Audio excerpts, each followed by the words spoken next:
stop me now.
Greetings, PUBG Mobile players! The long-awaited Frost Festival is about to commence. In the new version 2.9, we'll be introducing battles filled with a frosty atmosphere. Snow Battle is coming to town. Furthermore, you'll also get to experience updates to World of Wonder and Classic Mode. So let's dive right into it.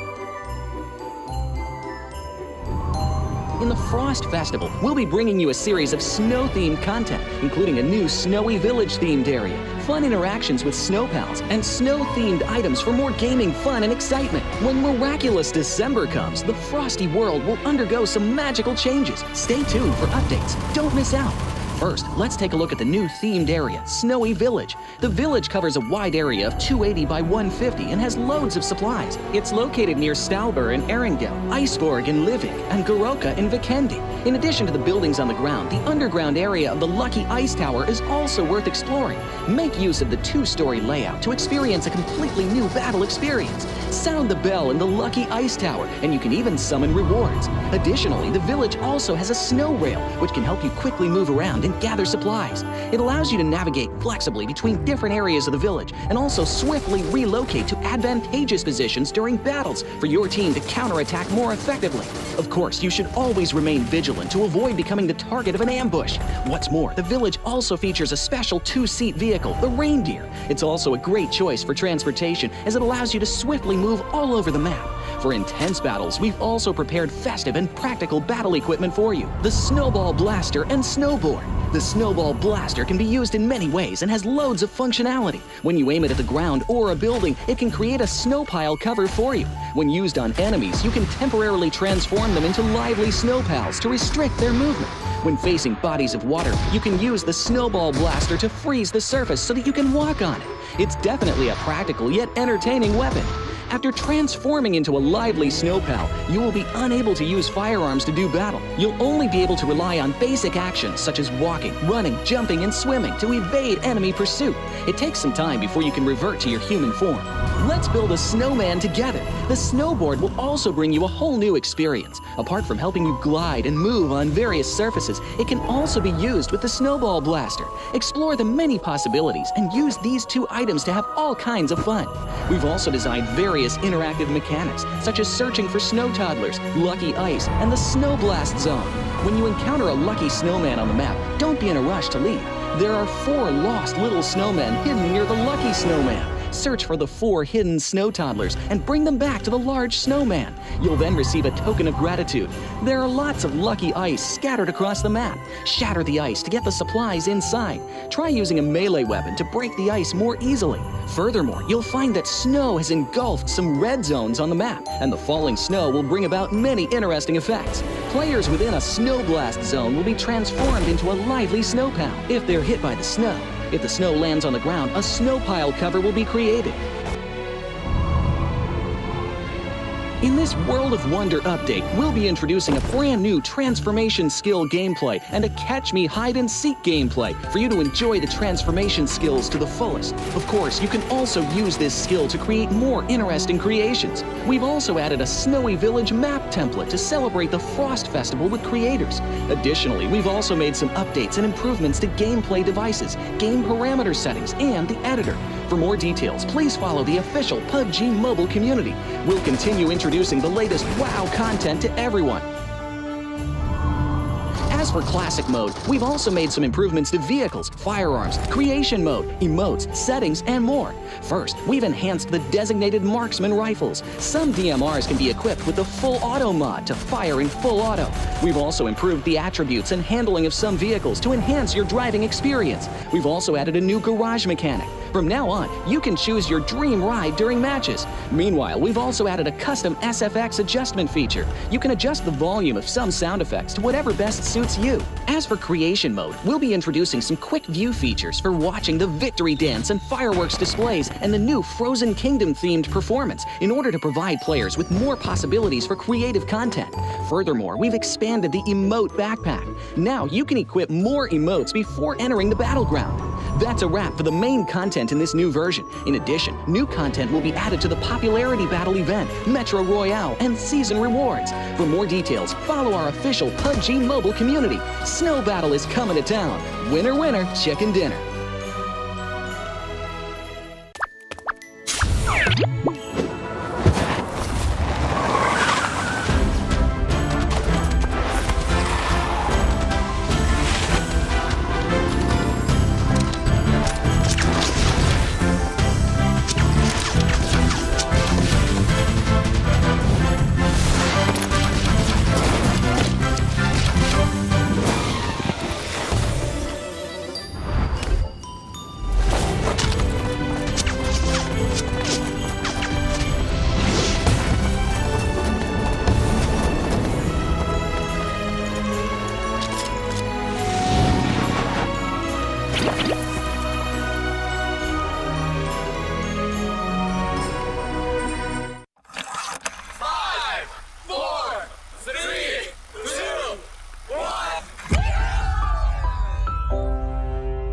In the past 5 years, we have witnessed the birth of countless excellent teams and players in all 5 major regions.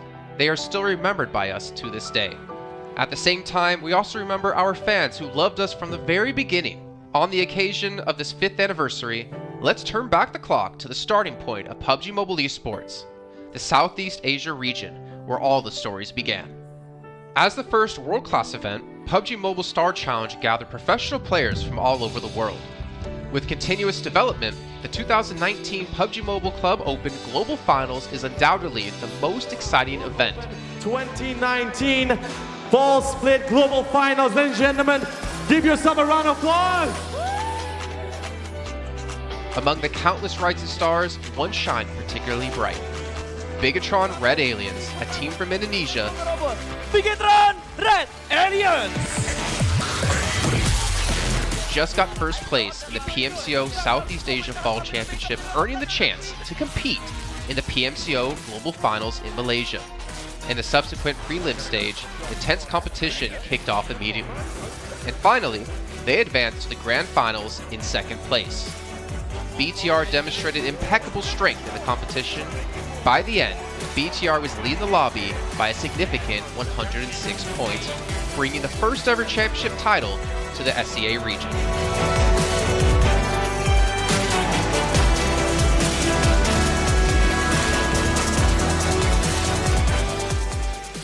Di saat itu siapa yang nggak kenal dengan nama Bigatron gitu? Tim yang punya segudang prestasi, mereka juara dunia di PMCO Global Finals tahun 2019.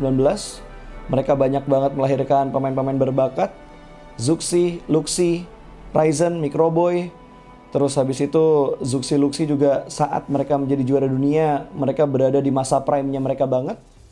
PUBG Mobile Esports always strives to develop and grow year after year. That's why we made sure to continue the support and build the SEA region. In 2020, the improvement of the competitive schedule introduced the World League, which later became the World Invitational.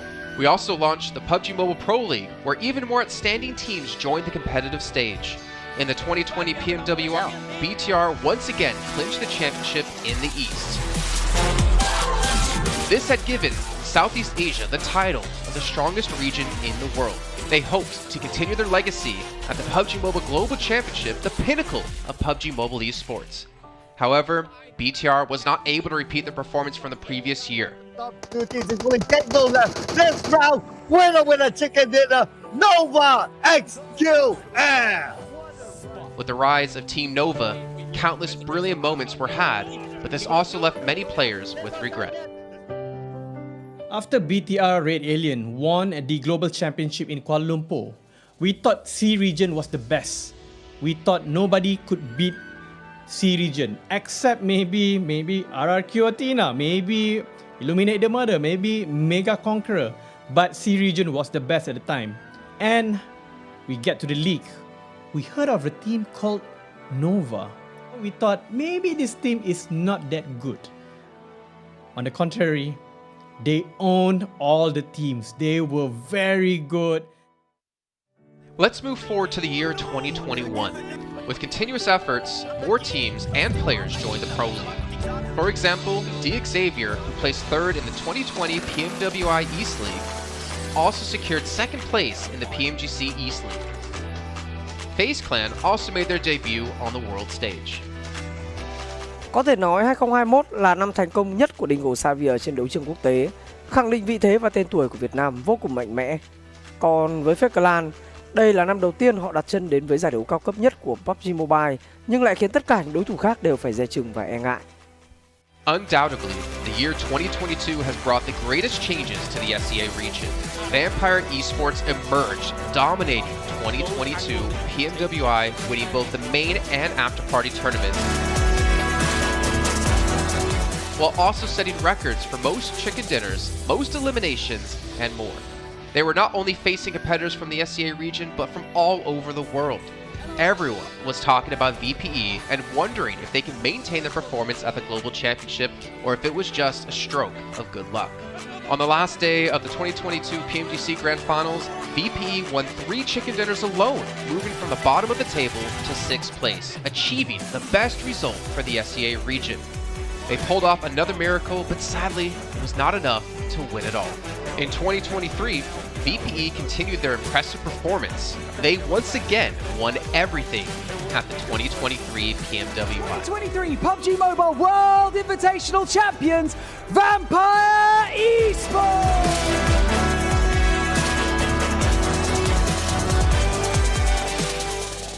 ก็ย้อนกลับไปในปีที่แล้วนะครับเอาจริงก็ผมมองว่าน่าจะโอ้โหไม่มีใครที่จะมองว่าทางฝั่งตัวแวมไพร์จะซักเซสได้ถึงขนาดนั้นนะครับเพราะยุคนั้นเหมือนทุกคนจะโฟกัสไปทางฝั่งตัวอินฟินแล้วก็เฟซแคทที่มีแบบว่าผู้เล่นดังๆนะครับแล้วก็ถ้าจำมันได้เหมือน PMGC ปีล่าสุดมากินไก่แบบเบิ้ลติดๆกันในวันสุดท้ายเหมือนเอาจริงน้องๆก็เคยบอกเลยว่าเฮ้ยเราเครียดกันไปหรือเปล่ามันเป็นตัวเองดีกว่าเล่นแบบปล่อยจอยได้แบบจอยเลยสุดท้าย3จะติดจบอันดับ6ของโลกซะอย่างนั้นนี่นะครับแวมไพร์สปอร์ตเหลือเชื่อจัด But don't forget, Alter Ego, an Indonesian team, showed a very strong performance by winning the Super League twice.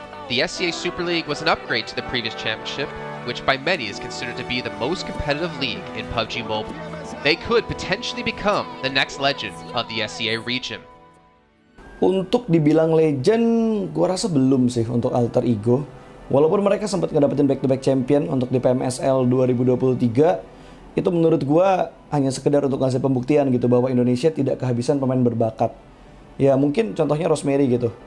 Datangnya dia ke Alter Ego tuh bener-bener jadi ujung tombak untuk Alter Ego. Dan gak berhenti di Rosemary. Masih ada Alpha juga yang didatangkan oleh Alter Ego untuk mengisi kekosongan atau kekurangan dari Alter Ego. Dan gue rasa PMGC 2023 ini akan menjadi ajang Global Championship pertama gitu untuk Rosemary dan juga si Alpha. Jadi wajib banget kita nantikan performnya mereka di PMGC 2023. Dan please di notes pastikan tonton Alter Ego sampai akhir. Of course, there are many more teams we haven't mentioned, but these teams will all take part in the 2023 PUBG Mobile Global Championship. So what do you think? Who will be the ultimate winner in this year's PMGC? Will they be from SEA? Well, there's only one way to find out.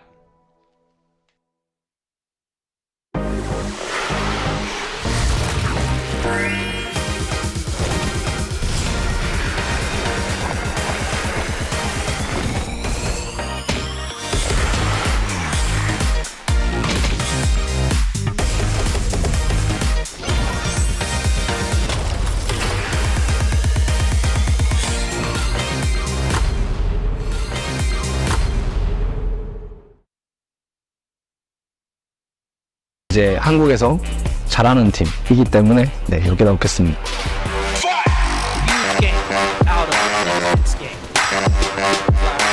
Oh, XZY absolutely on the swivel. It's time for them to shine now. Aaron Gale, are you kidding me? I mean, faced with a cold hit. Well, kita orang kat sini lah. So, lain lah. New Alliance might just be going down here and now. They lose Flax as excellent. ไม่มีนะไม่มีรู้สึกเป็นส่วนตัวกับทีมไหนสักทีมผม New team? Yeah, they're kind of newcomers. We haven't really met them before. New challengers? Yeah, new challengers. Red Force, the Galaxy looking to try and hold them off, but it's... Who do you think is the strongest team in Prophet? Next Ruya. To the northeast, but here comes Next Ruya. Right on to Nongchim. Red Force, who have tried to send back over the water.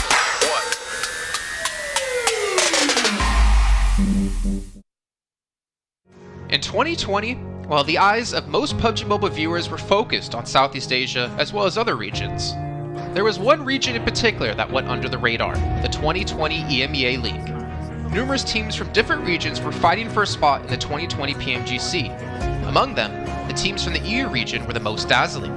Kanina Power, which had previously won 3rd place in the 2020 PMWL West League, managed to break through and eventually won 6th place in the 2020 PMGC. Class Dilge Athletics from Turkey also successfully took 8th place. For the entire EU region, this was a great start, and in the future, the EU region would grow into an even stronger region. The EU region seems to have endless potential. They always have a number of astonishingly talented newcomers. In the 2021 PMWI, in addition to the veteran team Kanina Power taking 2nd place, the newly reorganized team in 2021, Next Ruya, Xenox in the smokes, the solo by themselves, surprisingly won 3rd place.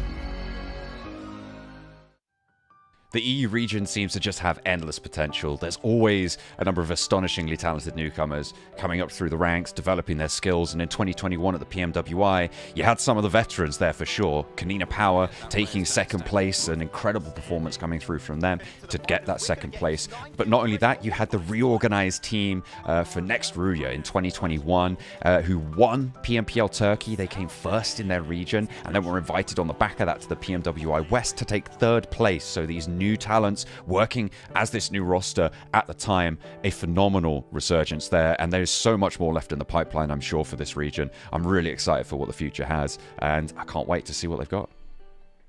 In the 2021 PMGC, teams from around the world gathered once again. First of all, worth mentioning is that among all the participating countries in the Grand Finals, Turkey had the most with 3. Among them, teams like S2G and Next Ruya finished 4th and 6th respectively. This was a massive achievement. The efforts of the EU region are constantly bearing fruit. Now they just needed an opportunity.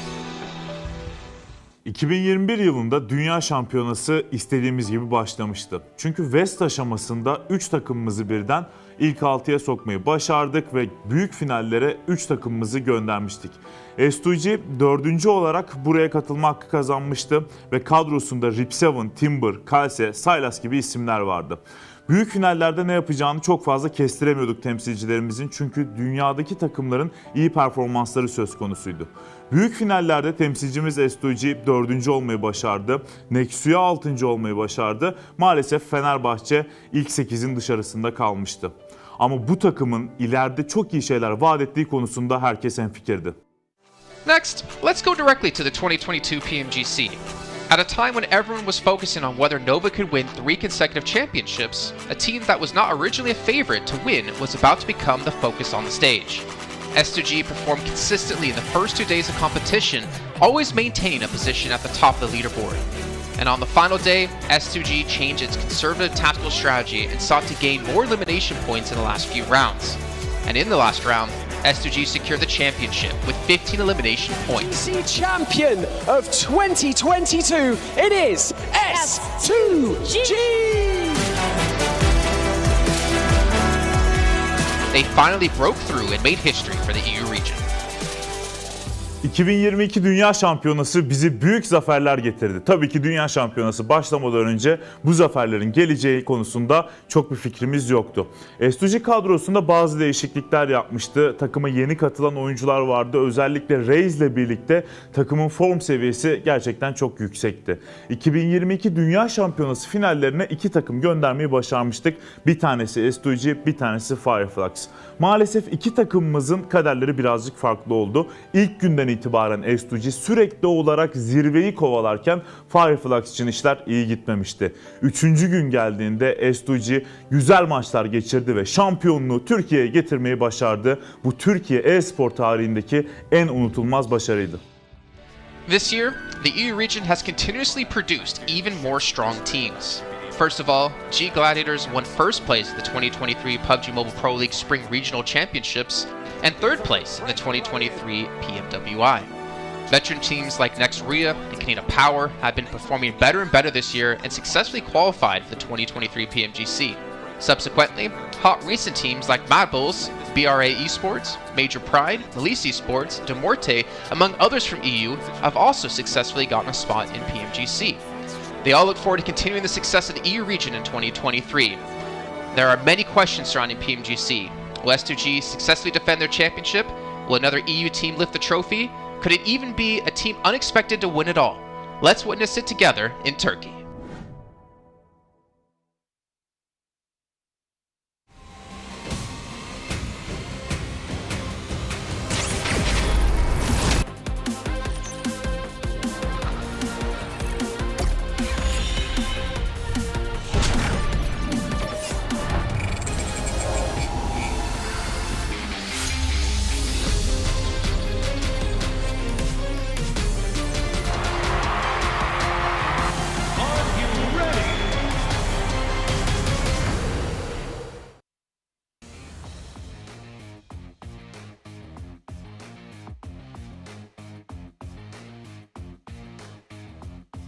It's do or die. Today, the last day here for Group Yellow 2023 PMGC. Tashmani on ground with me from one of the teams here, TQ. One of the teams have shown significant growth throughout the week. But before that, we have to know that this day, today, is one last push to see which teams will be getting a direct ticket to Turkey and which teams go home.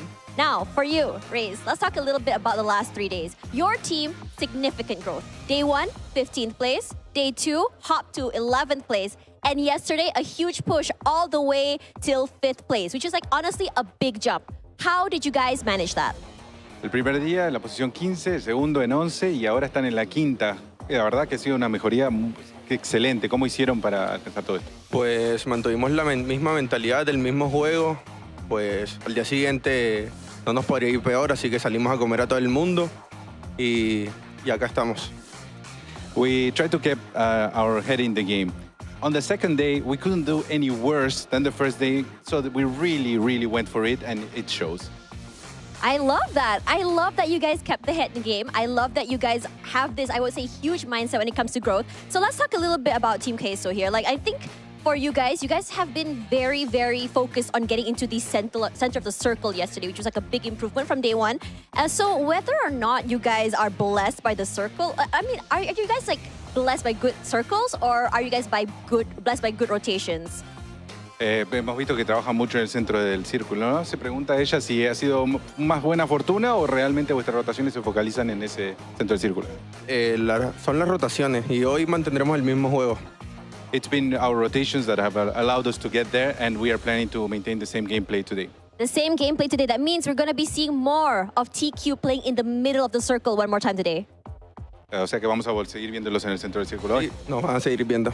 Yes, you're sure to see us in the middle of the circle today. That is a really ballsy play, I have to say, because getting to the middle of the circle is already hard. Maintaining the position is even harder. So, last question. Let's talk a little bit about what you can expect here. So obviously you guys are in 5th place. A huge chance for you guys to get direct ticket all the way to Turkey. So out of all the teams today, which team might throw a wrench into your plans of getting into that top 3? And why? Ya están ahí en la quinta posición, tienen una muy buena chance de llegar a los top 3, ¿no? ¿Y cuáles son los equipos que puede arruinarles el plan? Los equipos que nos podrían arruinar sería BTR y 4MB, ya que están en el top 2 y top 3 y ese es el top que buscamos. It could be BTR or 4MV because they are in second and third position, and those are the slots that we'll be gunning for. Exactly. So, last question for you guys. What do you want to say to your fans at home? ¿Algún mensaje para la afición en casa? Le mando un saludo a mi mamá, a mi familia y un saludo para todo Latam. Say hi to my mom, my family, and of course for the entire Latin America. There we go, entirely of Latin America. Hope on their shoulders. For now, the question is, which teams get a direct ticket to Turkey? Which teams go to survival stage? And which teams go home? For that, I'm going to toss it to our panelists to unbox this. And we'll see you guys in a little while.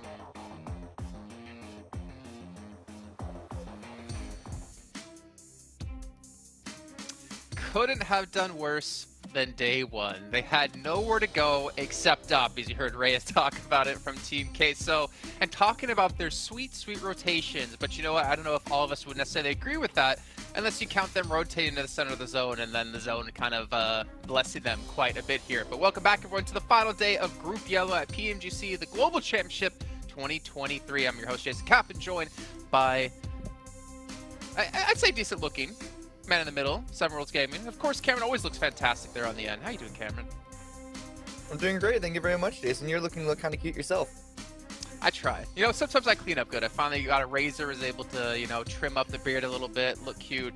But we're going to talk about Seven, because it's all about Cameron and I looking the best here on the desk. Seven, okay, I guess we can ask you something. How good do we look? How good do we look, Seven? Tell us. You look good. You look good. Jason, you should start dyeing the beard, though. I mean, to be fair, all you can see is my chin from down there when we're standing next to each other, so maybe I should dye it. But obviously, we're about to head into our final day of games. But like always, as we kick off our day, I got some sponsors to bring your way. So let's start things off with the Infinix GT10 Pro, born for professional gamers and men with gray in their beard. Seven. Though I still am quite trash when it comes to the game. But either way, beyond that, on your phone, you can actually check out TikTok and look for PMGC 2023 on this one, see some behind-the-scenes stuff. Not to mention, big shout-out to Sir Cloud. It has been doing a lot of interviews backstage. If you haven't checked him out over on Instagram, a little bit of a, not a sponsor for the show, but make sure you guys check that out because he's been doing some very good stuff. We also have the Frost Festival currently going on in the game for you guys as well, where you guys can update PUBG Mobile and immerse yourself in a completely fresh experience with snowmen, with snowboards. You're gonna have a great time, so make sure you guys check that out. On top of that, we also do have, it's a gala, it's a popularity annual gala. I call it a little bit of a competition because I like to see who can win out in 1v1s, but the 2023 popularity gala is live, and you guys can check this out from November 15th to December 15th. Players will go through 10 1v1 rounds to be able to compete to become the first ever champion. For outstanding players, of course, they get some exclusive rewards that they can showcase and show off to their friends. And if you don't have any friends, you can show off to your enemies, as they're unfortunately not going to be able to have one of those lovely things for themselves. And beyond that as well, last but not least, the Pagani collaboration is now live in PUBG Mobile. You guys can rev up your engine with the iconic Pagani Imola and Zonda R models, give and run over your enemies, because I hear they're even more efficient at that, though you might have a little bit of blood and guts in the grill. But you don't want to obviously make the car too dirty or ding it up too bad, so make sure you guys take care of that bad boy. But let's finally start to talk about the day here, as we are all done. You two just get to sit there, relax, get to chill, just get to smile, look pretty for the camera. I have a lot of other responsibilities to do, but Cameron, at least, you know, it was hard because I couldn't take my eyes off you. What can I say? It's part of the job, and you do such a good job at it. It's what they hired me for, you know. Take a look at the schedule for you guys, and of course the format for today. This is, well, the last day of all groups, pretty much. After this, we're going to be having teams head over into the survival stage, where they'll play out 6 matches a day across the 22nd through 24th, and the top 16 teams from that will get into probably one of the most grueling competitions yet, the last chance stage, where only 5 teams get through out of 16 to make it into the Grand Finals, where obviously another 9 teams are already waiting from the groups. This is tough, man. I mean, obviously we'd love to qualify here, but some teams need to be realistic and just kind of think to themselves, we're not getting top 3, but we got to stay out of bottom 5 here, 7. Yeah, and I think some of those teams are going to definitely be DRS, De Muerte. I mean, they're currently the only teams that I can think possibly have a chance at even making it to the top 11. And then you have some of the other teams that are currently in the top 11 that cannot be comfortable, right? I'm looking at Vampire Esports, 3 chicken dinners, and they're currently being talked about possibly not even making to survival stage. We need to see more consistency out of these teams, because yesterday, I mean, we had 11th place, which was Team Queso, and then 12th place at the start of the day, which was Rook. End up getting 55 points in one day, so I know a lot of these teams towards the bottom are going to be bringing it. Yeah, and the thing is, like, Cameron, we haven't really seen consistency too much out of any one team in particular, at least any domination out of one team in particular, unless you want to count Major Pride, who have been honestly performing extremely well. But today, there really is a chance for quite a few different teams to either break out of the bottom 5 or still technically break through in the top 3. But it looks like, as we heard from Reyes, Major Pride's not going to be touched. It's the other 2 spots from BTR and For Miracle that are the focus of some other teams. Yeah, I mean, just looking at the raw numbers themselves, most of these teams are pretty close to the general pockets of the teams surrounding them, as you can see on your screen, just points-wise. I don't think any team is safe. Even technically, Weibo isn't safe in points, because looking back on the previous 2 groups, the 11th, 12th cutoff has been around 120 points. So if disaster strikes, the majority of these teams could potentially find themselves in that danger zone, in that position. Queso's not safe. I don't even think Weibo is safe. D+ isn't really safe. And because we've seen so many teams have like a good performance and then right back down to a poor follow-up after that, it's really hard to call who really is going to be in this bottom 5. Yeah, and Cameron, on that note, right, Weibo have 23 points to break in the top 3. But they're also only 24 points ahead of 11th place. Like, that's kind of how close things kind of are for them and kind of how the gaps have developed. So it really could go either way. But as you mentioned, 7 Rook, a massive step up from day 2 to day 3, able to take up 5 additional placings, not to mention almost double the points they got between the days. Yeah, this is what I was hinting at. I'm hoping that some of the other teams that are currently towards the bottom, trying to secure this spot into survival stage, or some of them trying to make it to actual top 3, are going to be having some good performances. And talking about Weibo, the thing that where I see a chance them being able to actually pass For Miracle is going to be Miramar, because if they continue to be consistent, For Miracle vibes has not been consistent at all when it comes down to Miramar. You can see a comparison here between the group yellow, BTR, and For Miracle. The consistency, you can see it. Ilims, they're pretty much around the same. It comes down to the placement points, and that's something that we need to start seeing today, actually, from Bigatron, because the Ilims have not been that strong, especially yesterday. We saw a big drop off from Lapar. He only ended up getting 7 eliminations when he used getting 15 or 11. And we should just also remind people that that graphic was just between Lapar and Doc, actually the top performers from each team. So the top performers pretty much playing pretty similar between the 2, which is kind of surprising. But then again, For Miracle yesterday just looked so damn strong. But when it comes to teams, obviously with Nox, I mean, Major Pride, I wouldn't be surprised if Nomi had like almost half of those knocks, to be honest, with the off angles he's taking and the success he's having at those off angles, Cameron. Yeah, I'll be honest though, I think our current top 3 are going to be the top 3 that we send at the end of this, because Weibo Gaming especially, the closest team, the only one that has like a realistic chance, unless Queso continues to pop off, continues to get those circles, unless D+ continues to just increase their trajectory tenfold at this point. The only reason why I don't really believe in Weibo all that much is that their 2 wins, they've had to have high ground to try and force domination on the rest of the lobby. And it hasn't been like 3 high grounds that they can just farm onto everyone, but it does mean that their win condition is still somewhat limited. We have yet to see them have a really solid round coming from the edge, pushing in through multiple different teams that we saw BTR on day 1 do to an amazing degree, that we see For Miracle vibes continue to lean into. So there's a diversity in these teams above them that I think is the one reason why I think Weibo Gaming is going to be like right below them, but still just not able to get it over the line by the end of the day. Yeah, and for them, it could come down to the end of the day, because Weibo has been able to outperform when it comes down to Miramar, especially for Miracle. For Miracle's only been averaging, I think it is 2 elims and not even 1 placement point every single time we go to Miramar. And then when you switch that to Weibo, they've been able to average almost 5 elims and 2 more placement points than them. So if for some reason we do end up being very, very close in regards to the points, when it comes down to Miramar, that's the chance where Weibo could be able to strike and take that 3rd place. Well, we still have to remember that there's going to be 3 Erangels and only 2 Miramars, and at least for Miracle, they have looked damn good when it comes to air go, especially yesterday with the positions we saw Doc play, as you saw there on top of the bridge. But of course, the way they were able to capitalize off of Major Pride's transition away from that gas station later on. But Weibo, as we were talking about them, I mean, they are the top performer when it comes to Sandhawk, but again, the downside for that is you only play it once a day, man. Like, yeah, you might be the best performer on it, but you're not going to get the majority of your points from this map. Yeah, you also only played it 3 times, so, you know, the sample size is what it is.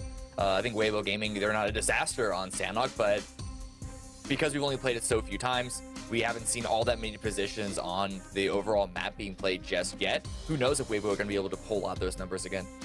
So what I'm looking forward to, though, when we come to Sandhawk in particular, obviously with 3 Angus to follow up with and the 2 Miramars to close it out, is, of course, that Paradise Resort. D+ up against Genesis. Genesis currently are sitting in 14th place with 63 points. They need 33 points to get out of the bottom 5.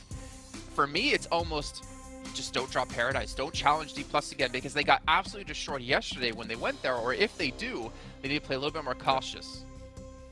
I think for this team, with their currently are in the overall leaderboard, I think more than likely they are going to be able to hot drop again against D+.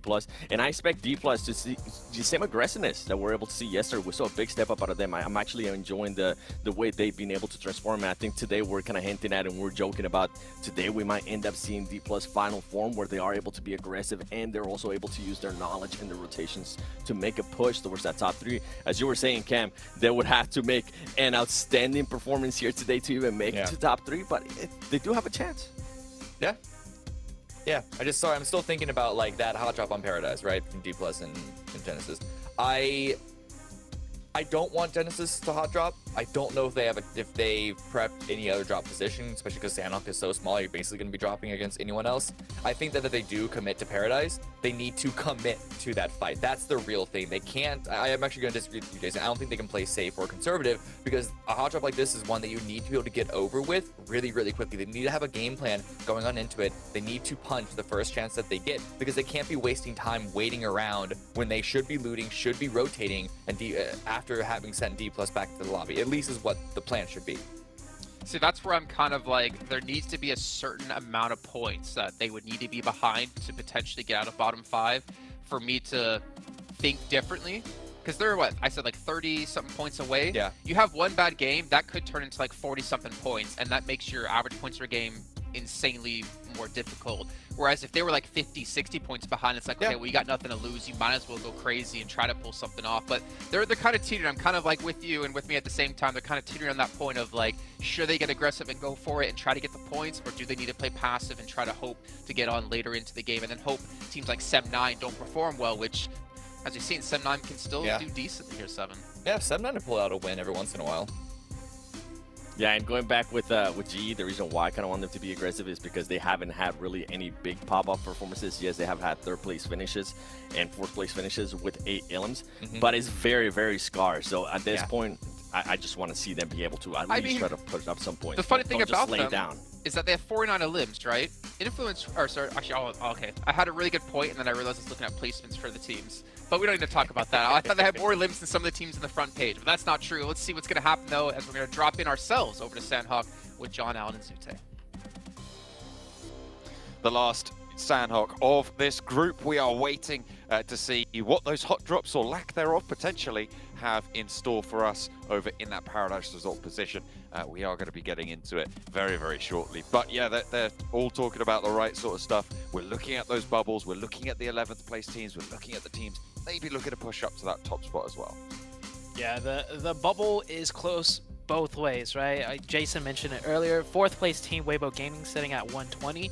They're 23 points away from breaking into the top 3, but they're also just 24 points ahead of the 12th place team, I think. Or no, in the 11th place team. So it could go either way for so many of these teams in the middle of the pack. One huge game, you find yourself with the chance at making it a top 3, and a couple bad games, some other teams ladder up, all of a sudden you're looking at potentially being in the bottom 5 and being eliminated straight out. Certainly don't want to be down there in the doldrums. Over Sandhawk we go. Plane path pretty chill, as it normally is on Sandhawk. It's very unlikely that you get a plane path on Sandhawk that really actually cuts out many teams at all. So going to be pretty chill to start things off. Of course, we are keeping our eyes on Paradise Resort, on that hot drop between Genesis and D+ that happened yesterday. Well, in general has been happening, but only really popped off yesterday, as well as Bigatron's relocation. Also BTR. To be on that trifecta compound and northeast of boot camp last time, or if they're going to go back to their original position. Yeah, not this time. They tried to do something tricky yesterday against Influence Rage. It didn't work out. Looks like they are reverting back to what they've been doing the first 2 days. So no real drops or hot drops right now. Looks like D+ did indeed get Paradise to themselves. Genesis having to pull off somewhere else, especially with the tournament lives on the line. So that's a good adjustment to be made. And, well, looks like everyone has spread out pretty evenly. No scraps, no brawls to start off Sandhawk like we've seen the past couple of days. And it is the last day. And with the bubbles being so close every which way, teams are playing a lot safer. And I like this first zone. This is going to be a tricky one for many of the teams. I'm looking at Gap, and the observers have rightly just switched over to this. He was separate from the rest of Weibo with the adjustment from Genesis. It has kind of split him off from the rest of the team. He's just going to go up to the coastline and swim across because he knows that that bridge position is occupied, spotted those parachutes, doesn't even waste any time looting because he's got literally nothing on board right now, just that knife on his back, just trying to get across to regroup. And with the Northern Circle, Hut-in, super valuable for Weibo. Yeah, and definitely valuing his life over maybe cutting the time short a little bit to start looting. So he didn't take the bridge. He didn't want to risk, two bullets, no helmet to the head, and he's knocked and he's going to be finished. So he'll take the safer rotation, the slower rotation, going for that swim. Especially with this zone, right? It is so important to have 4 up when you're in the circle, especially with the position like Weibo Gaming. And same with Genesis. They altered their drop spot and they definitely got a little bit circle blessed for it. Question is, will the circle go east or west of that river? That is yet to be determined. Have to wait just a little bit longer. It's kind of nasty, right? Because there's not that many safe crossing options when you get later into this circle. It's probably not a terrible idea to keep a boat in the fold for this first circle, but even then, teams are going to be crunched up to the coast, so they're going to spot those boat rotations as well. It's going to be difficult. It's going to be really, really hard to make that decision, make that call as to which side you go for. Yeah, and another big thing to consider is Genesis's position. That area with the hills around the small mini lake, it could put out so much suppressive fire, but then it's so dangerous to hold as a singular team. You see here on the screen right now. I think in the first zone, Genesis should definitely do as much as they can to keep teams away to create a buffer zone. And if they do it well enough, everyone's going to get stopped, just before crossing over that hill, and they'll end up fighting each other. And then Genesis can condense a little bit to play safer. But with a zone like this, teams are really fast with that rotation, and Rook have already cut in right in front of Genesis. They took the compounds that Genesis would be relying on to stay safe as they're playing on top of the hills. Influence Rage have also moved up there as well, trying to make space for themselves. They're a lot closer to the coastline, but Rook have managed to grab that compound and not really take too much damage for it. So Genesis, as you say, keeping those hills, but brute force now starting to move in along that northern coastline. So Genesis under a lot of pressure to hold it out. Yeah, I think Genesis should just condense to the dock compounds on the north side. It's still a decent spot, honestly, in a zone like this. I wasn't expecting teams to rotate this flash. Both Influence Rage and Rook just headed straight towards that center area. As you can see here, Genesis taking some shots over that way. So Rook find themselves in a nice position right now. They could have the crossing over to Hot 10 if necessary, and, well, if the circle shifts east, they're pretty much in the dead center of it. Try and keep that under control. Don't overextend yourself. They are a little bit split, you're right. Maybe regrouping down south could be an idea for them. I think brute force might make that a little bit tricky, though. In the meantime, over on the west, leaving from ruins fairly quickly as well, it's Vampire. They have scouted out over that western bridge to the northwest island, currently moving on the west coast up past Camp Alpha, or heading that direction at the moment. Team Queso split across this northwest island still, across this area, so potential to spot out this Vampire rotation or potentially come into contact with it as well.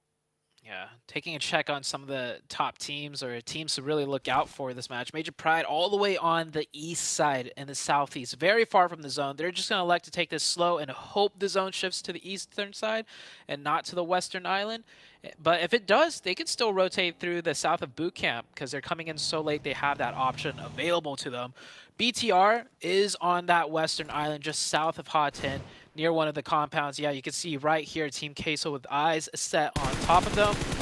Queso should be okay, or not Queso, BTR should be okay here. Even if one of them get knocked, it would be a very hard point for Queso to confirm from this high ground. Carlos, though, going to make that crossing, and the spray for Reyes not quite connecting on for the knock, but it's not going to matter.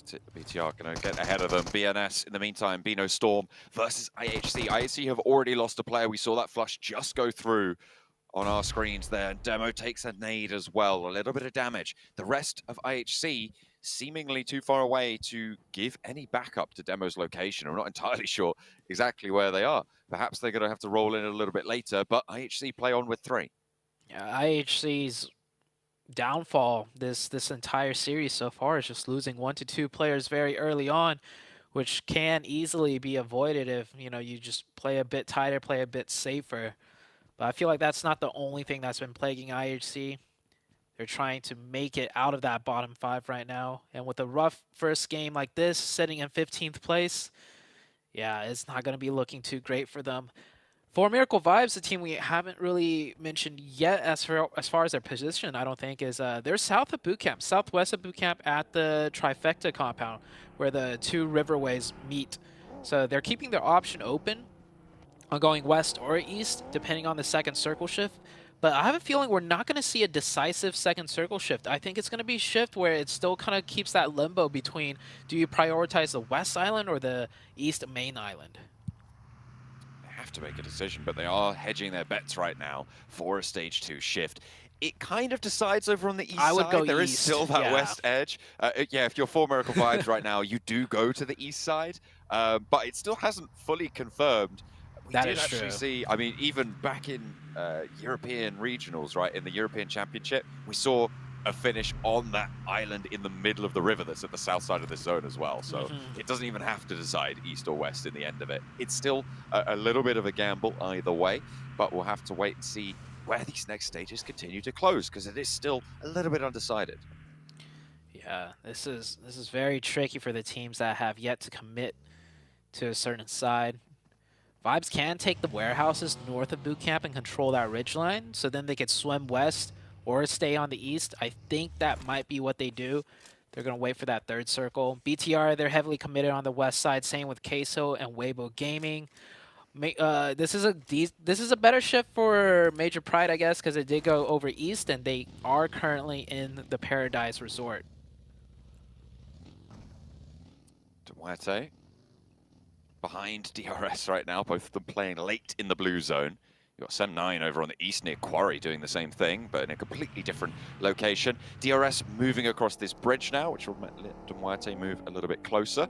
As we go up on over to the northwest island, BTR have moved up. This is the compound we saw them break towards that Reyes wasn't quite able to stop them from getting on in. At the range he was, he just didn't have the spray downs onto them, unfortunately. And so BTR playing a little bit closer to the coastline. Might make Team Queso's life a little bit hard, but we'll have to wait and see.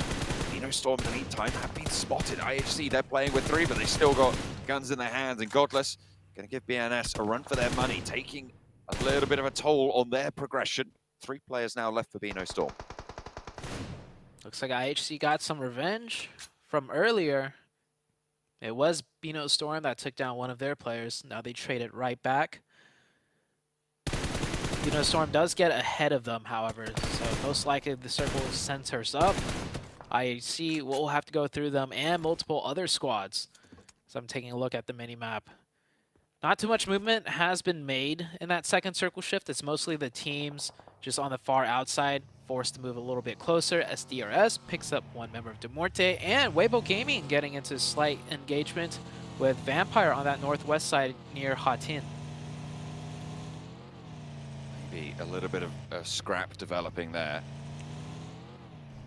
For the time being, though, it's a little bit arm's distance, not really too much popping off. Vampire did take a knock, but it hasn't really seen much more than that. for the moment, so we'll have to wait and see if that can get picked back up, because Ravenclaw's a little bit split from the rest of the team. However, it seems like he has cover. Demuerte, though, could be a third party if they keep on going up this hillside. Definitely want to pop some first aids here before they continue driving. They are wary of the fact that they are getting closer to potential enemy targets, as that is the case. Heading into the third circle, I'm thinking it's going to pull east. Queso just lost a player. BTR playing very patient. That solo player on the foothills definitely not making himself known until he could get that knock and point. So Queso will lose a player, thinking that hilltop was clear. And the circle centers up. This does favor the east much more. Rook, I mean, that one rotation we saw very early on, they are very happy with how the circles have played out. And not only that, Genesis are probably pretty all right with this, to be honest. I mean, the teams over on the east, Brute Force, have been there for a long, long time. They're not really making any big moves at the moment. There might be a little bit of trouble from Brute Force now that they're right on the edge of the circle, but that area over on that north side, nice and safe for the time being. No one taking those hills. Demuerte suffering, trying to cross his PPR. They're just going to stop them there, as are Rook over on the other side of the bridge. It's a really, really difficult rotation from this western side now. There's about 5 or 6 teams just stopping you almost dead in your tracks as you try and make this progression. So a really, really tough time for Demuerte. I don't blame them for going down here, to be honest. Did I just catch a Queso player sending it across the bridge? I think so. Yeah, one of the Queso players just sent it across the bridge. Don't know how far he's going to get. Sem9 gets a solo player into the shack. That's a pretty good position considering just how isolated it is within the center of circle. The Queso player has made it to the end of the bridge, probably hopped into one of the empty trucks. As you can see, 3 pink dots on the bridge. I think each Queso player is just playing inside one of the open back trucks on the bridge there. Pretty good heads-up rotation, I'd say, for Queso to utilize that. It is a last-ditch attempt pretty much, but nowhere else is really open. And they get ahead of BTR. They take that top of the bridge, and it's fairly central on the circle, likely to be in for the next zone. We'll have to see if they do get that shift in their favor. Vampire managed to get Ravenclaw back up earlier, and now they're continuing to duel it out with Weibo in Hartin. The res just about to finish for Schweppes to bring him back up to 4, but Sook has a nade. If he pops it in the right place, this could be devastating. The first one in through, Sook pushed back off the angle, but then he's not quite connecting, and Vampire stay alive as 4. Ming is forwards with another nade in hand. A lot of utility being thrown on him by Weibo, but Vampire give ground. They allow those nades to pop, they allow that utility to be spent, and Weibo don't get too much value for it. Yeah, Weibo did manage to push Vampire back, so it gives them a little more ground to push upwards in. But when it's still a 4v4 with smokes and many angles and nades, it doesn't really come down to who's got more pressure. It just comes down to who can hit the first nade before anything really expands, as Sook finds that nade. Sook's so good with his grenades, as we saw on Miramar the other day. He gets the opening, but Weibo Gaming, we've seen them lose 4v2s. Okay, so even with this slight advantage, Weibo Gaming still have to play this very carefully and correctly, as Gap pushes up by himself, it looks like. It doesn't matter. Gap is good for it. Picks up a quick 2 Elim points. That's Vampire out. Weibo Gaming picking up 4 points. BTR now getting into a brawl with DRS. BTR, 2 members knocked, only 2 up. One's on the low ground. So right now it's just a solo up here trying to fend everyone off. He's super low as well, has to give away on the player they have right up in the front there. Satalis trying to stay alive, gets a heal started, rules the last to stand for DRS. The nade takes him down low. The heal went through as well. Satalis can resurge up this hillside now. His teammate at his back, who regrouped on through, and that's DRS out. But 2 players eliminated, coming through for BTR. But wait a second, BTR's up to 6 eliminations. So they picked up the 4 from DRS, they picked up 1 from Queso, and somewhere else they got another point. But BTR in BTR fashion, leading the charge in Elim points in this match. With 2 players left, they could get more. That circle pulls up to the northwest. It keeps Weibo Gaming in zone. This could be a big game for Weibo Gaming now, as BTR is rotating in. Queso barely in the circle, I think, with that 1 player, Pappy Potro. I believe that BTR have actually subbed out Yuhai, if I'm not mistaken. Caught that during the fight. They are playing Boysil now for this map, for Sanok. We'll see if that predicts. But one of their players moving on forwards to the bridge to play underneath Team Queso, as you say, in that bridge position, going to have to leave. Major Pride on that southeast side, kind of getting forced away from this one. Influence Rage just a little bit ahead of them, but Influence Rage going to have to leave, trying to move into these hillsides with Genesis. And honestly, they have been so untouched on this northern side. No one's been trying to push this aggression towards them. It might pay off because Brute Force right now taking a fight rather with Vino Storm, who are playing as 3. Brute Force, one knock on the forward position. They're not having the greatest of time getting down this hillside. BNS going very low on Divine, taking a knock onto Nagon as well. Just Nanakuni on the back lines. Brute Force holding a nice split here. Doing a good job at taking down Vino Storm, but the nades are coming back, and now Brute Force all of a sudden just down to the one singular member. I like to see Genesis, with all this commotion, maybe get a little bit greedier, look a little more aggressive, peek their heads out a little more, because they could third-party this, and they need the points. Genesis is down in 15th, and there is that gap on the very low end of things to break into the survival placements of the top 11. So Genesis, I respect the fact that they keep 4 alive, but this is a lot of opportunities being given away in the form of Elim points. Continue to put pressure forwards. Finally, they're handled, but Brute Force have lost a lot of players. Unfortunately, there's a knock across the way towards Genesis. That is a massive pickup, and Ichi needs to get this res as fast as possible because the zone's just shrunk up to them. Genesis have this in the palm of their hand, but they need to convert here if they want that chance that you highlighted, getting up to that top 11 spot. Circle goes north. Weibo Gaming could sneak up here if Genesis is too preoccupied looking on the outside. Influence Rage trying to make their chance in at the top 5, or not the top 5, the top 3 after they lost it so disastrously yesterday. Up to 2 elimination points, 3 players up. Major Pride, first place team. The circles here just did not do them any favors, however. Potro spotted hopping out by Pusher from Rook, who've been holding in this compound for a long, long time. Major Pride are eliminated on the southeast side in the meantime. Influence Rage, they've lost their player, so they are playing as 3 as well. Nobody else really with a presence except for Weibo Gaming. Keep your eyes on those guys. They are looking to swim across. Genesis going to try and stop them from getting out of the water. They've got their work cut out for them. Rook is doing a lot of the work on the south side in the meantime, guarding out everybody trying to move up north. Forced switch to the pistol there, ran out of ammo in the M4. Rook made a very fast rotation, so I'm not surprised that certain players are low on ammo. His teammate just dropped him some 5-6 there. So good teamwork. As Queso playing spoiler now, the last player on the bridge, used up his meds. He gets the knock and, doesn't confirm the point, and I think they'll get that revive as well. Weibo Gaming sneaks up to the north. They are finally spotted by the Rook player, as Rook has to push towards Weibo Gaming. One of the players of Weibo Gaming down to 1 HP. It is Sook. He's still alive. You may not see his HP bar, but he is still alive, and he could potentially get a smoke down from his teammate and get on the land and first aid too. Genesis finally dealing with everything on the east pretty much, should turn their attention towards Weibo Gaming. Not a lot of threat from the south side with Influence Rage, almost certainly going down here. They are out in the blue zone, really struggling up into the rock. A lot of their players being felled in the process of that maneuver. Not going to have the greatest of speed. It looks like they're going to break forwards with 2 of their players.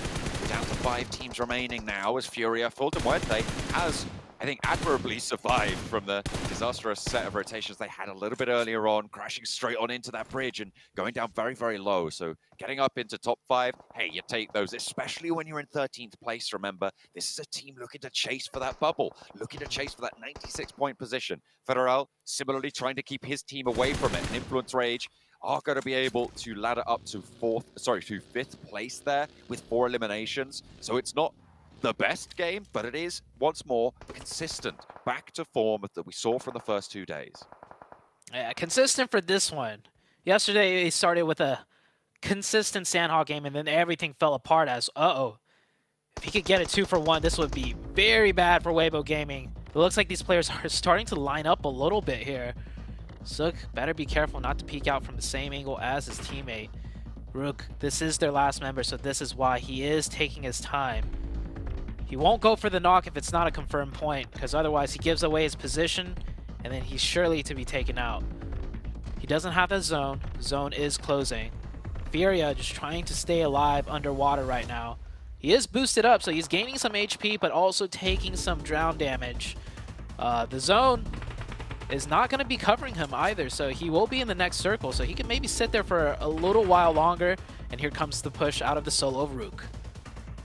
For the shot, there's Ming actually going down to the play zone out in the water. That's a really bad pickup, and Rami steps forwards. A lot of players from Weibo fall, and immediately they're just swept aside. With the player down out in the water, they don't stay alive. Rami, sure, gets maybe a point extra there, but Demuerte are in second place off the back of this. Somehow they've managed to ladder up. They don't have any eliminations. Furia swimming on through. He was in the buggy. Now he's going to try and make landfall. Genesis are a little bit split, so it's not impossible, but Smile should be able to spot this as he jumps into the water. Ichi is there as well, but Smile's seen him. They're just setting up a crossfire. I don't think they've picked it out there, but Furia he got it. Tagged, and Smile picks up the point. Genesis close it down. The circle does go to them time and time and time again. They hold out the north side. Brute Force couldn't push in from the east. Rook couldn't move in from the south. And that's just how it goes. Genesis able to pick up a lot of points. This team from Myanmar trying to stay alive in the tournament. They had 63 points at the start of this match. The bubble was at 96. They'll have put a dent in it with that one. Yeah, losing that hot drop fight in Paradise Resort against D+ was a blessing in disguise. That forced him to find an alternate drop spot, and that alternate drop spot led them to the chicken dinner here, pretty much. Of course, you know, they played their splits very well. They chose the north side. They condensed up. They didn't try to spread out too much to do, you know, take up too much territory. Kept all four up to make sure they secure that chicken dinner in the end. And I was saying, you know, they could have gotten more eliminations if they played a little more aggressive early on. But I think playing passive there until the very end, keeping all four, got them the elims that they might have been looking for regardless. So great game out of Genesis. Weibo Gaming, you know, that was the fourth place team. I think they should be happy with the points they got, but it did look like there was a chance they could have gotten at least second. They got dismantled all at the same time, and nade from Rook, one of the players spouting out the swimmer in the north in the form of Ming, and then all of a sudden, they were gone. Just were nowhere to be seen. I'm not entirely sure if Ming got spotted and was just had to stay underneath the water and drowned there, or had to stay right towards the edge. But either way, to fall out. Weibo Gaming, though, they did stay alive pretty late. They had a gap to chase before, and I think they managed to get up to about 11 points that match as well, from the points that they were able to get from placements and eliminations. And with the top three teams not doing super well, that is going to close the gap somewhat. Hopefully, they'll be able to keep that chase alive for the rest of today. Rook staying alive quite late as well, getting a lot of points on board. So good news for them. But in the end, it's Genesis, who are down towards the bottom of the tables, able to get a chicken dinner and a couple of elims to boot.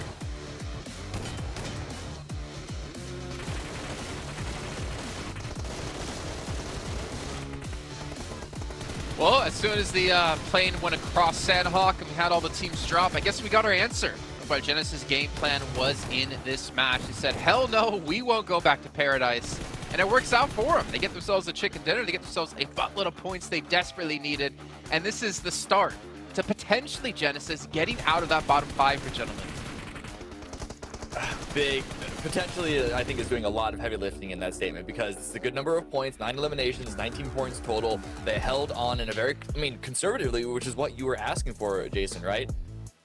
But with the hole that they've been in so far, they're going to need to continue to put up these numbers, put up these points.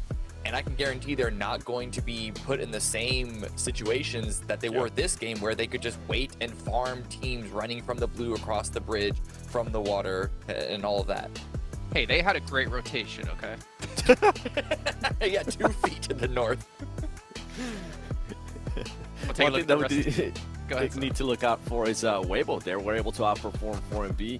It's kind of expected, considering we saw Weibo being one of those top performers here in Sandhawk. But as you guys were saying earlier, it's going to come down to the Aaron Gill. What performances are we going to be seeing out of this team? Especially yesterday, what we saw out of for Miracle. I'm expecting to see more consistency out of them. That big question mark for me is still going to be later in the day. And Team Queso getting unlucky there with the rotation to the bridge. Well, let's say just really quickly here. Genesis 14th place with that victory, 19 points. They didn't move in the leaderboards. They're still 14th place. Yeah. However, 14 points behind getting into the bubble, getting into the survival stage. So putting themselves, I mean, not the biggest of games they could have pulled off, but gives them that more realistic chance now with 5 matches left to go. Yeah, definitely good that it happened now, to give them a little bit of like motivation, a little bit of a fire under them to continue to push it, because even if they pick up what are we like 6, 7, 8 points a match the next few matches, like then we're cooking with gas, right? I want to look at DMR though, because that's a team that on the very first day we were a little excited for. They had a couple of nice rounds, but then over the past couple of days we didn't really talk about it too much, but they've been slipping into the bottom 5. They had a decent round for themselves, right? Getting themselves 6 points, putting themselves now above DRS for sure, and potentially close as well to be challenging Sem9. Yeah, but they have a lot of work ahead of them, I feel like, kind of replicate that day one performance here, 7. They were, I think, top 5, if I'm not mistaken, and I even said, I am quite surprised to see Duarte do this well, but you know what? That kind of fell off really quickly here as they still have a long ways to go, but as we make our move on to Erangel now, finally, our 3 Erangels back-to-back, for Miracle. If they want to hold top 3, I think is what we've been discussing before, they got to do well these next 3 matches because Miramar hasn't been favoring them too well.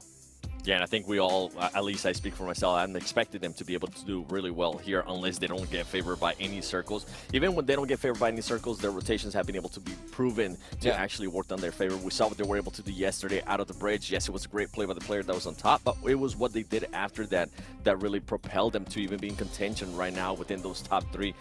The other team I'm going to be keeping an eye on that we saw there on the top performers is going to be Vampire Esports. They did not have a great start here in Sandhawk, and as we saw some of those teams starting to climb that leaderboard, GE didn't really get a chance to move on the leaderboard like you were saying, Jason, but they did close the gap. And for Vampire Esports, they haven't really been winning any fights when they need to win them.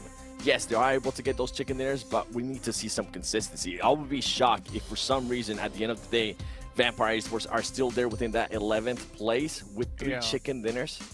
Very consistent. You remember day 1 before we went on air, I said to both of you, I don't think Vampire are going to qualify to Grand Finals, like top 3. And you guys, at least one of you, I'm not going to say who, was kind of surprised to hear that, but I never thought that Vampire wouldn't make it into the survival stage at least. And they are barely holding on, being 2 points ahead of the team in 11th place. Yeah, it's just looking at the performances, looking at the history of the past 3 days, they're the same. If you take away their 3 wins, they've had 7 placement points over all other games. If you take the eliminations from those wins as well, the elimination numbers drop significantly too.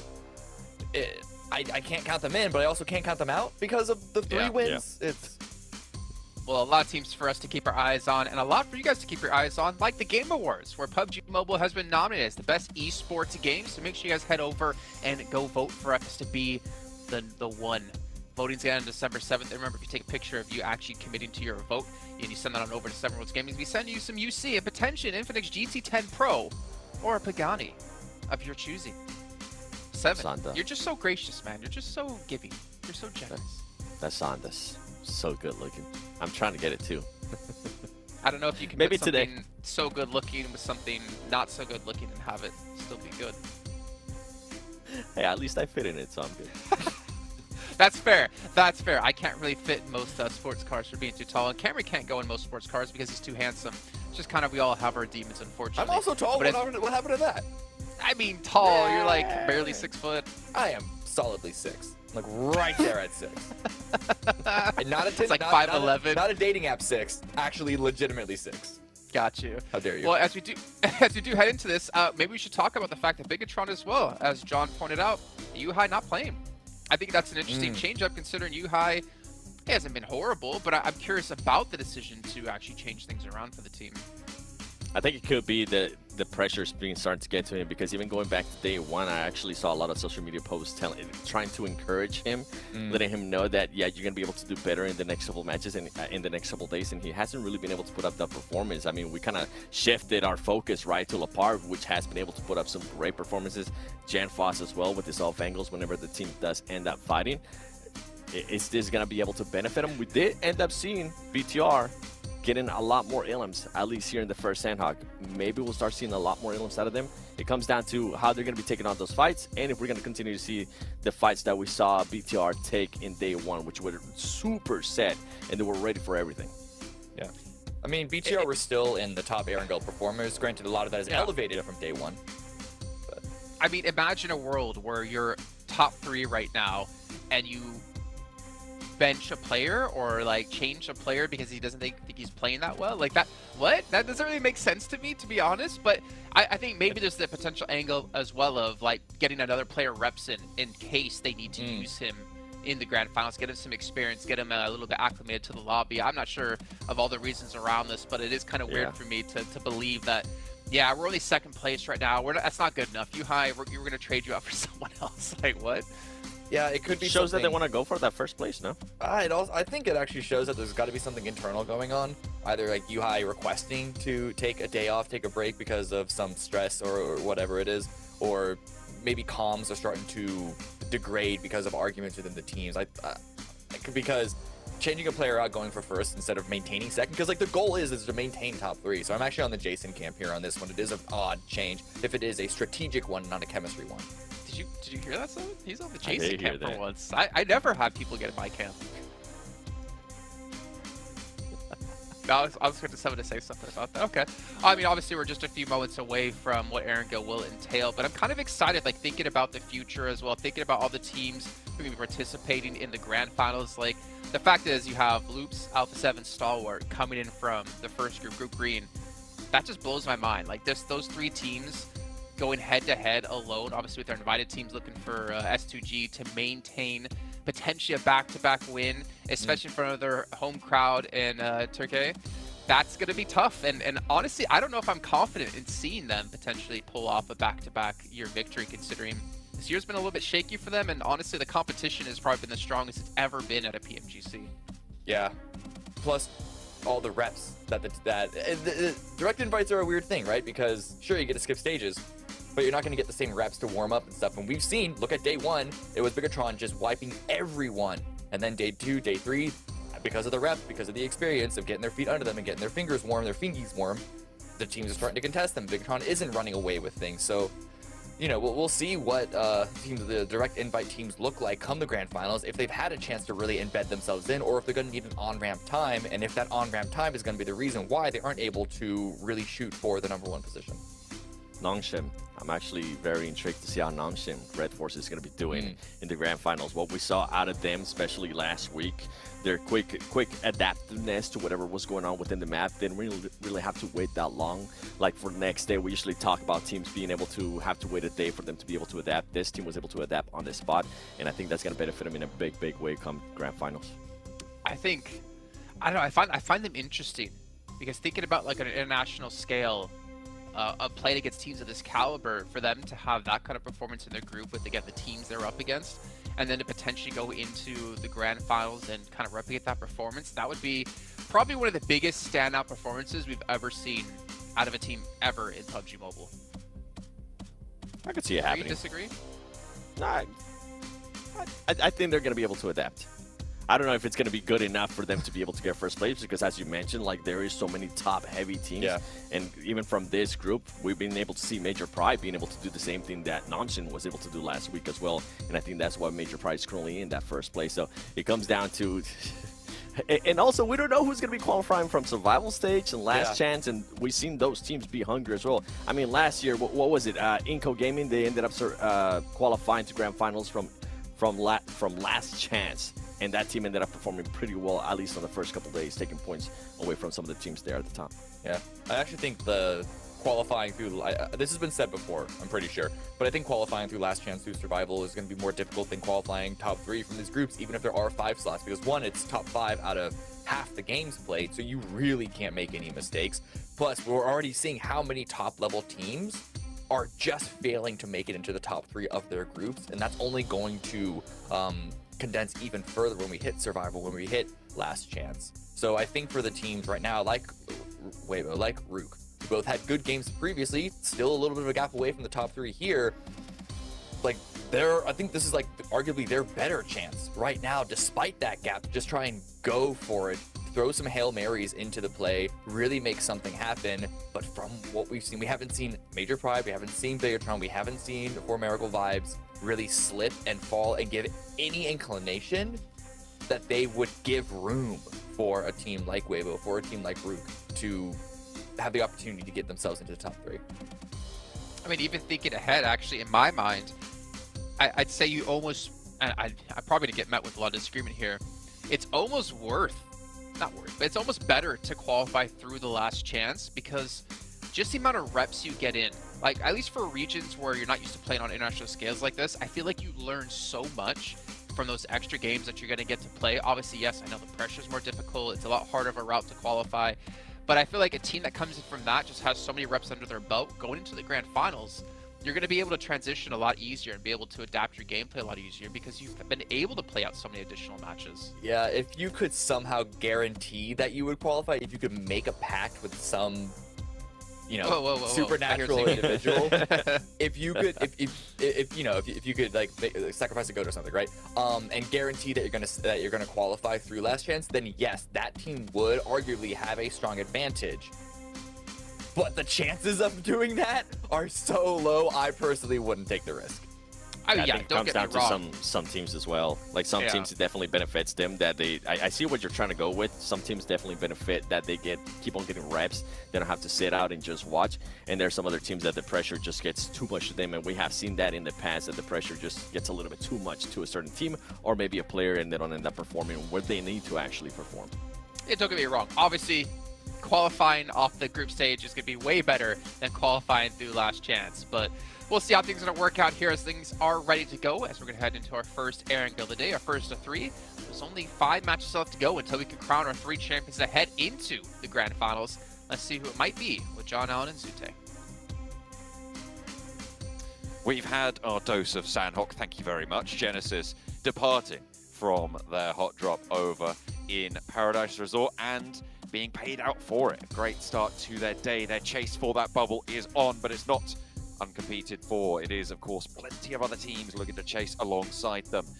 With Genesis racking on up a couple points, System Muerte, DRS close by on those tables. And of course, you can't forget that third place bubble chase as well. With BTR swapping some stuff out, they are looking to try and close down that top 3 spot in their player roster shift. We'll see if they're able to do so. Vampire, kind of a tricky spot right now, close to that bubble at the bottom as well, Zute.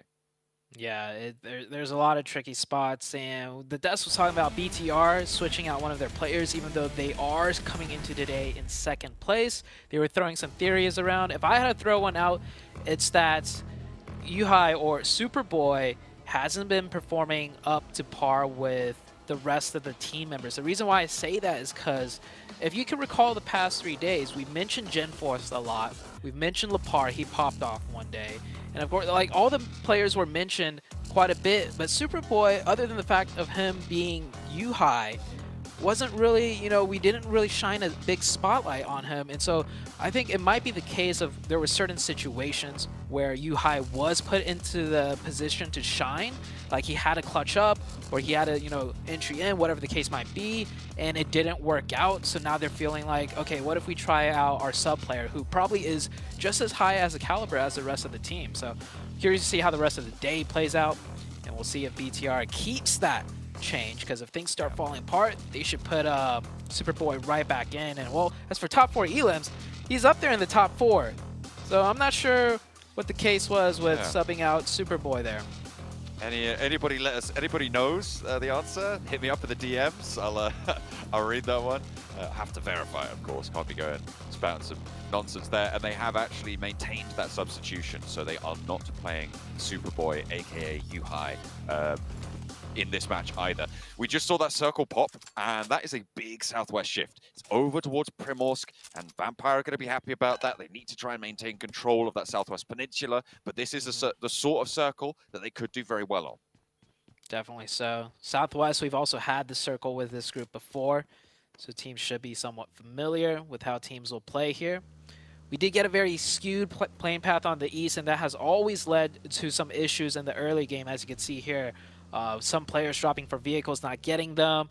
Other players getting the vehicles and looking, you know, to hunt down maybe the solos that dropped around. Suk picked up the M4. It looked like he was looking around just for a slight second, didn't spot anyone.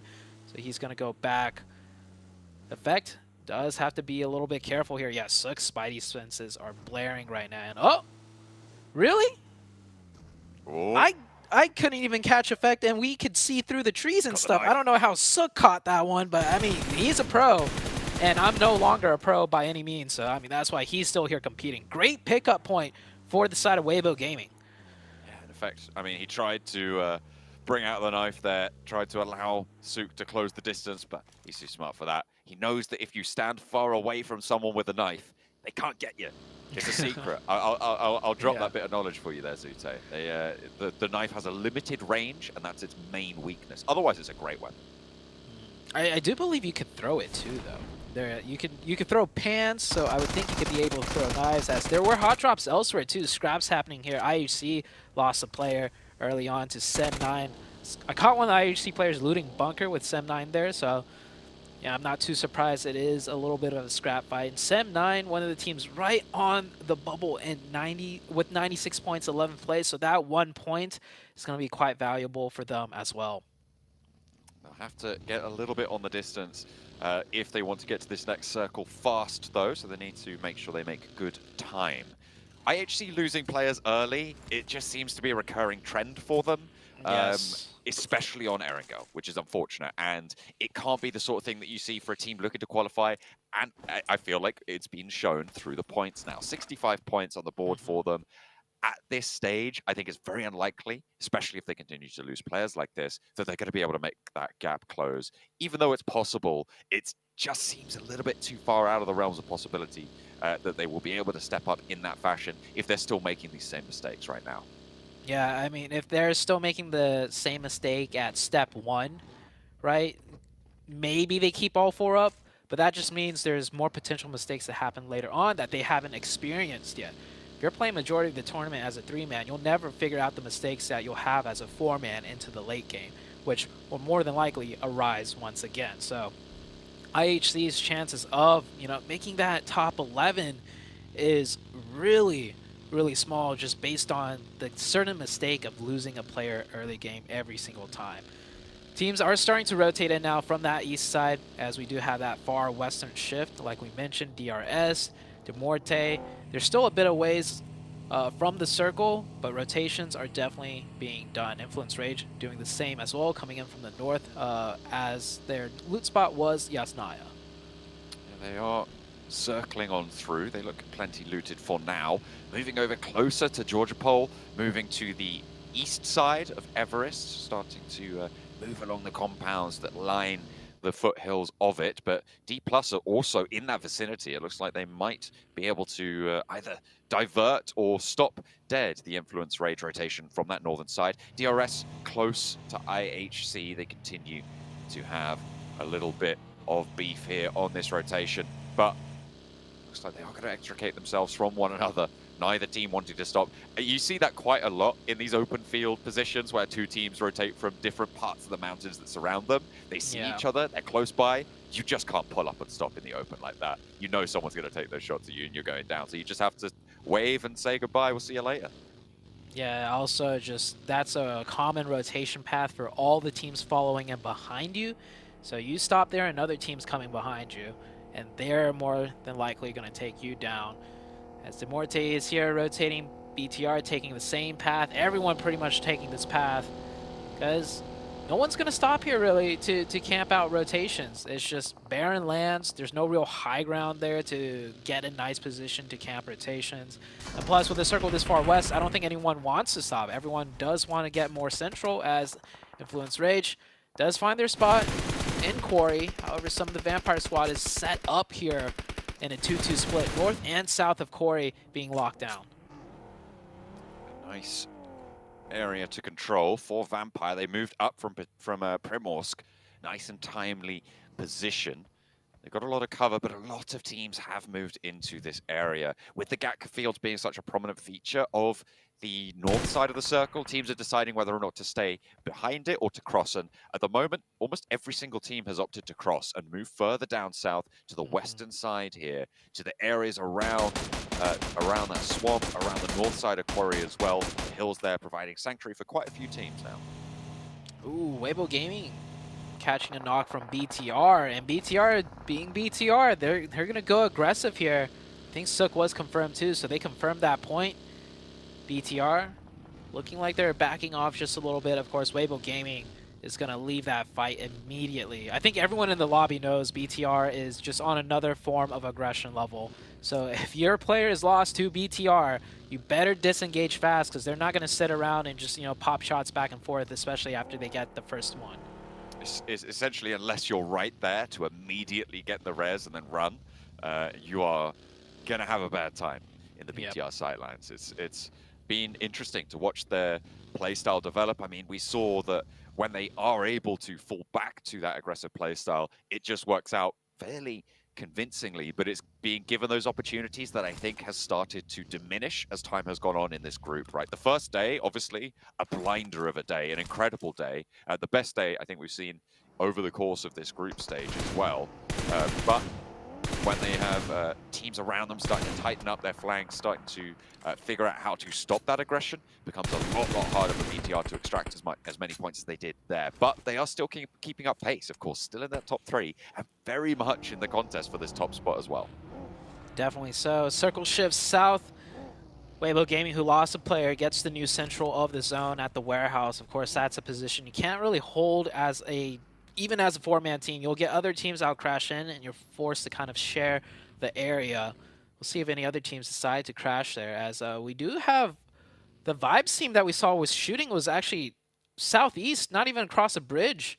I thought that was on the main island, but Vibes has not crossed over just yet. Queso actually looking to set up a bridge camp, and that's a pretty smart idea. If you're nowhere close to central zone, as Queso, you may as well bridge camp and maybe pick up some points before rotating in. Ooh, Influence Rage have spotted one of the angles for Vampire. Remember, Vampire holding a crucial set of positions around the top of the ridge lines that are surrounding the quarry area. So the fact that they've lost a player on that north side, you can just see that knock just on the left-hand side of the minimap in the top right.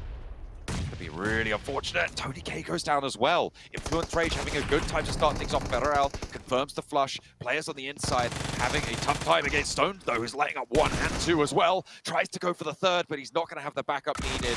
And Vampire being pulled all the way down to 1 player now. That is a really tough spot. Influence Rage can start to get these reses as well. A really great position now for Influence Rage off the back of taking it from Vampire. Yeah, Vampire doing a kind of a really bad split, 2-2 north and south. I know sidelines are there, but you have to expect a 4-man team to pull up potentially like Influence Rage did. So that split not working out there for Vampire. They're going to suffer the losses down to 2. They go. BTR. Oh, BTR actually never got that point onto Weibo Gaming. They got the knock, but it was stolen away by another team because BTR still have 0 elim points. They are still, as you say, on that 0-pointer. Major Pride, no players alive right now, so both BTR and Formerical Vibes with a chance to push on up, but Formerical Vibes still locked, embroiled in this scrap on the south side across the bridge to the military island. Looks like they are winning it out, but slowly trying to keep this pressure on to Beano Storm. Team Queso have disengaged from the bridge hold, so they do have that path available to them now. They don't have to stay here, but they might just want the points. Yeah, I think when you've lost out on rotations, you just go for the camp if there's elim points. And Vibes has a huge advantage there. They've got all the angles. They have priority to leave if things should get a little hairy down there. So Vibes taking their time. They got a knock earlier too, so they have the man advantage. It's a 4v3. Next circle going to shift out here as we head into the next one, and it centers right on up once again. Right to the mouth of the quarry area. The hills of the east that the Megatron hold right now are a great set of sightlines to control their flank as well as take a good foothold into these next set of circles. Maybe they'll have one of their big old games that we love to see from Bigatron. Miracle Vibes continue the pressure.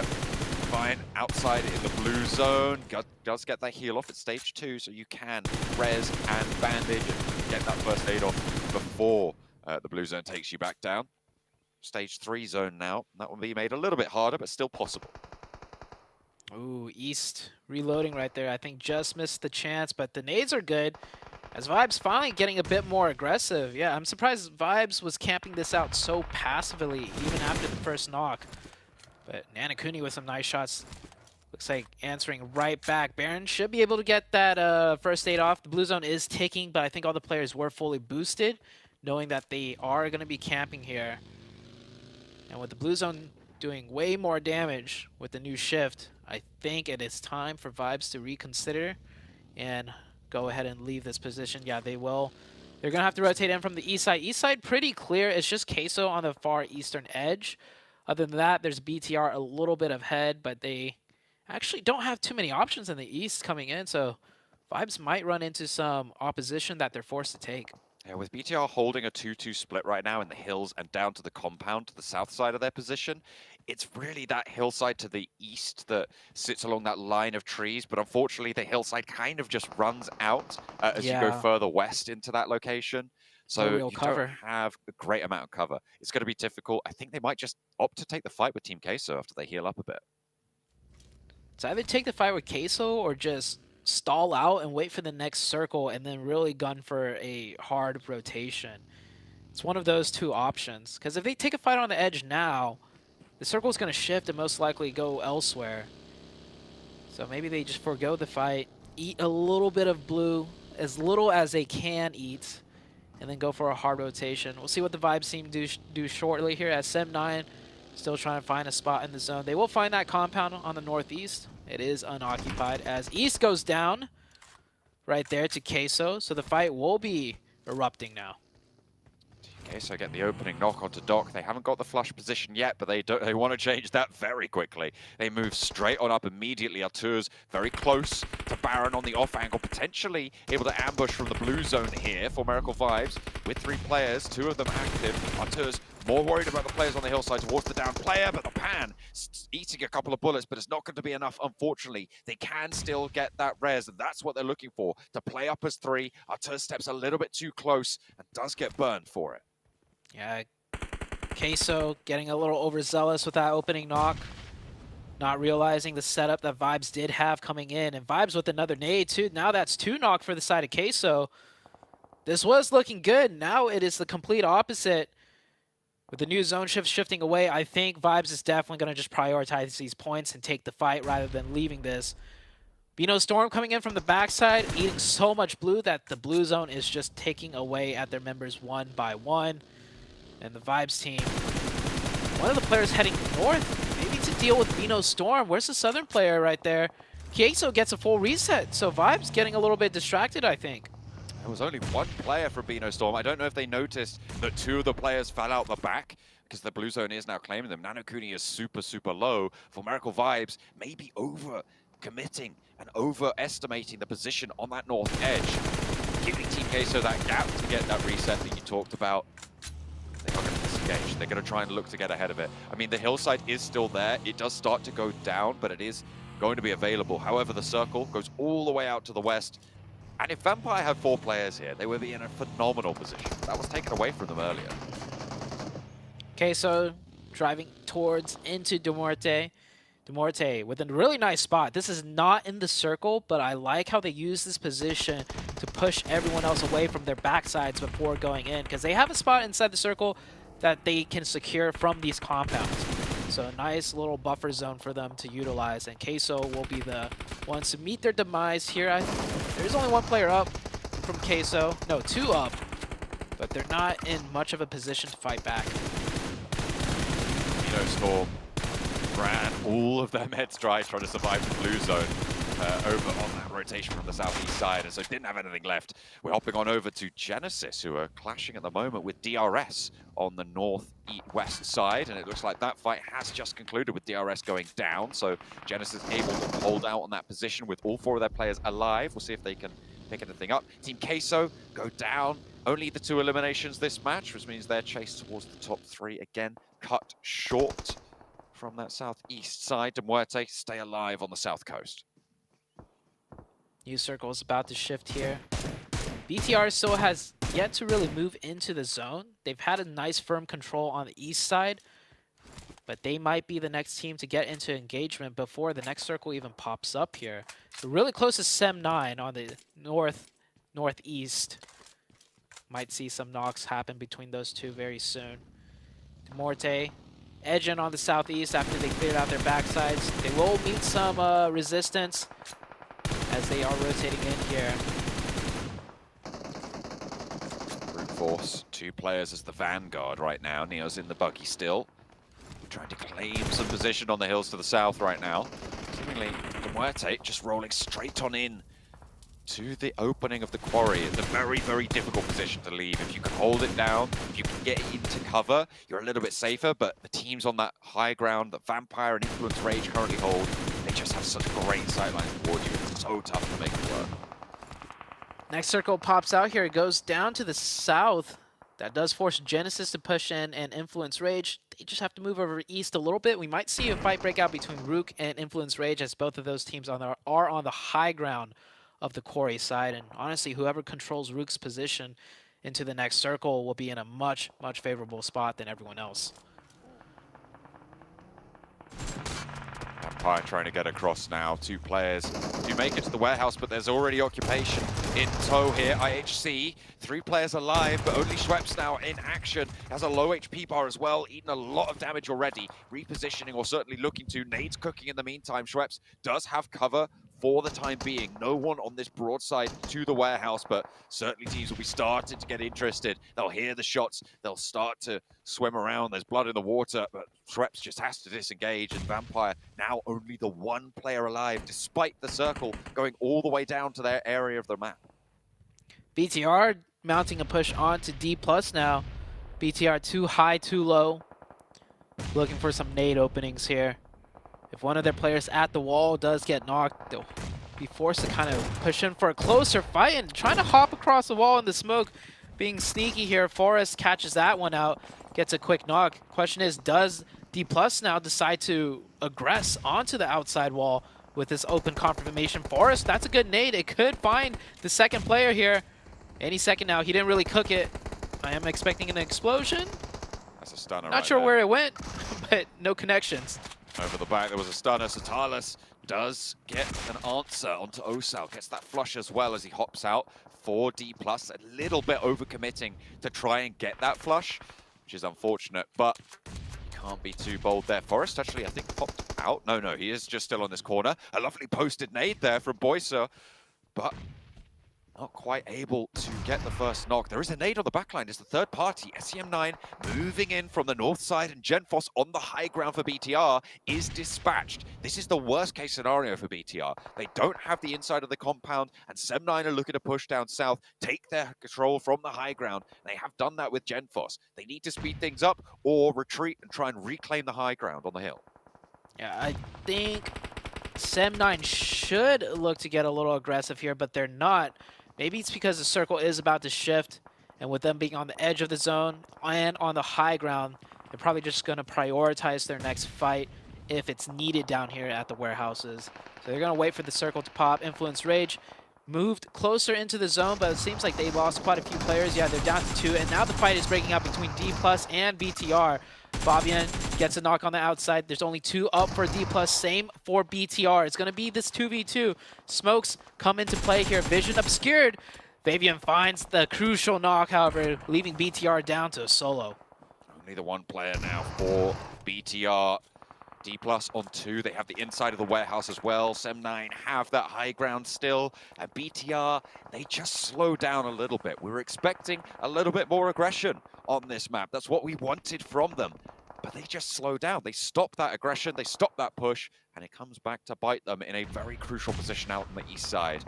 Now they'll have to try their hand with, I think, 2 players. They're going to survive that for BTR. They'll be lucky if they can keep those alive. You can see that fight continuing over in this compound, but Tam has now moved down the hill, and Lapart trying to play around the girders here.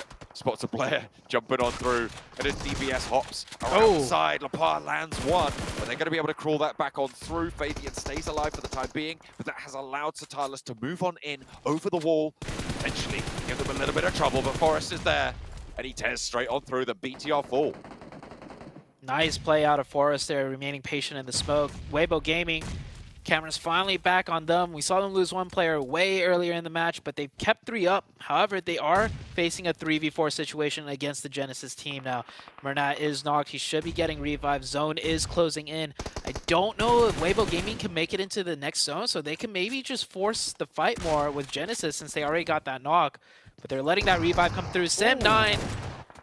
Oh, man. And from distance, brute force in a great position. We haven't even mentioned their position. They've got the zone on the south, the high grounds, and they also sent 2 players earlier onto the high ground for Corey because they could afford to do that. They have sightlines on everything. Certainly do. This area when teams have to leave quarry, kind of got it out by Rook, who are on that east point of the quarry. All of these teams crunched in on that north side. I think it's only going to be 1, maybe 2, if they're lucky, teams getting away from this position. And at that point, Brute Force has so much control. How do you get past it? I just don't see it happening. Schweppes can't make it happen anymore. IHC finally taken down. Actually, that was really quite close because IHC had taken a knock as well. So Schweppes might have been able to get a little bit further. Genesis starting to scrap it out with Weibo and on the losing end of this trade right now. But Gap still has his work cut out. Close range, a player with Genesis trying to go on through. Ichi goes down. Only the 1 player now remaining. And he's on the upstairs. Bernat super low, but he's got the DBS. Goes for 1, but an immediate save to keep the team alive was 3 for Weibo. Yeah, the forward position out of Weibo Gaming was a great spot for them to fall back to. It's not in the next zone, but a much better fight advantage there from that tower. IHC now sneaking up here. They got to be careful, though, because on the high ground, if the team does peek over, IHC is exposed. Zayol takes some shots, kind of gives away their position, giving Weibo Gaming a heads up as to how close the enemies are. The nades from Garlas should be good, should do some damage here. To tap them on down the hill. The blue zone's going to force them to crest the ridge. The smoke was there in time, and an answering volley removes that threat. Forces a reposition from Seoul, but a nade to answer. Gap goes down. They have got onto the ridge line now, and they need to get this res fast if they want to keep him back up. Waimao doesn't have a nade to put in towards Demuerte. They're playing 2 players on the ground floor. Not entirely sure that Waimao knows he's there, but he certainly does now. Moving up close with the DBS, hopping on through, finds the first knock, doesn't take too much damage, steps in, and looks for this, gets close and personal with Demuerte, and they will fall in the face of Weibo. He should not have won that, but he did. He gets the zone 2 on that edge. That is a crucial spot. We're into the top 4. The next circle favors them that way. I think right now, the best they can hope for is a 2nd place because Brute Force is about to force everyone to cower in fear with the superior positioning. The high ground on the southern hill. Rook is up there at the top, but man, it's just not much that they can work with. The second he peeks his head open, all eyes will be on them. Said it was going to be 1, maybe 2 teams leaving from this northwest side, but with Brute Force moving into position, it might not even be that many. They have absolutely dominated from this south edge. A lot of points already accrued as well. They've got 19 smokes. Like, what can you do against this roster? Nobody has the utility to handle them. Sem9 may be able to get an off angle, may be able to get a cheeky peek if they are lucky, but Pusher is spotted for Rook, the last player to stand. Looks like it might be all curtains for them. They know exactly where he is. There's a nade cooking for Prepod. Just going to put it over these sandbags. That should be it for Pusher.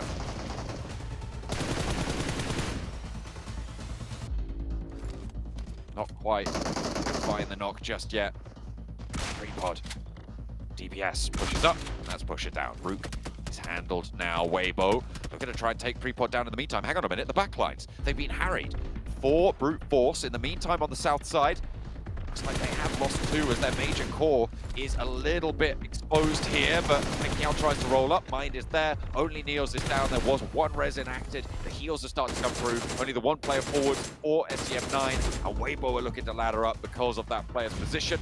Good result for Weibo. They weren't able to win out the previous game. Unlikely that they win out here, but they make it up to 2nd place. They've taken a lot of fights, and they should be able to put some decent points and a big dent again to that gap towards the bubble. It wasn't that big before, but with 4 Miracle Vibes going down fairly early, feels like they could have done a little bit more as well here. Yeah, Weibo Gaming really salvaged this match too, in my opinion. They lost a player very early on, and they were forced to just rotate into here. An area and quarry that is a cluster. So hard to make it out of quarry alive, but they did. They just made it out alive into 2nd place, which isn't too bad either. Brute Force, meanwhile, on the south side, not having any part of that quarry action, just 3rd party from distance. They control the south very well, though, against Queso and a few other teams that tried to go down there. And with the way the zones played out, Brute Force comes out on top. And that south edge, nobody could leave for a quarry. You're right, it was just such a death trap, and that's what I was talking about when I saw I think it was Major Pride send on into the middle, or maybe one of the other teams. You go in there, it's so difficult to get out once you've already committed to the Insider Quarry. More so probably even than places like Pachinki, places like these urban environments, right? It's just such a difficult place to leave, and that's exactly what comes through. The circle does give it a little bit of an advantage as well, so Brute Force able to capitalize. Yeah, I love how Brute Force also, with so much control on the south, they actually sent 2 players up into the quarry top side because they have pure sightlines there. As they're, I think they're saying something along the lines of block out the haters. Or like, I can't hear you guys. I don't know what that is, but a big chicken dinner win for them. I am very curious as to where that puts them on the leaderboard, right? They were kind of in the middle of the pack. Does that put them in a striking distance of the top 3 now? Or do they still have quite a long ways to go? We'll see in a little bit. Yeah, we do have a little bit more to go. Weibo Gaming putting up those points. I mean, it is a pretty big result there. Also, again, Major Pride, Bigatron, Full Miracle Vibes not having the best of matches. Again, it was a difficult circle. I feel like we've seen 2 very difficult circles at the start of today, which is kind of giving a little bit more excitement into that one. I'm also thinking about how Vampire weren't really able to capitalize on a circle that should have been to their advantage. They kind of had the pick of the litter when it came to positions, but they stayed on that split for too long. I think one thing that some of the top teams are struggling with, particularly just because it's the last day, is because all of the other teams, they're all on the bubbles of either making a potential chance at top 3 in the final days or potentially dropping out. So that kind of prompts every team in this lobby right now to be a little bit more decisive or maybe more aggressive with the decisions. And the top teams are having a little bit of a problem with it. See if they're able to pick up the pieces. We'll head back over to the desk. Well, I'm kind of worried about definitely the bottom of the table at the moment as things are just getting shucked up constantly.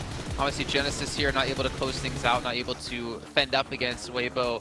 But for them, they're trying to climb the leaderboard, and Vampire, they've fallen, I believe, to 11th place. So a lot of teams shifting around and potentially dancing in and out of making it to the survival stage. Whereas the top, Weibo's like, you know what, we're still trying to contend for top 3, and they might be able to do so here, especially with Miracle going out so early. But gentlemen, we did have Brute Force, a team we hardly really talked about yesterday, able to get themselves a close and able to get themselves a little bit safer to maintain a survival stage finish. Yeah, I mean, with that southern shift, right, they found themselves with a really, really solid position just to be able to farm all the refugees coming out of Quarry, which is a really difficult place for anyone to leave just by the nature of the commitment into the low ground and then funneling out through one single direction. So they, I don't know how many of those eliminations were quote-unquote stolen, but I imagine a good number were. But hey, you're not going to turn that down. Still 22 points is 22 points. They're going to love that one, going to put them away from that bottom 5. I'm impressed with the way Weibo's been able to win those fights. I mean, they won a fight against Major Pride. IHC, they weren't being able to push their way out. That circle didn't favor them, but for them to clutch up those points, 12 points, is going to put them even closer, and it might actually push them into top 3. We'll have to wait and see what's going to happen there when we end up showing the overall. And then Rook, they've been quietly consistent now back-to-back days here, being able to at least secure those 6 points. If this team continues like this, and honestly, Major Pride, BTR haven't really been able to get that many points, especially Major Pride the last 2 matches, and BTR here in the last match. Anything can happen there when we go to first place, and look how close. There it is. There it is. Weibo actually did it. They have overtaken For Miracle Vibes. I said at the start of the show, I didn't think Weibo could do it because of like what seemed to me very stark requirements for solid games.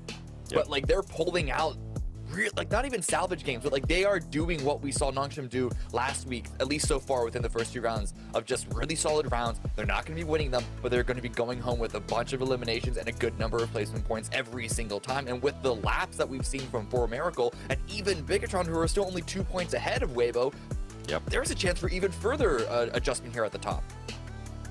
I mean, there's a legitimate chance that Major Pride, Bigatron don't make it into the Grand Finals, at least within this stage alone, because we could see For Miracle show up. I mean, there's what, 4 points separating 1st and 4th place, and then we have that drop off into 5th. Any one of these 4 teams could unfortunately be having to go a much longer route to make it through.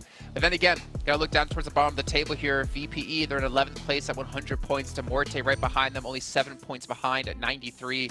There's still a chance Vampire could not make it, so there's a lot to watch at the top, there's a lot to watch towards the bottom. And then obviously the middle of the pack teams, if they want to break through top 3, well, they're going to need to have at least 2 chicken dinners on the day at this rate. Yeah, which is very unlikely, especially for those teams. But for Vampire Esports, I'm getting even more concerned because, especially there towards the end, Schweppes, the gameplay out of some of these players that we expect a lot out of is just not there. Being able to peek out when he knew that the player was going to be peeking him, just little mistakes here and there that are costing the team a lot. And especially with this circle, we were talking about it too when we saw it. It was like, okay, Vampire Esports should be able to make huge leaps with the current circle that they have. They didn't end up doing. They ended up getting blinded like Camus currently is by some of those teams that were fighting with I don't know what that was. Oh god, it's got so flashback. awful. Yeah, jeez. You know, All right, we're flashbangs good. happen in and out of game. For you guys who are watching, though, one way to deal with those flashbangs in game is to get yourself an Infinix GT10 Pro. It's born for professional players, can help you take your game to the next level. And while you're using that sweet little device, you can check out TikTok with the tag PMGC 2023 for anything behind the scene. Hopefully, we have some interviews up and obviously some content for you guys to enjoy. And of course, if you post anything about this event, make sure you use that hashtag PMGC 2023. We also have the Frost Festival currently going on at the moment. You guys can pick this up, go download it, get into the game right away because you have so many awesome little features. You can snowboard, you can turn people into snowmen, and if you ever want to build a snowman, well, this is your opportunity to do so if you're a Frozen fan. We also have the annual popularity gala going on as well. We're going to have 10 rounds for players to participate in, and if you do well, you can get some exclusive rewards that you can show off to all your friends and potentially your enemies, because let's be honest, there's always more enemies out in the world than there are friends. That sounds really grim. We also have the mechanic collaboration going on in game as well. You can pick up one of the sweet little vehicles, the Amola or the Zonda R, run over your enemies like we've seen happen so many times today, and not to mention maybe even carry your teammates to victory. But we do have to head to a short break here. We'll get things ready to go for our second airing of the day. It's going to only be our third match, so we're getting to the halfway point here for our final day at PMGC 2023 Group Yellow, and we'll see you guys in a bit.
And we are back here for our third match of the day. It's our second airing, and we've already had some teams make the moves. Weibo, Cameron, you were saying before we even came on air today, saying that that's the only team you think has a possibility to get into top 3, and they've done it just 2 matches in. Yeah. Question for you and them is, can they maintain this performance and continue to hold on now to a top 3? I mean, it's really close, right? For Miracle could easily bounce back from 2 very disappointing rounds. We've seen them be one of the scrappiest teams here, and they're definitely one of the highest performing of the scrappy teams. So there's always a chance, no matter what situation that they're in, that they're going to be able to grind a couple of points out. Okay, well, Seven, you just sit there and look pretty, because it's time to head to our commentators, who also look, I guess, kind of handsome themselves. It's John Allen and Zute to drop us in. 6'1", by the way, looking pretty good today. We are going on in. That's what I say anyway. Don't let anyone tell you any different. They are lying. It's slander. I don't believe them. But I tell you what isn't lying is that Weibo have managed to breach that gap, right? Breach that bubble, which is a really, really impressive feat to be able to get back up into the top 3. I don't think we've seen them there since the first day. Yeah, you might be right about that. I know there was just a big gap between them and the top 3 for the longest of times. It was like the entire tournament pretty much, and finally they managed to do it. But that also just goes to show how strongly the top 3 teams are, well, top 4 now with Vibes dropping down in terms of, just consistently getting those points, be it like here in this match, maybe the next match. So I think it's going to be a slugfest for top 1, because Top 1 at 153, 4th place at 149. All 4 of the teams in the top 4 can get a banger of a game, and then they just shoot right ahead, but then it can be quickly answered once again by another one of the teams in that top 4. Who is it going to be this match? Last match, it was definitely Weibo Gaming that stood out to me, but I think BTR, or more importantly, I think Major Pride, it's about time for them to show up today. They certainly do need to put a little bit of pace on the board. Those top 4 teams really, really tightly packed right now. See if any separation can start to be extracted from these games as they start to run dry. 21st match out of the 24 game set that we have for these teams, so not that many opportunities now. It's less about consistency, more about your ceiling, more about the ability to put up those big numbers right towards the end. I'm sure a lot of teams are maybe looking to reconfigure, try and readjust moving into these later games. A lot of teams at risk as well. Dropouts starting to come on through. Are we going to see IHC lose players at the start? We'll have to wait and see. Ooh, one thing I also would kind of hate to mention is Influence Rage. They are at 113 right now. The 11th place, 100.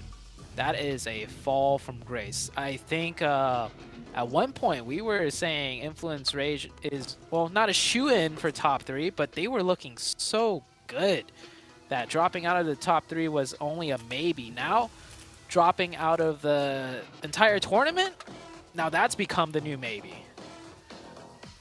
It's kind of unfortunate. It's not the sort of question that you want to be asking yourself this late into the day.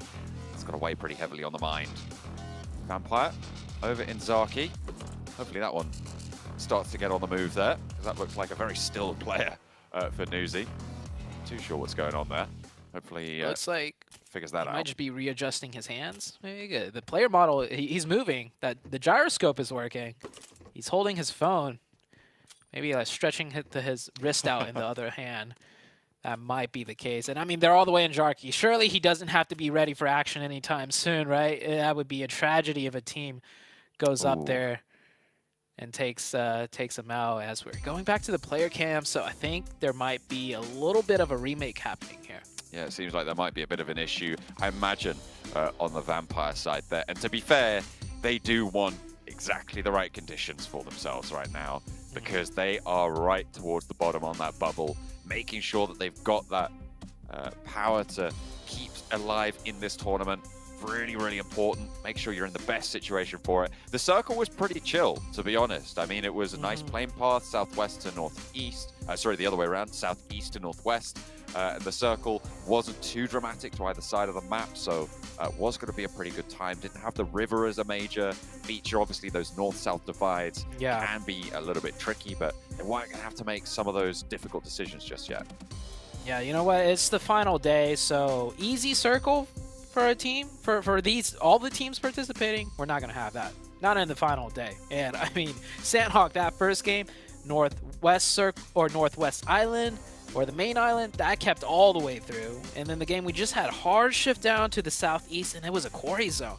These are all extremely difficult circles for any teams to kind of navigate through. So with that third game, or the third game that we almost had with an easy zone, I think the circle gods were like, nah, we're not happy with it.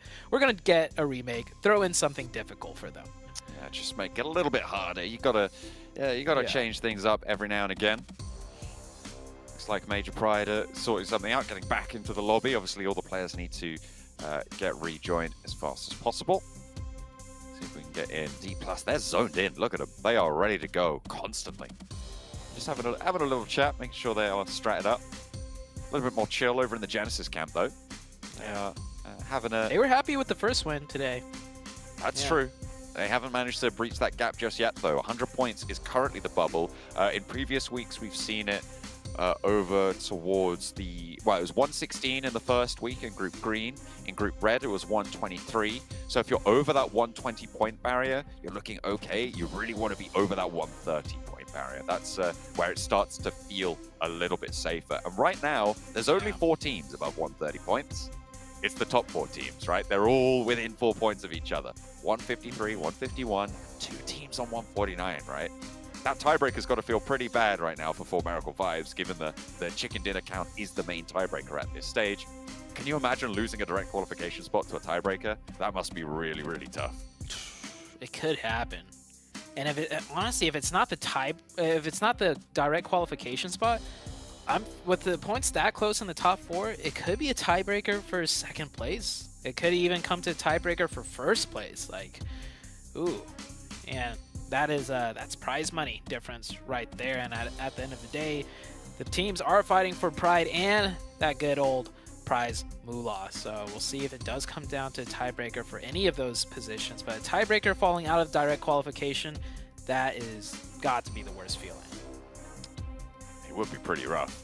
I feel like it's got to be one of the worst spots to be in.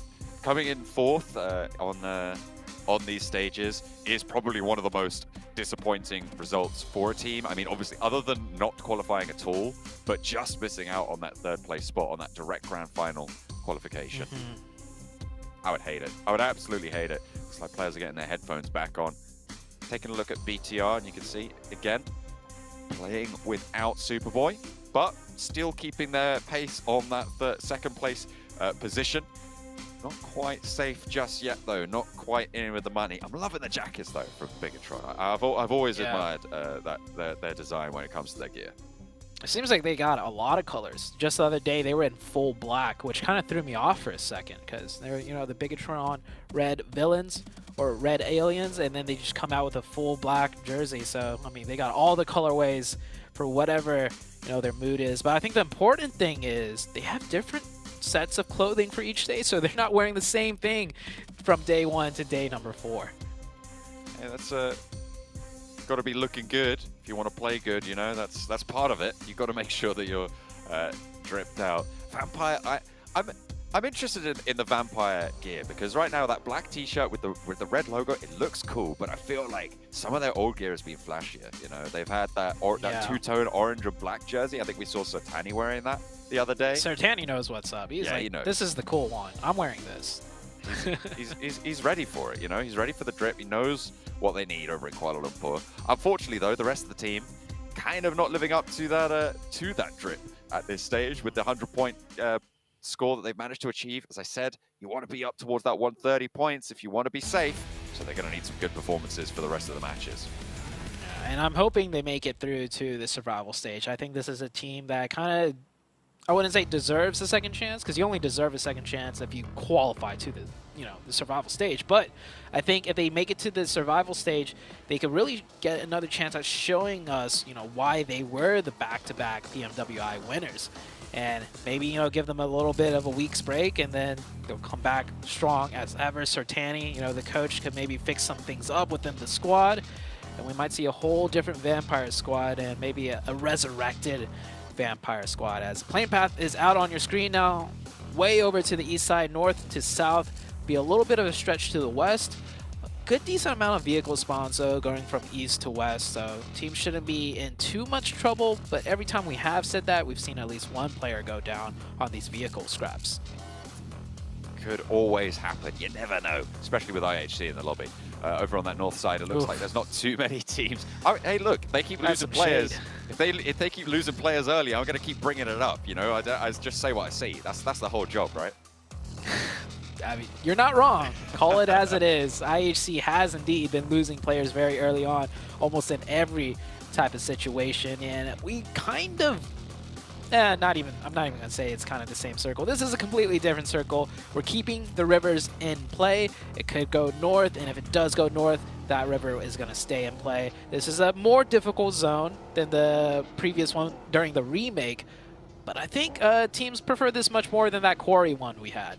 Take a look at that backup drop of Vampire as well, because Milta Power currently their target. We've seen them in Primorsk, we saw them last match go for Zaki. That's generally their backup drop, but obviously with the plane path far on this east side, over to Milta Power on that split. They'll be looking for loot over on the east coast this time. So another team taking up residence there is going to make things a little bit tougher to move through that area. Major Pride seem to have read into this a little bit. They're breaking west very, very fast, over through those gap fields, trying to get past Pachinki. Taking down the tires on a vehicle, so ganking anyone who tries to fill in behind them. That's always a good idea. And this one, a bit further away from where teams have dropped, so a bit safer to stop and pick up for himself.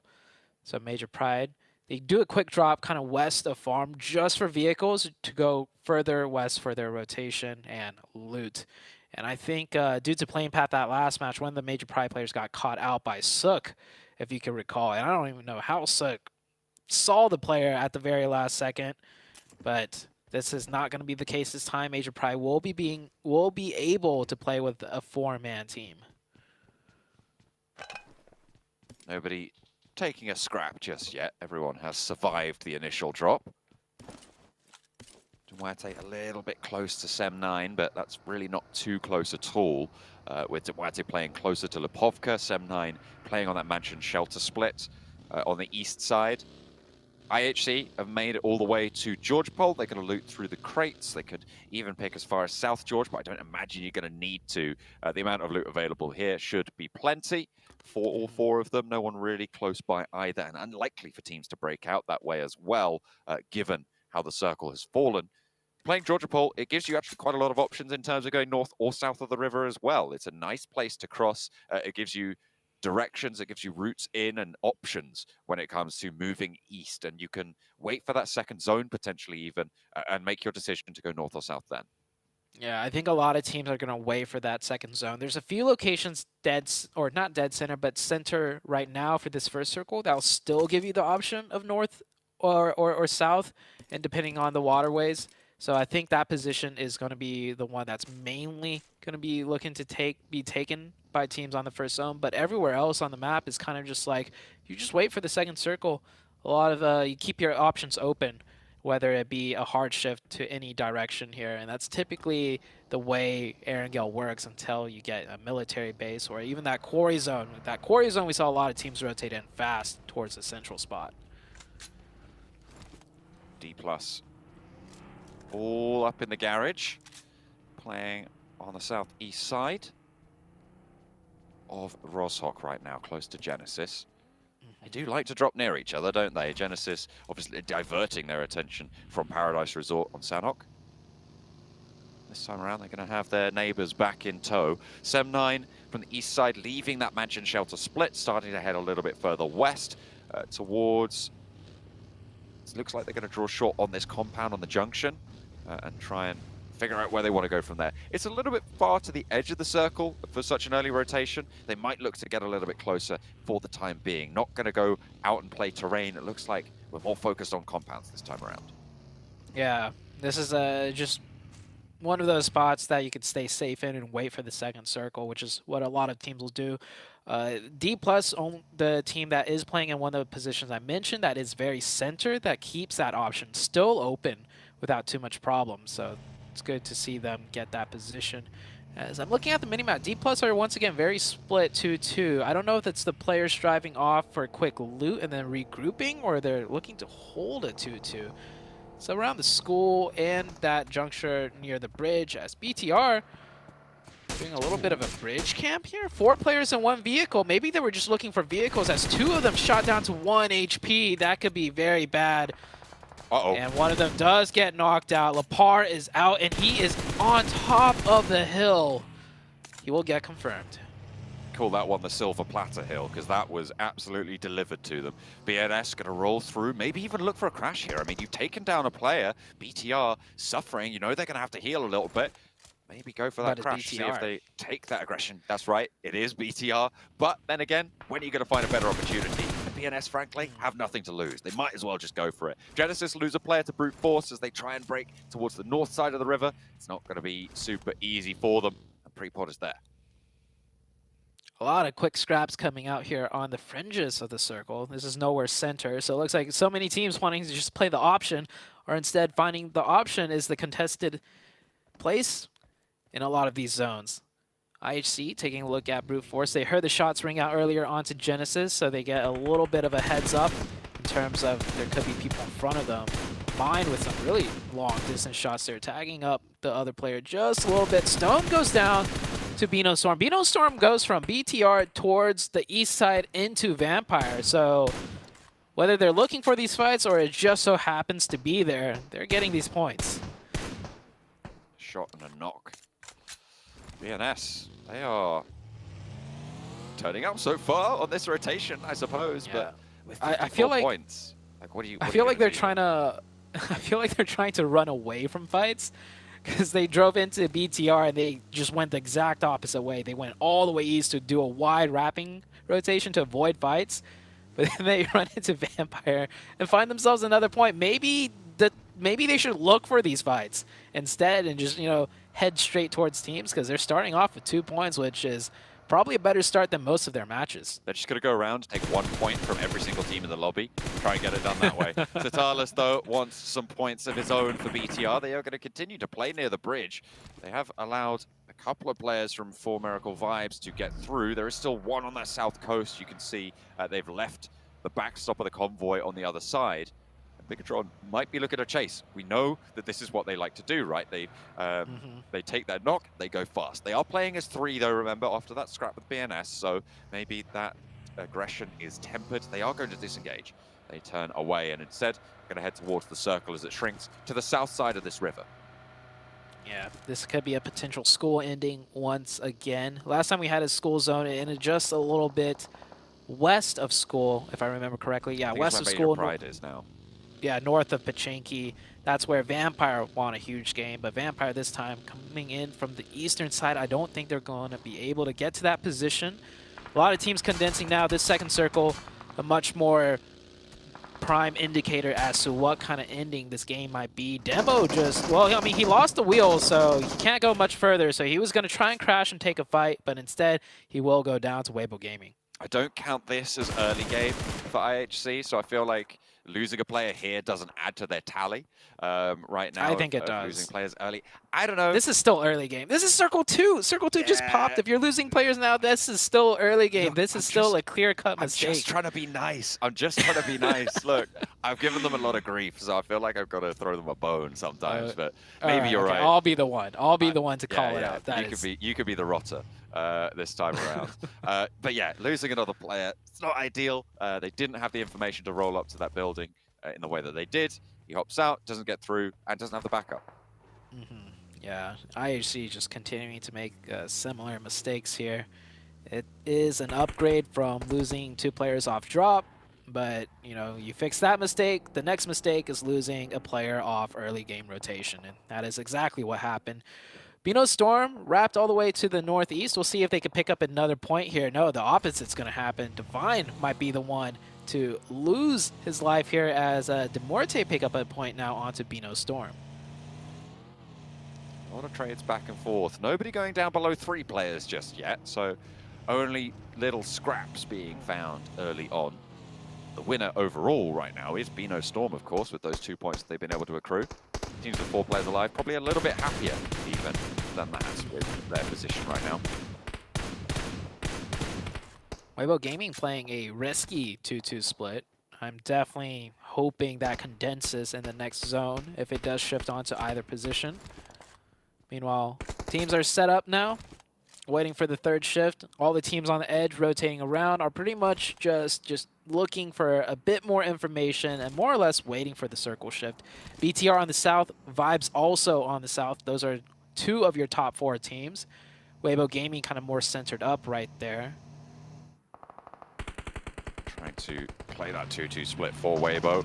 Let's get out there for Sem9 as they're close to that south hold position for DRS. 4 players there together trying to take control of these buildings. It's working out for the time being. Circle right on top of the north split for Weibo. They might look to regroup off that 2-2 now.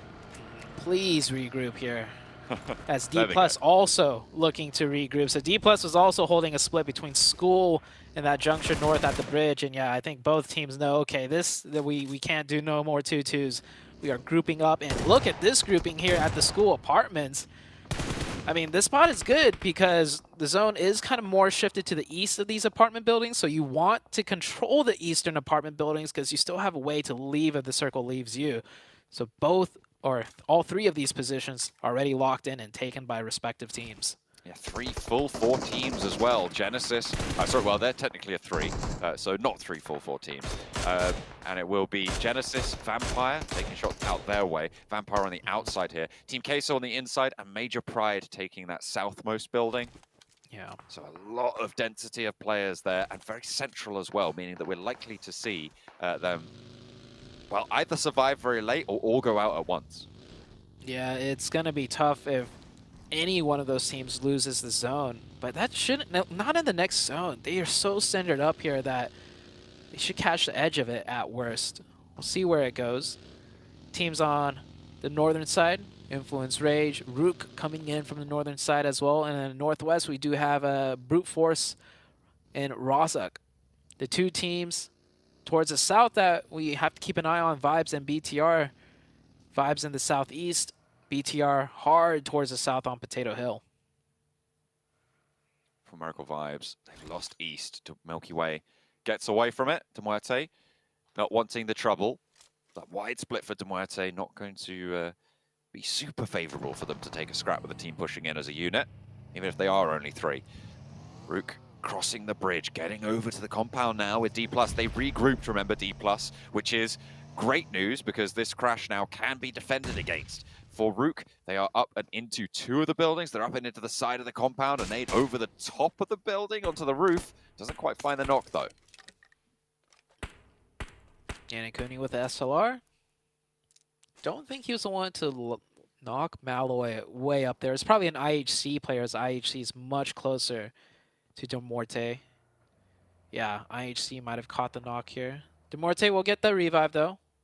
No real issues to be had here. All the teams just prepped and waiting for stage 4 to pop out, and we will soon see that. Oh, Brute Force, one of their players getting caught on that north side next to one of the Rook players.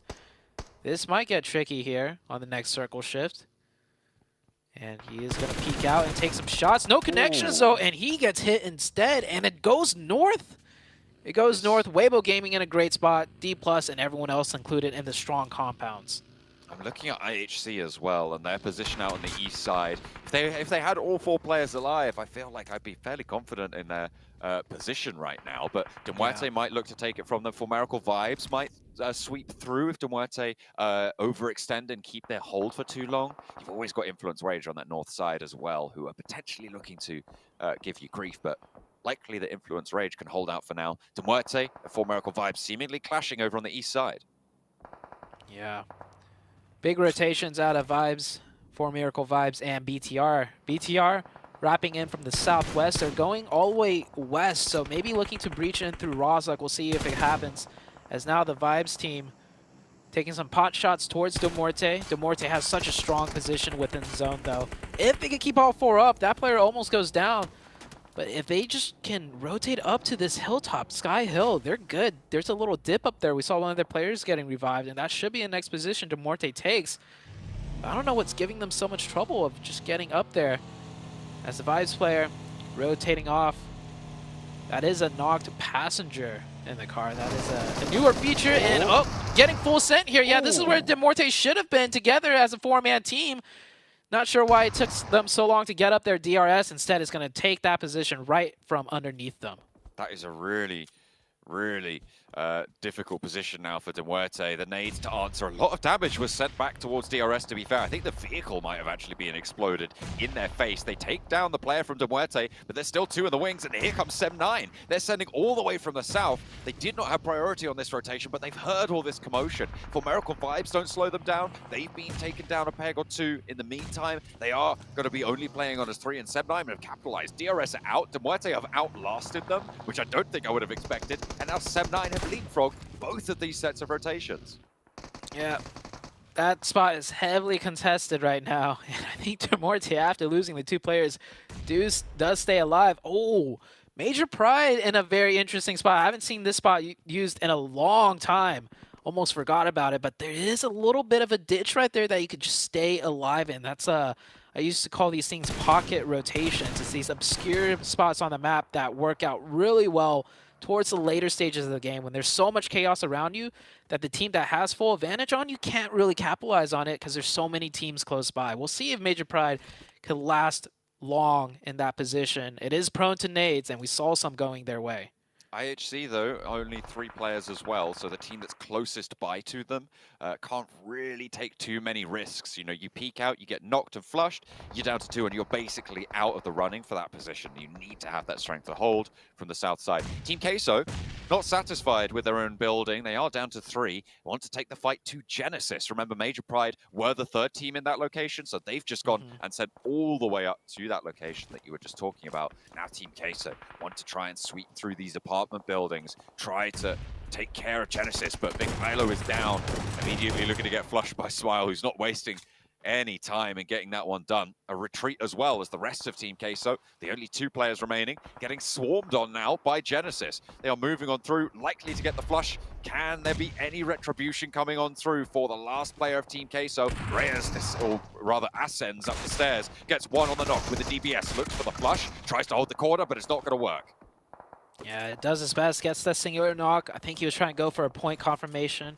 Not getting that, he goes out. 7-9, now getting pushed by 4 Miracle Vibes on the south side, but they have to worry about Demorte. Demorte with only 2 could just third party from the high ground shooting down as Vibes did lose a player. They're down to 2. 7-9's getting a reset back up to 4. 7-9 in a great position because outside of Vibes, I don't think anyone else is going to really look to fight them, but they're going to drive right in.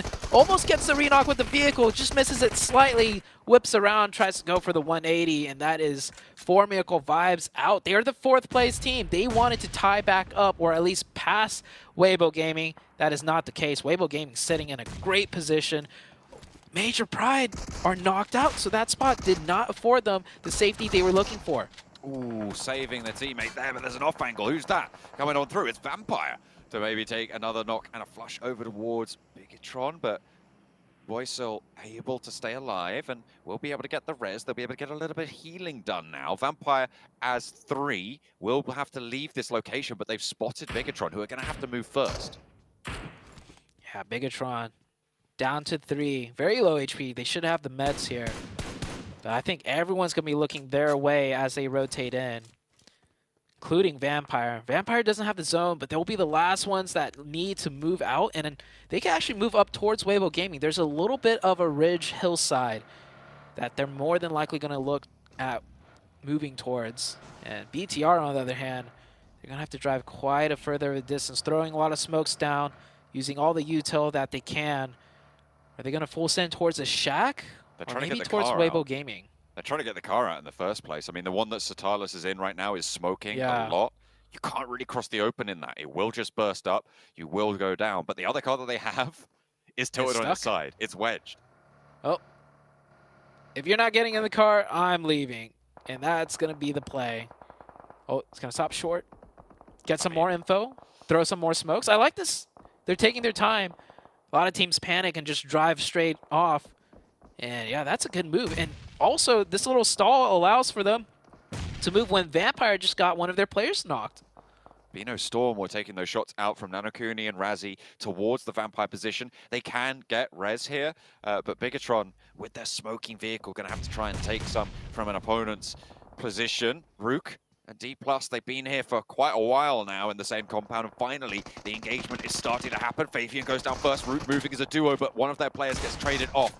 Nolbu up the top of the stairs, trying to find something from the attic. There's a player on the outside as well, but he spotted a sliver of the player downstairs, and Default will go down to the DBS. Yet again, Rook trying to move on through, but they've only got one more player active on the inside here. D+ have all 3 and a nade to seal the deal. D+ handled that really quite well there. I liked how they were able to do that, but hopping back on over to Vampire, they're still in danger. Looks like BTR is going to take that fight with Vampire. They lost one towards the side of Vampire. It was Satar that went down. Vampire is still with 3 up, and Vampire actually took out the Eastern team of Bino Storm. So managing both sides quite well. They're getting close, though, BTR, with that nade. It could spell disaster. Ravenclaw's going to be ready to answer with a nade back, but not in time as the one falls right in front of his face. He's going to fall back a little bit as BTR closes ground, but Genforce goes down. That caught him. I didn't think it was going to go far enough, but it did. Another one over to the back for Ravenclaw. only boy still now left standing in the dirt right now. Takes a spray and goes wide. Thinks that the player's going to track into the smoke, but is spotted. And Vampire pick up another point, but there's an off angle. Sem9 are here still. They have found 1 and 2 over towards Vampire. Low HP, but in response there is a volley to try and keep them in this one. But they're in the low ground. They are in an exposed angle. Mikyao can't quite take the shots out this direction just yet. But can Vampire get back to their feet? Because they do not have the best of supplies right now. There's smoke cover, and that is it. Yeah, they're pretty much done for. Weibo Gaming is gonna find Schweppes soon enough. And Sem9, they need to worry about getting into the zone because they do have Influence Rage next to them that they will be needing to take a fight with. Yeah, here's that fight. So far it was 2 holding off Influence Rage, but finally Kenny goes down. Good trade by Tem with the nade. Influence Rage only has 3, only 1 elimination point as well. The rest of Sem9 coming here to regroup. Probably going to be able to get that revive, and they should push on over into Influence Rage. Weibo taking shots out towards Vampire in the meantime. Sem9 now established here, but still that knock has stuck. They are looking for that res. Brute Force in the meantime, they are in that dip that Major Pride were in, but got taken down in. On that northern side, having to fend off against D+. It's been a little bit of a scrap over on that far side, but maybe a disengage coming through from Sem9 here. Yeah, Sem9, they're going to elect to play a little bit slower and more patient. This team has never really come off as an aggressive team, and I think with 4 players up, they don't feel pressured to make a hasty call or hasty play, so they're going to regroup, and if they find another 1 or 2 openings, then they'll look to get aggressive and finish out the team to the north of them. Brute Force playing in that divot that Major Pride was in earlier. I think Major Pride probably went out to nade, and Alex used the last of his nades to get that position eradicated. So now Alex would... Oh, Alex still has 2 nades. So I'm not quite too sure what exactly took out this side of Major Pride, but they're out with 0 points.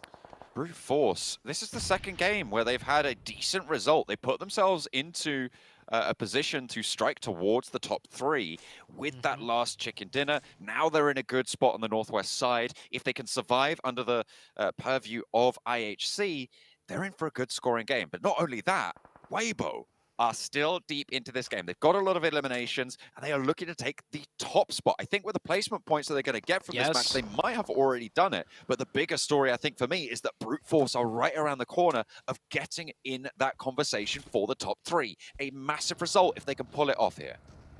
Yeah, Brute Force, one of the teams in the middle of the pack, right? And we said if you get 1 win, all of a sudden you're in contention for that top 3. You're a possibility, and that possibility is being made true right now by Brute Force. You see that gap, though. They still have a little bit of a gap to close as Influence Rage got the upper hand now onto Sem9. Sem9, yeah, I think they're just a little bit too passive. They had the advantage. They had things in their favor, but they let Influence Rage crawl back into this fight. To get that trade, however, Sem9, it's a 2v2. Influence Rage, a much more aggressive team, and that aggression is going to award them with 1, with 2, with the squad wipe, and the reset back up to their 3rd player. IHC looking to third party this. Can they make it over in time? It looks like it. The nades are getting close. The shots are good. Influence Rage should be taken out here, and that is Influence Rage out the lobby.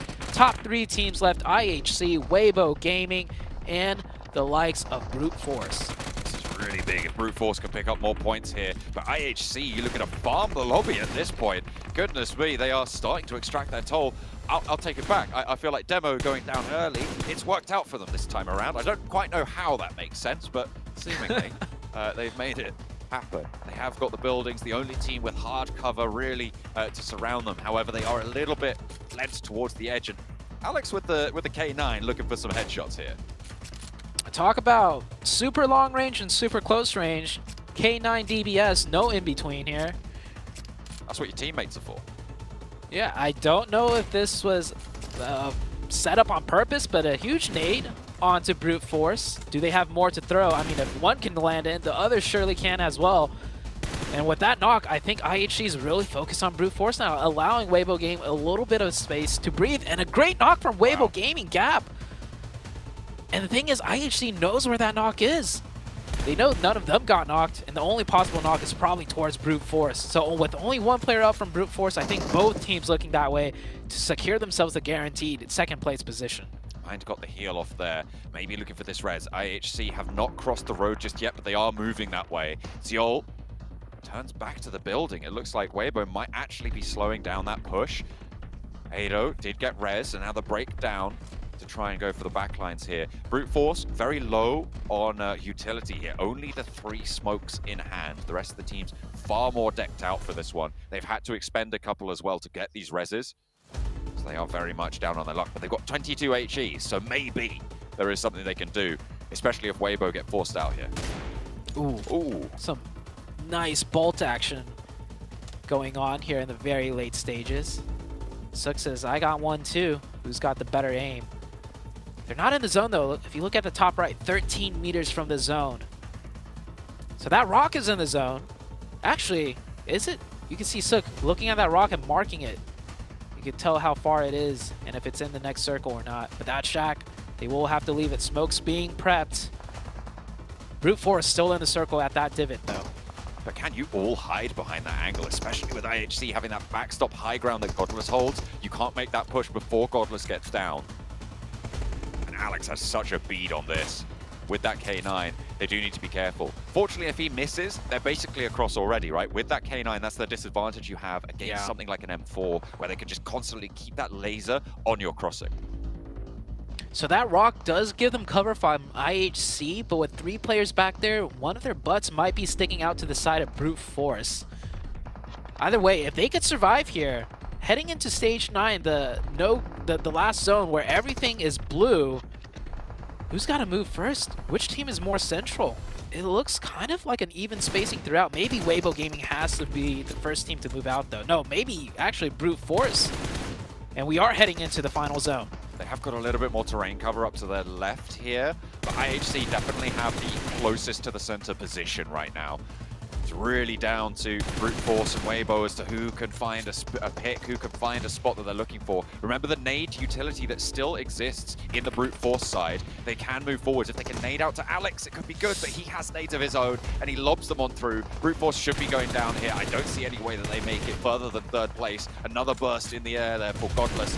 Finds another knock. Just the 1 player now left standing, and you've got to imagine just 1 more nade seals the deal. Neos is there, but Weibo is starting to make their break as well. Can't quite find the angle. It was close, but not quite all the way. Gap has to break out, and with 3 players of IHC gonna be rolling on through. It doesn't matter that they lost a player earlier. Can Gap find something miraculous here as they march on forwards? Oh, that's 1 point. Oh, that's 2! No, that's... may be able to turn it around for Weibo. He's moving forwards. He's got that first aid. Only the 1, though. But the high ground for Godless is there. He is going to have to leave. How long do these smokes last? Gap up to the tree. He knows that he's there as well. The flush confirmed. Can Sook get res?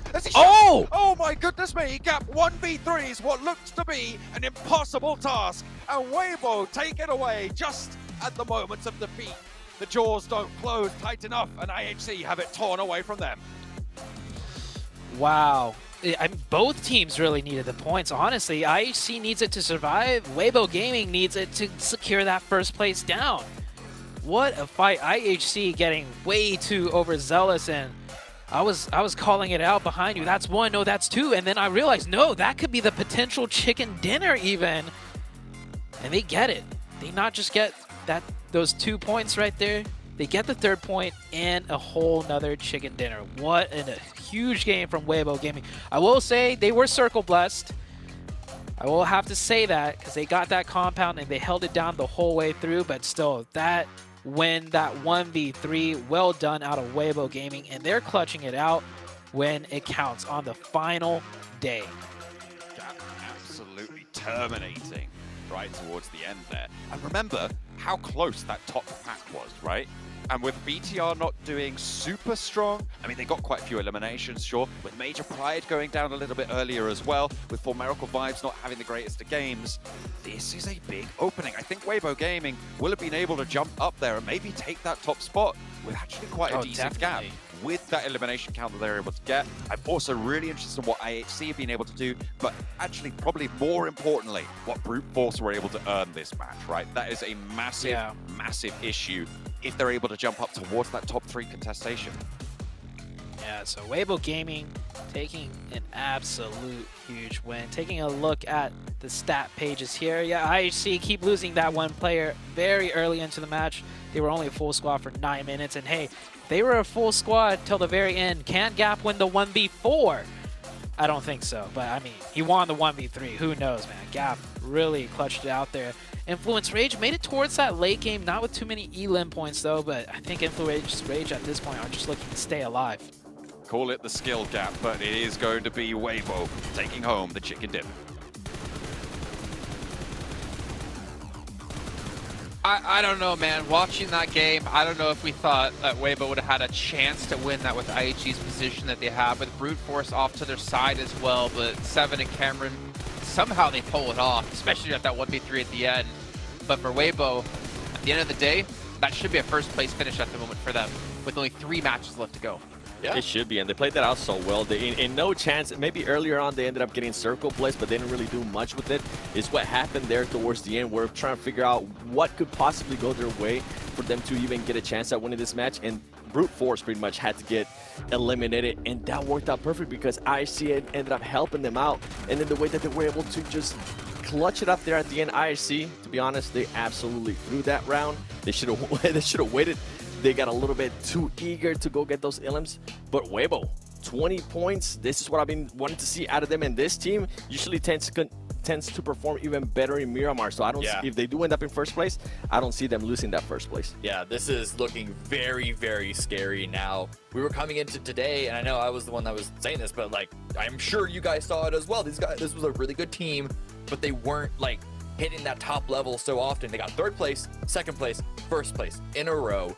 Absolutely great performance, when a lot of other teams, especially in the top position, don't seem to be playing at their best. Looking at For Miracle vibes, only 1 point. They have had rough games so far. 0 placement points, 1 elimination point for 2 Erangels in a row, and this is when For Miracle are supposed to be showing up before going into Miramar. I don't know if it's the pressure of it being the final day and them trying to hold on to the top 3 position, but this is a completely different team, and that is the perfect opportunity for Weibo to then strike ahead, get to the top 3, and now, as you say, Seven, likely into first place. I mean, if we're going to call out For Miracle, let's also call out Major Pride, who have had a massive fall-off today as well. They looked so consistent over the last 3 days, but they've been non-existent now, and they've been constantly punished in the beginning, losing at least, 1 player, and here not really netting much of anything. Also, Brute Force, I kind of feel for him there. They had 22 nades and 4 smokes. They had the nades to completely destroy every compound ever, but they didn't have the distance they needed to be able to pull that off. And there you go, Weibo taking first place at 169 points. Nice. I think we're looking at the first place. I honestly don't see them being passed by BTR, by Major Pride, or by 4MB with the way they've been playing, and also with those two Miramar still eluding. And the way they've been winning those fights too, I feel like everybody in Weibo's team is currently playing very, very confident. We got to give some credit to Brute Force, because this team has made a comeback. At one point, I think at the beginning of the day, we were talking about how they could possibly not even be in the top 11. Well, guess what? Now this team is trying to make themselves within the top 3. And if for some reason Major Pride and 4MB continue to play the way they have been, I could see a Brute Force maybe clinching up that 3rd place. Yeah, they would probably have to get a win under their belt. But again, whenever you talk about a team climbing up, especially when it goes to the end of the line like we are now at the final day, it's not just you performing well, it's the teams ahead of you performing poorly, and that's exactly what we're seeing from Major Pride, from For Miracle, so it is definitely possible. I mean, even Influence Rage, we've been constantly talking about how they were starting off the event at the end of day 1 at, 3rd place? Yeah. And they end up falling extremely low in the rankings. At least now they're back on the front page and they're holding on steady with the performance in that last match. But there still is a chance they could potentially fall off. But again, every match that goes on from here on out with only 3 left to go, as long as they have just an okay performance, they should be maintaining that position. Whereas if you look at towards the bottom, Genesis started off the day extremely strong with that victory. We had some high hopes for them, but the performances in the last 2 matches for them, unfortunately, means I'm not sure they're going to quite make it, which is going to make Vampire a little bit more happy still to see them with 3 chicken dinners, 40 placement points, 10 placement points out of, 21 matches now? Yeah, something like that. That's rough, man. But obviously they still have a chance to turn things around. But Weibo, I don't know what it is about this team. Day 1, I was like, okay, it's another Tiamba. But I can't really say that anymore. They're turning into a 6-2-8. Ooh. Okay, yeah, I like that. I like the comparison because the players have been able to win those gunfights, and that's something that some of the other teams haven't been able to do.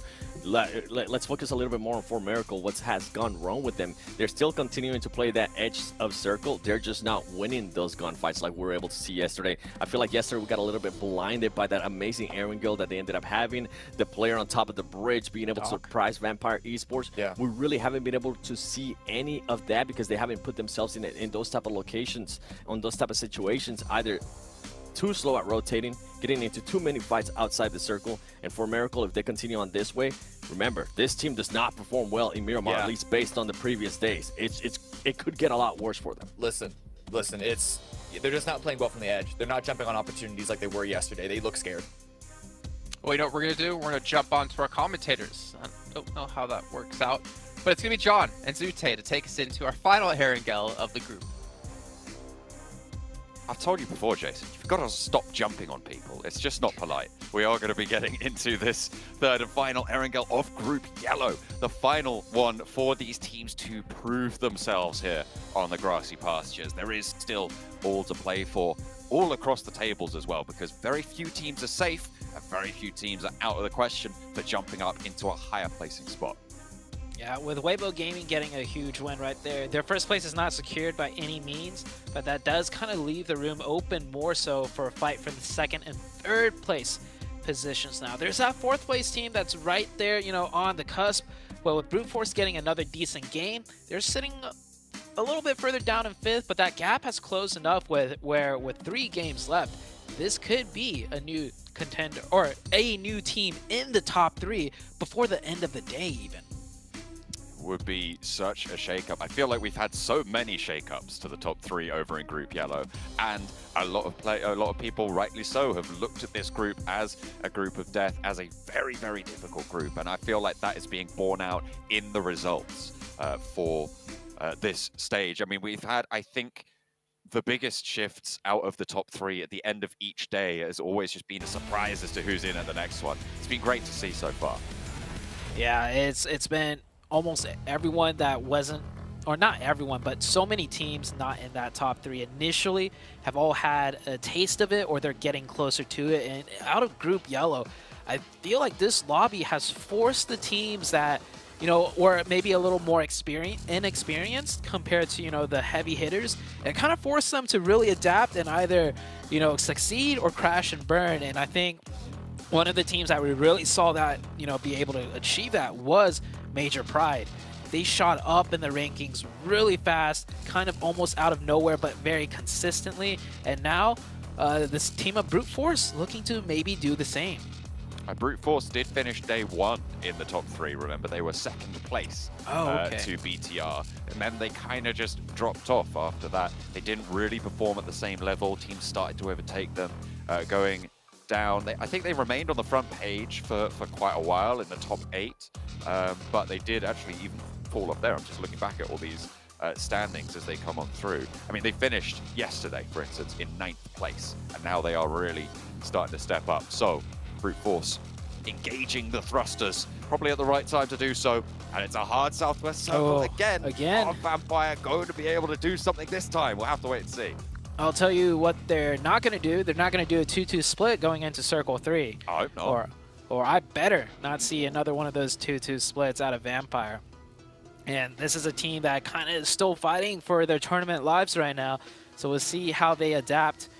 You do see Major Pride there getting a nice drop also towards that southwest. I think in the previous game with this circle, they had to rotate in from the east and they lost a player early on. This time they'll keep 4 up. Last game they kept 4 up, but it didn't work out too well for them. Maybe this might be their game? Could be. You never know.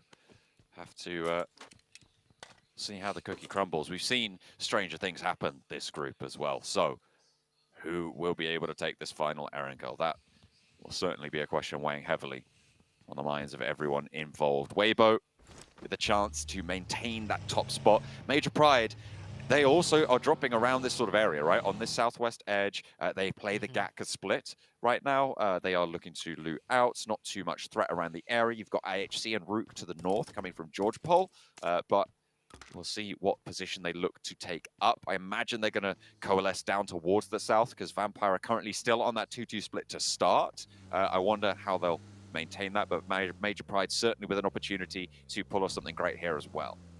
Yeah, another adjustment I want to see coming into this game specifically because it's the same circle is for Miracle Vibes. Last time they tried to cross the bridge really late, ended up getting bridge camp. This time they should know better and maybe look for a faster rotation towards the east side and not get bridge camp by Team Queso once again. But Queso, on the other hand, didn't have too great of a game doing that either. So maybe Queso's going to adapt and leave that bridge. We'll see a lot of changes, though, coming into this game with the same, almost the same exact circle. Or it might shift in a way where Circle 2 just makes it a completely different game. To see. I mean, it was the first Erangel today that fell down towards the mouth of Quarry. Brute Force were able to get that chicken dinner all the way on the south side. Once more, Brute Force are up in Severny and likely to come through to the circle late, trying to play on that edge and steamroll their way in. 138 points puts their gap to the bubble at, what is that? That's got to be 15 points, I think, up to third place of Major Pride. So that is what they are looking to close. See if they can keep ahead of For Miracle Vibes, who are similarly looking to jump up over Major Pride or over Bigatron or even over Weibo Gaming, because those throws can change very, very quickly at the top.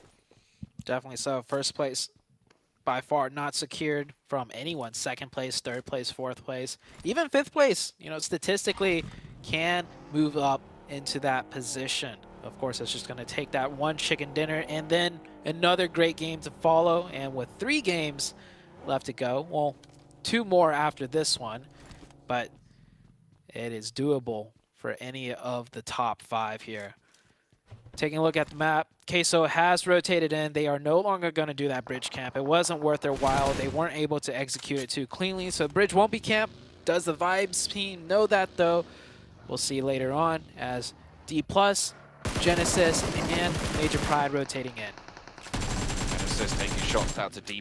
D+ sat fairly confident right now in a 7th place. Unlikely that they jump up to 3rd, so they are just looking to secure their position right now. You just need 3 or 4 point games, to be honest, for the remaining 3 matches. That's all you're going to be looking to find for D+, to make sure that you're in there. Of course, laddering up for money, always a good idea. Always good to have a little bit extra of that prize pool, but you'll take getting on to that survival stage. Of course, in the end, only 5 teams from that survival stage can make it through. So it is still a very, very tough race because you've got to be facing off against 24 teams, or well, I guess facing off against 23 teams being the 24th team. But 24 teams will be playing in that survival stage to get to the last chance stage where only 5 teams make it into those grand finals. So there's still so many more competitors waiting in the wings. Yeah, it is definitely a grind, and so many strong teams barely made that top 3 will be the teams that you're looking to face. So many strong competitors still too, even though the toughest of the bunch have qualified directly in. Dumorte rotating in from the eastern side, sitting in 12th place.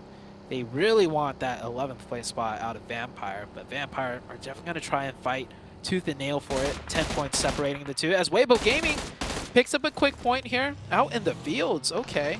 And traded though as Weibo Gaming. He has to do the reload. He doesn't confirm the point. Is the save there? It is. Dear. Just going to come on through. Gap able to clutch it out yet again for Weibo Gaming. The guy's turning up today. He wants to play some PUBG Mobile. I'll tell you that much. 2 points now found for Weibo Gaming. They're up to 171. Whitemouth should definitely be giving Gap a fist bump or a hug right now. If I were him, I'd put down my phone and just like pat him on the shoulder, like, "Hey man, you saved me." Genesis, though, I think he got nervous. I think it was the nerves. He got the reload. He tried to look around for it, and then he heard the car coming, and he hesitated. And at the end of the day, he didn't do either of the tasks at hand, which was to confirm the point or get his second knock. And Genesis are down to 2 players sitting in 13th place. That is not good. Far from ideal. 91 points. They got close within striking distance with a couple of good games. To your players, far from the best result. Major Pride take a couple of shots from Weibo themselves as well as teams start to descend. Vampire are still on this 2-2 split. I'm sorry to inform you, Zute. They are still holding a position down to Primorsk as well as Quarry as teams start to flow in around them. It's a different 2-2 split. I'm just looking at it, trying to process it. I guess they're thinking maybe if there's a super hard shift down to the south, because the other two are, yeah, like you mentioned, outside of Primorsk on the hill. The zone, though, could very easily not go anywhere there. But, I mean, this is the first circle. We're still in stage 1. I feel like so much has happened that we could be in stage 3. But, no, this is stage 1, so 2-2 in stage 1 is fine. Last time, I think they lost their players coming into, like, maybe stage 3 even. Maybe stage 2. But coming into stage 2, I don't want to see that split from any teams out here. Unless if they're on the outskirts of the zones. Let's see where the circle goes. Vibes hasn't rotated yet, and with a circle shift like this, things are going to get very compact. If they want to cross the bridge, they should do so now, or even go into the blue zone and wrap back around. I mean, the compound that Genesis are looking to sit in right now, really, really strong, trying to play around that central area. Weibo as well with the north side of the hill there. There's a compound just to the south of where Wymau sits as well, where most of them are taking up occupancy. Those are some really, really strong central positions. Also, the compounds where De Muerte currently hold. If Sem9 don't take it from them, or if BTR waiting in the wings don't take it even further on that one, they might try and stay in that tree line to the south. Crash onto the Wizard Tower. D+ mounting a defense here. Doing a little bit of a split. They're grouping up now. They already opened up the fight with 2, but one of their players goes down. Here comes a reinforcement. Should be good. 3v1 situation. And Brute Force, their last player, already has turned tail and ran away. Brute Force needs every good game they can get. And with a bad game here, well, they just have to rely on 4 Miracle Vibes or Major Pride to get a donut, get it 0 to give them another chance in the next 2 matches. And to be fair, Major Pride have only earned 3 points today, so it's not out of the question that they do exactly that. In fact, they're under fire right now from D+ themselves, so maybe they'll be nice and fair in their impact on the tables towards the teams vying for that 3rd place spot, because Brute Force unlikely to be able to jump all the way up, but that 15-point gap is definitely surmountable. But when you go down in 16th place with 0 eliminations, it's going to be made a lot harder. Rook looking to be the ones to take this one down. And yeah, that's going to be the closer for Brute Force. So they're only going to have 2 entries and no more Arangel for them. Yeah, 2 more chances to get into the top 3. And right now, it's more so a question of what's 4 Miracle Vibes and Major Pride going to do. Because if they get even somewhat of an okay game, like just 3-4 points, that gap is just looking too impossible, in my opinion, to bridge in 2 games. That's a chicken dinner and then another big one. And that's assuming the team you're trying to catch up to gets 0s in both of the next 2 games.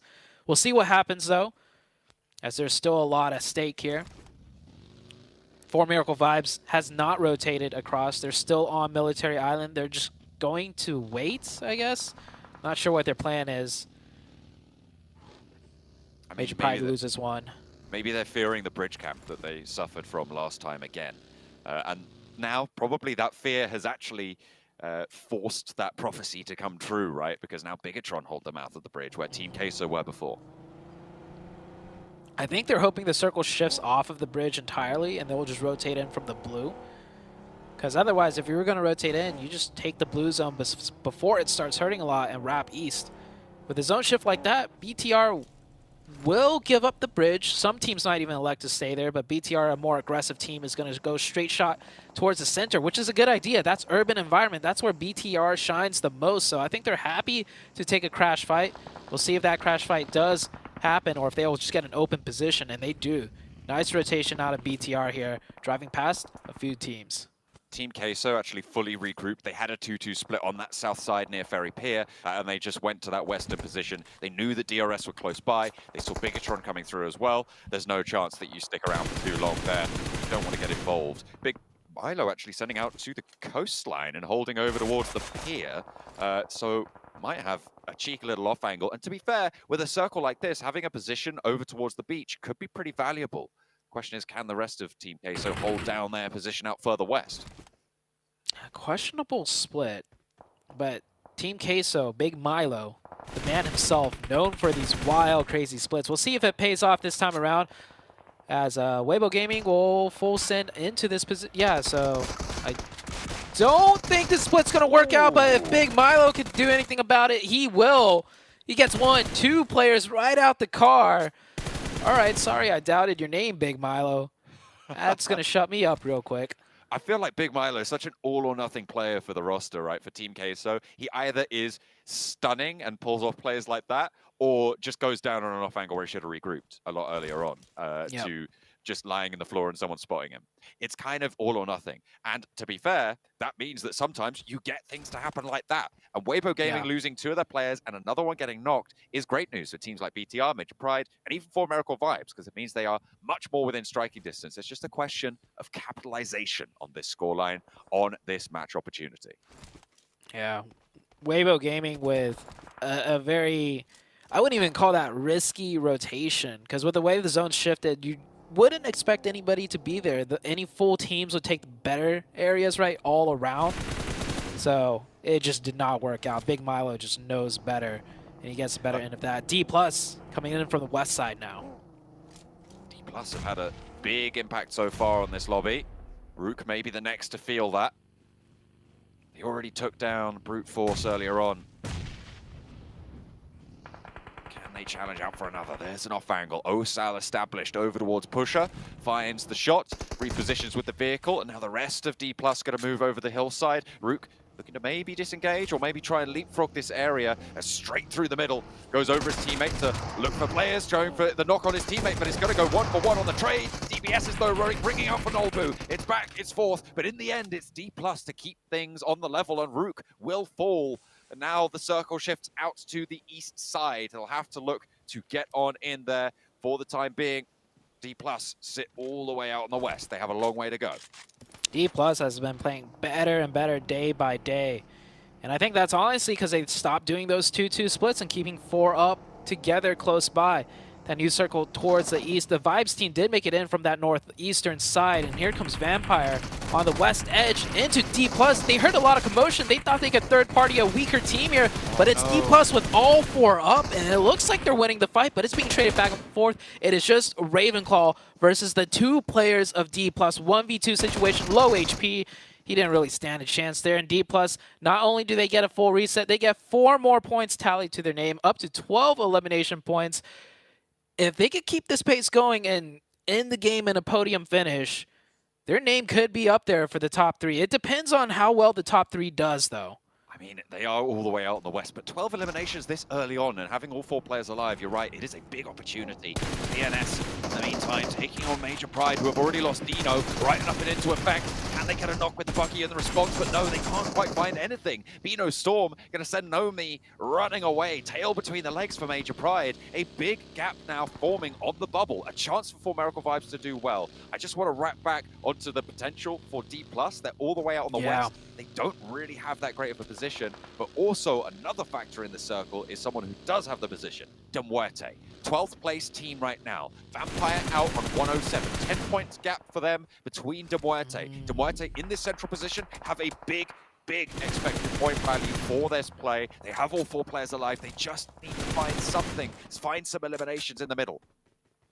Yeah, a lot going on near the possible top 3 and the top 11 on the bottom half of things. De Muerte, like you highlighted, in a great position. This is a great opportunity for them to pass up Vampire as they're knocked out. Sook here, the last one up for Weibo Gaming, causing some troubles now for Team Queso. And yeah, I guess that 3-1 split is exactly for a situation like this. If it hard shifts towards the east and you lose that compound, all the other compounds in the circle east side, very difficult to drive into to fight, and the Pier's probably your backup. And having Big Milo there already, well, that backup is a sure shot for Queso. Little boy spotted, and Fabian wastes no time. Immediately taking him down Forest, tries to capitalize on the chaos and move in, but he goes down. The good thing is that D+ have coordinated this. Kioski, though, opens up on the ground floor, and D+ might have met their match in Influence Rage. Tries to go around the edge now. Last player to stand on the inside, Osal, needs to keep it down, but there's 2 players on the in. He goes up the stairs, gives them the old switcheroo, and they've changed places. Osal now has the top ground, but he has a low HP bar, spraying onto the staircase. Needs to try and swap the weapons, but they're both low, and needs to get that reload on through. A first aid kit is available, has all 4 of them in his back pocket, but can't quite find it. Nade sent on up, opening, closing the door, flapping it shut. making them wonder, is he on the inside, is he on the out? The nades over the top imply that they think that he's on the outside, but he's hunkered down for now. 2 players, 2-2 split for Influence Rage on the scrap. D+, the possible miracle run might be stopped short here. 2 versus 4 situation. I don't think they stand a chance. Influence Rage here getting this circle as well. They're definitely not going to try and give it away for free. D+ is still up with 2 though. Oh, getting shot from the backside. Third party from distance potentially. Osal forced to push down again, and now he's in nade. In range of nades, but a quick whip around. Fabian catches a player. Fabian was there. He had that sideswipe angle. Look at the angle he got. He spotted Koyovsky trying to move on forwards. He was, in fact, the player who got the knock onto Koyovsky, and Influence Rage really struggling to get up these stairs, allowing him through in the midst of all that chaos, seemingly coming back to bite them. And nade being cooked again. Wants to put it all the way to the ground floor here. Can he get value? Not quite able to tag it on, but Fabian is still waiting in the wings and making trouble. Influence Rage really just trying to isolate one player, but the crossfire is good enough. He's hopped out the outside. That nade could be good. It catches another player. D+ being such a nuisance right now for Influence Rage. And I know they have the numbers advantage, but they're so scared to throw it all away by grouping up and just hard pushing that they're playing so careful, giving so much space to D+, but finally they take care of that player. But hold on, what is this? That must be a third-party angle. I think, yeah, Nomi gets a knock on Koyovsky. And Law as well. 2 players now down for Influence Rage. In a crazy turn of events, Nomi actually has a decent central position. Last player alive for Major Pride. We said that their game was going to be a little bit cramped, but now they have a potential to keep laddering up to maybe steal away a couple of points here. D+ have gone down, but with 13 eliminations already, they've put up a mega performance here. I don't think we'd say that they have had a bad game in by any stretch of the imagination, even with the 1 player they have left, and Fabian is still going. Yeah, it's definitely not a bad game whatsoever, but they need an amazing game right now because they're 6th place. The elimination points haven't been counted just yet, but that gap is quite large. They need more than those 13 points, in my opinion. There's 2 games left, and you can't rely on the other teams to not get points here. So as a solo, he's got a long ways to go still, in my opinion. We'll see where that leads him to. But Demorte on the other half of the tables in 12th place, they just need 10 points to tie with Vampire. Vampire are already eliminated, and Demorte with 4 up in a great position on this hilltop. They should look to convert. Demorte do lose the tiebreaker. Vampire, of course, having 3 chicken dinners so far in this tournament, despite being in 11th place, which means that Demorte do need to get 11 points this match in order to take over that 11th place bubble spot. 3 eliminations in a central position found means that they are down to only needing a couple less points. That's 8 more points that they're going to need to earn this match. From eliminations, from placements, doesn't matter. Nomi.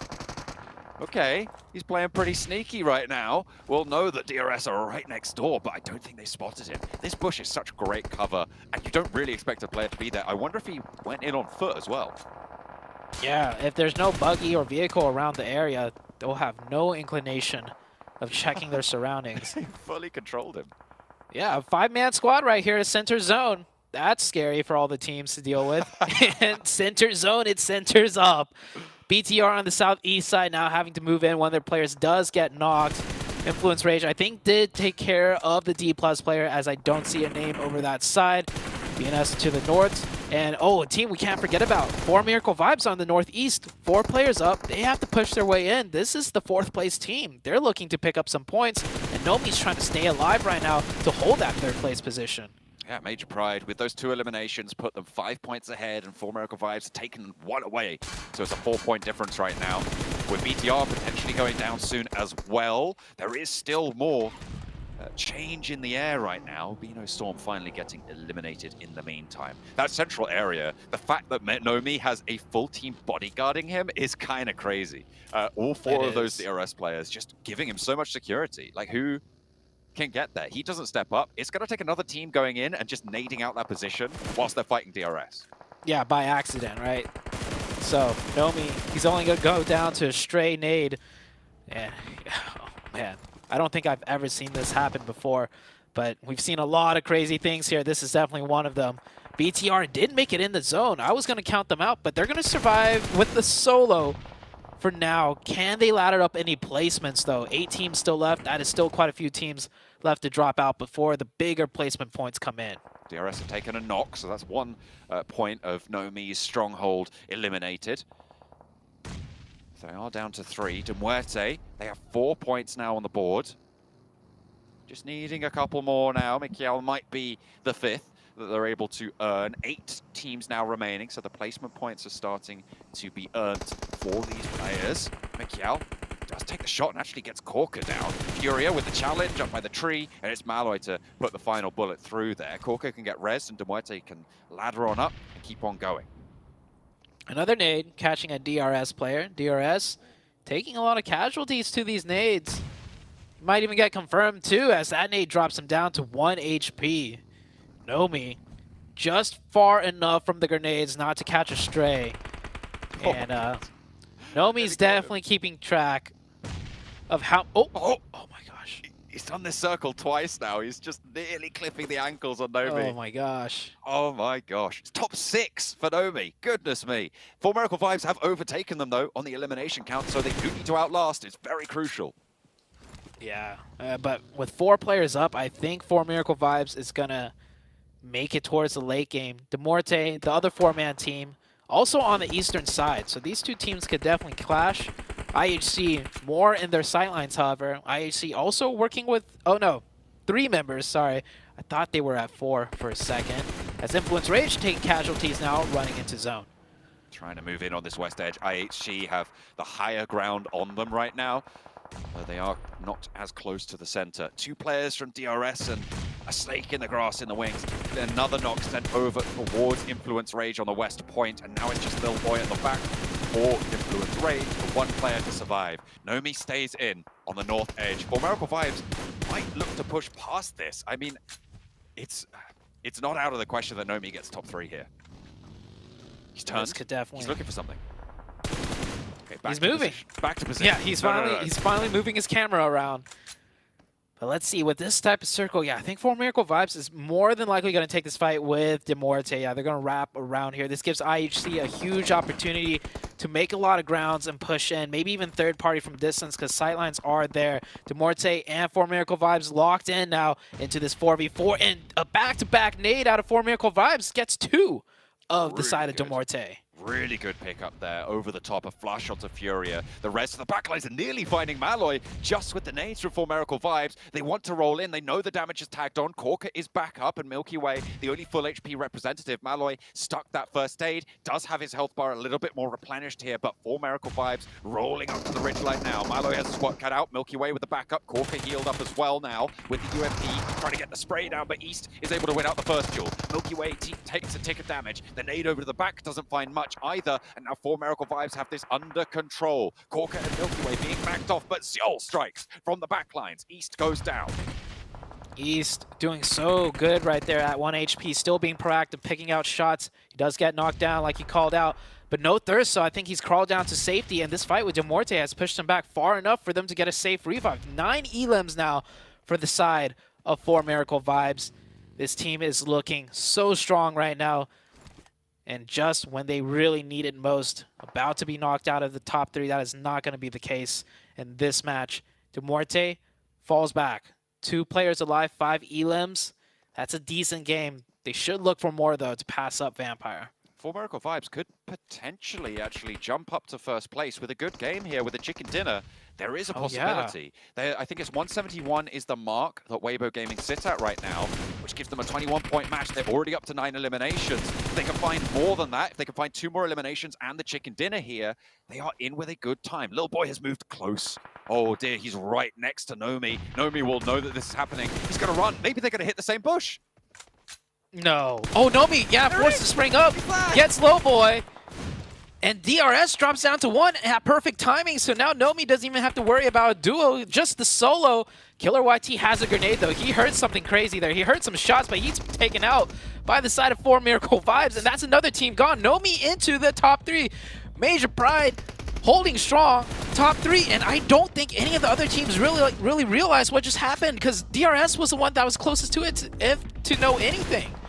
My voice hasn't squeaked like that in over a decade, Zute. I'll tell you that much. Goodness me. Nomi throwing out the curveballs here. It might not be a race between For Miracle Vibes and Major Pride for that third place spot. Bigatron might now be under the axe here to get chopped, as they didn't have a massive game. If Nomi, he managed to get the extra point, right, with the elimination. He's now up in third place. If he ladders up to second, adds those 6 points to the tally. I'm not sure on the exact differences right now between these rosters, but it is still going to be all to play for going into the Miramars.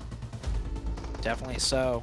And with IHC with 3 players is just enough players for them to try and actually make a decisive play, which means For Miracle Vibes is all going to be focused this way. He can easily sneak in with his second place.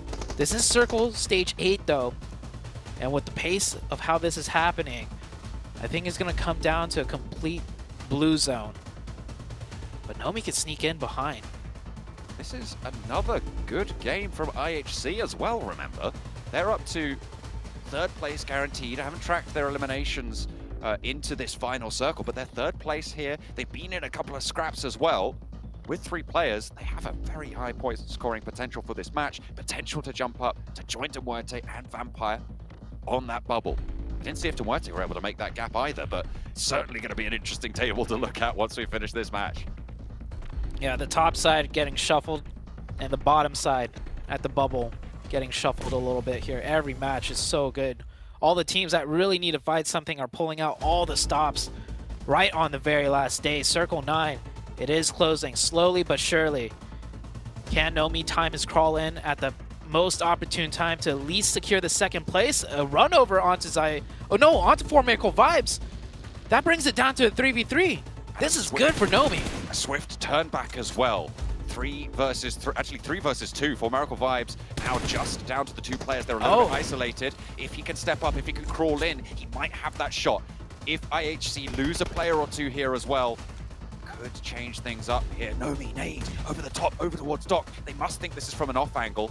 IHC gonna be aware that they didn't throw that one, and it didn't land near them, so they're gonna be confused. Maybe they know there's a snake in the grass. Another player from For Miracle Vibes goes down. IHC maybe looking to read into this. 8 eliminations, and For Miracle Vibes are gonna be bombed out. Nomi ladders up into second place for Major Vibes. There's 3 players left for him to stand up against here. He's out in the open, goes for a spray, hit 1. Can he find a second as well? IHC, can Hold it on. happen again? No way they get 1v3 2 games in a row. Nomi still has a nade. Zeol down the hill. Godless looking to try that's good. back lines. Good line, and we'll be able to tag on to see all the blue zones there. It might tick him away. Doesn't have any more nades though in hand. Godless is across the way and a much healthier health bar there. Zeol gets the heal with the challenge. Nomi hits the deck and he will go down. IHC, do not let it happen again. They were close, but they will find the chicken dinner this time around. And a big game for the bubble, a big game for Miracle Vibes, a big game coming through from Major Pride. Chaos all around. Good game for Demuerte as well, and we can't even forget. Well, I mean, with so much happening, did D+'s game have a big impact as well still, or does it not? I think it got negated because For Miracle Vibes and Major Pride picked up massive points, and D+ needed them to get like a 0. So much happened. And, oh wow, what a game! And like you called it, almost lost, maybe might have lost another 1v3. If that nade connected, it was very, very much in the realm of possibility. But IHC Zeol, the MVP, they get a second place. They should have got back-to-back chicken dinners, but they get a second, and now this one, they get that first place finish. I'll tell you that Zeol, maybe he did best on that team, but he is not the MVP of this match. That has to be Nomi for Major Pride. Surviving for so long as a solo. I think there were like 12 teams when Major Pride went down to 1 player. They lost that scrap on the Western Edge. He just goes off on his own, turns tail, and just sits in the middle, and DRS just guard him out for the rest of the game. He was able to pick up those eliminations towards the end as well. And I feel like this might put BTR out of the top 3 for this game going into Miramar. I don't even know. I can't wait to see the leaderboards. And you can't forget Nomi. He was taking shots at Influence Rage too, so it's not like he went to center and did absolutely nothing. He knew what he could take advantage of, and he still fired off shots and got 1 or 2 points potentially onto Influence Rage. So Nomi, the standout player, we see him spring up big in these fights, but even as a solo, as a snake, he can play that style too. So many moving parts in that match. I cannot wait for the standings. And for that, we're going to have to go for the desk. I feel like Nomi there just kind of overshadowed and made you forget about everything else that happened in that match. We cannot forget about D+. What was that, 13 eliminations they ended up having there, just dominating so many teams, making their own run for the top 3. But Nomi, wow. Honestly, just, like I said before watching the match, I was hoping we had cut to a camera shot of him just chilling, feet up on the desk, just laid back, just waiting for his time to shine. But still, him performing, IHC performing, For Miracle performing, D+ performing. This was probably one of the craziest matches we've had so far in this group. And it's what they said just now, John and Zute, that because both a Major Pride and For Miracle in their own ways had a good run, this actually puts Bigatron in the danger zone. But a great win for IHC as well, 20 points. We'll see what that does for the bubble for the current positioning on that bottom 5. We could see Vampire in a really scary position right now going into these last 2 rounds. And I think they will be, because the Muertes has been able to outpoint them, and you can see that right there, being able to get 9 more points. And when we end up going to Miramar, if depending on how the overall is, it could be scary for Vampire. But I mean, ISC being able to step up whenever they needed to. D+, as you guys were mentioning, with the 13 elims, I was actually hoping that they'll be able to secure some placement points too, because I think if that team would have been able to even survive a little bit longer on the circle with the confidence that they were playing with, it would have been a lot more than 13 elims. Probably would have been closer to 20. Yeah. Listen, that run by D+, still, despite being overshadowed because of how it affects the overall leaderboard, was still something really, really exciting to see. It might be too late at this point, too little too late, but it gives me more confidence for them going into the survival zone, that they are figuring out how they want to approach this game, this PMGC. There you have it. Bigatron, they've been knocked out of the top 3 with only 2 matches left to go, but they're only 1 point behind as For Miracle get themselves back into the top 3. You see D+ at 137. I mean, 137 to 163. Yeah, it's possible. Realistic, probably not. But as we head down towards the second half of the leaderboard, 1 point, technically 2, separates Muerte and Vampire, and IHC has been able to get themselves up to 13th place here, tying to Muerte. It's getting spicy, gentlemen. There's a lot of movement that can still happen here, and a lot of teams who still technically aren't safe. And for Vampire Esports, going into Miramar, that's not one of their strongest maps. They've been able to average about a 9th place finish and only averaging about 3 elims. And with the way that they've been playing today, I don't see them being able to outperform that. With the Muerte, they have been able to pop off. And then IHC being able to put like the cherry on top for their Sunday here to set it up, possibly going to 11th place. Anything can happen going to Miramar. Yeah, and especially as we saw as well, the gold border actually wasn't just Vampire and DMR and IHC. It also included Sem9, because those two in the 12th and 13th place are only 9 points behind Sem9. So it's possible that we see both Demerte and IHC make it into that and throw Vampire and Sem9 into the elimination zone. So these last 2 rounds, so much stuff can still happen at the top, at the bottom, and the teams in the middle, they are just trying to hold on to that survival. You know what? I want to get to these next games, so before we can finally throw it to break and make that happen, I'm going to remind you guys once again about PUBG Mobile being nominated as the best esports game by the Game Awards. You guys can vote for them, and it ends on December 7th, so make sure you get your vote in so we can be the one. And remember, take your screenshot, send it over to 7, and he's going to do a random giveaway to one lucky person for the Infinix GT10 Pro, our official smartphone here at PMGC 2023. So make sure you guys send those on over to him. Where can they find you, 7? What's your socials? At the 7WG, there's no giveaway though. I was gonna say, you could have just stopped and like, yeah, there's no socials, but you had to plug it, of course, and then say there's no giveaway. At CambyD3Ms. At CambyDTV on Instagram.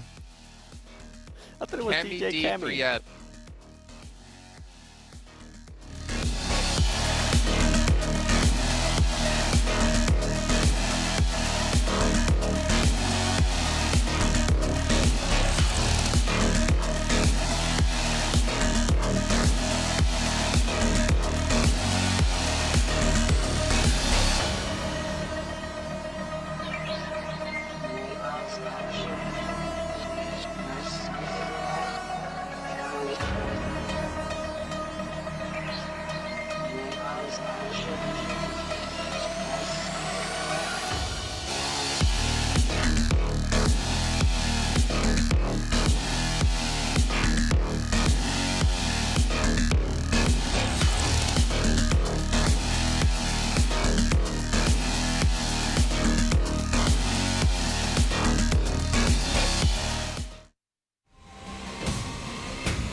Well, Tony K there. I don't know if you guys can see that on your screen. He was looking like death. He was like, what's happening with us right now?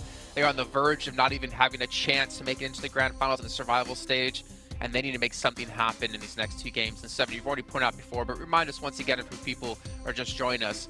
Vampire, what's the performance been like on Miramar so far? For Miramar, it's been a 9th place finish in about, I think it was 3 elims that I was able to say earlier. Yeah, 3 elims average. And then for De Muerte, 9th place finish as well, and averaging a lot lower elims. But not only that fight, right? There is a fight towards the 1st place with Weibo and then 4 Miracles. And then on top of that, Major Pride. For Weibo, they've been able to outperform in a big, big way in regards to what 4 Miracle has been able to do. Usually they average about 2 elims and only not even a placement point. Weibo has been able to average almost 5 elims and at least 3 placement points. But not only that, Major Pride, they're waking up. And they've gotten a chicken dinner too in Miramar before, so anything can happen. We have to remember the upside for Weibo at the moment. There's no one in the lobby named Faker. Let's go over to our commentators to drop us into our first Miramar of the day. It's penultimate match overall. John and Zute, take us in. I can't believe you're dropping spoilers, Jason. Goodness me, I haven't watched it yet. Oh well, we are focused on PMGC here. Weibo certainly in the lead right now, but certainly not comfortably. We'll have to wait and see what they're able to do in these last 2 matches. But that bubble spot is starting to look dangerous. Which bubble spot am I talking about, Zute? In fact, I'm talking about both. That's what I'm talking about. That's crazy that both bubble spots looking dangerous, and not just dangerous, just like one team dangerous passing you up. Like on the other end of things, in 11th place, 2 teams looking to pass you up. I'm looking at De Muerte with 106, IHC now also with 106, and Vampire sitting at 107. Typically, you worry about maybe one team breathing down your neck, but now you have 2 teams breathing down your neck. Ooh, that's not a good feeling for this side of Vampire.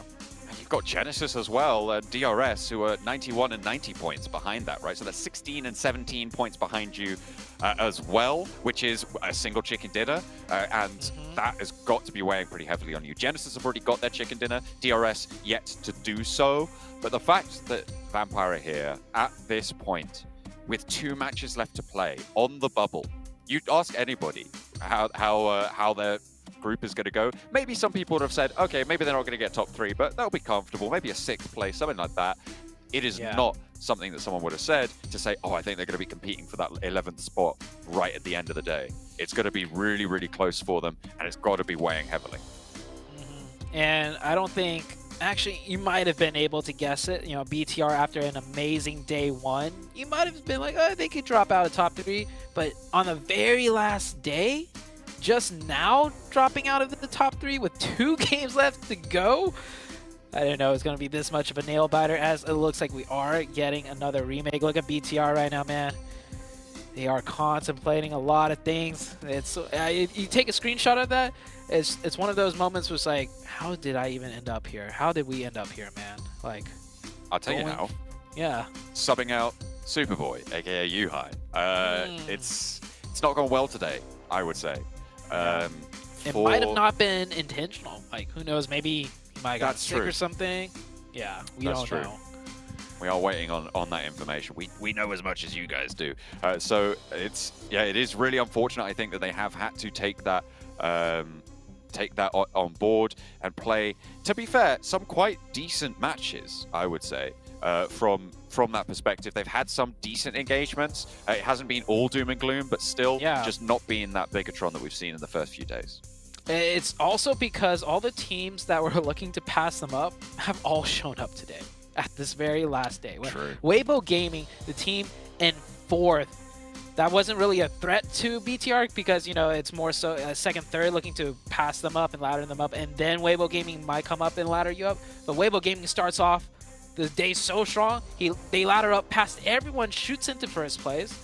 Major Pride fall out of 1st place, but then they come back in strong in the form of Nomi in the match we just saw to get so many points that now you are knocked out of that place. And it's not just Nomi, it's also 4 Miracle Vibes that very last match who got a lot of points towards the end. So it's the perfect whirlwind of disaster for BTR to find themselves sitting outside of the top 3, albeit by just 1 point, but still not in the top 3 coming into the last 2 games.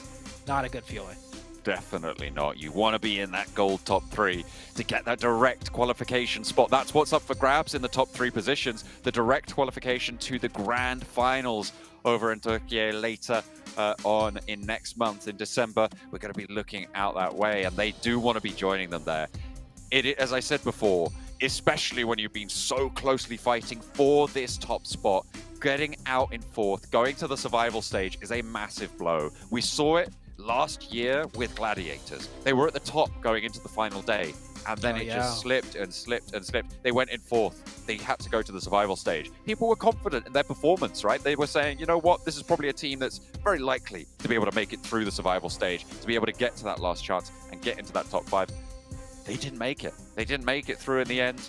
They had to drop out, and BTR, they're going to be hoping that that's not them this time around. Brute Force seemingly in good spirits right now. They're looking safe for the survival stage themselves.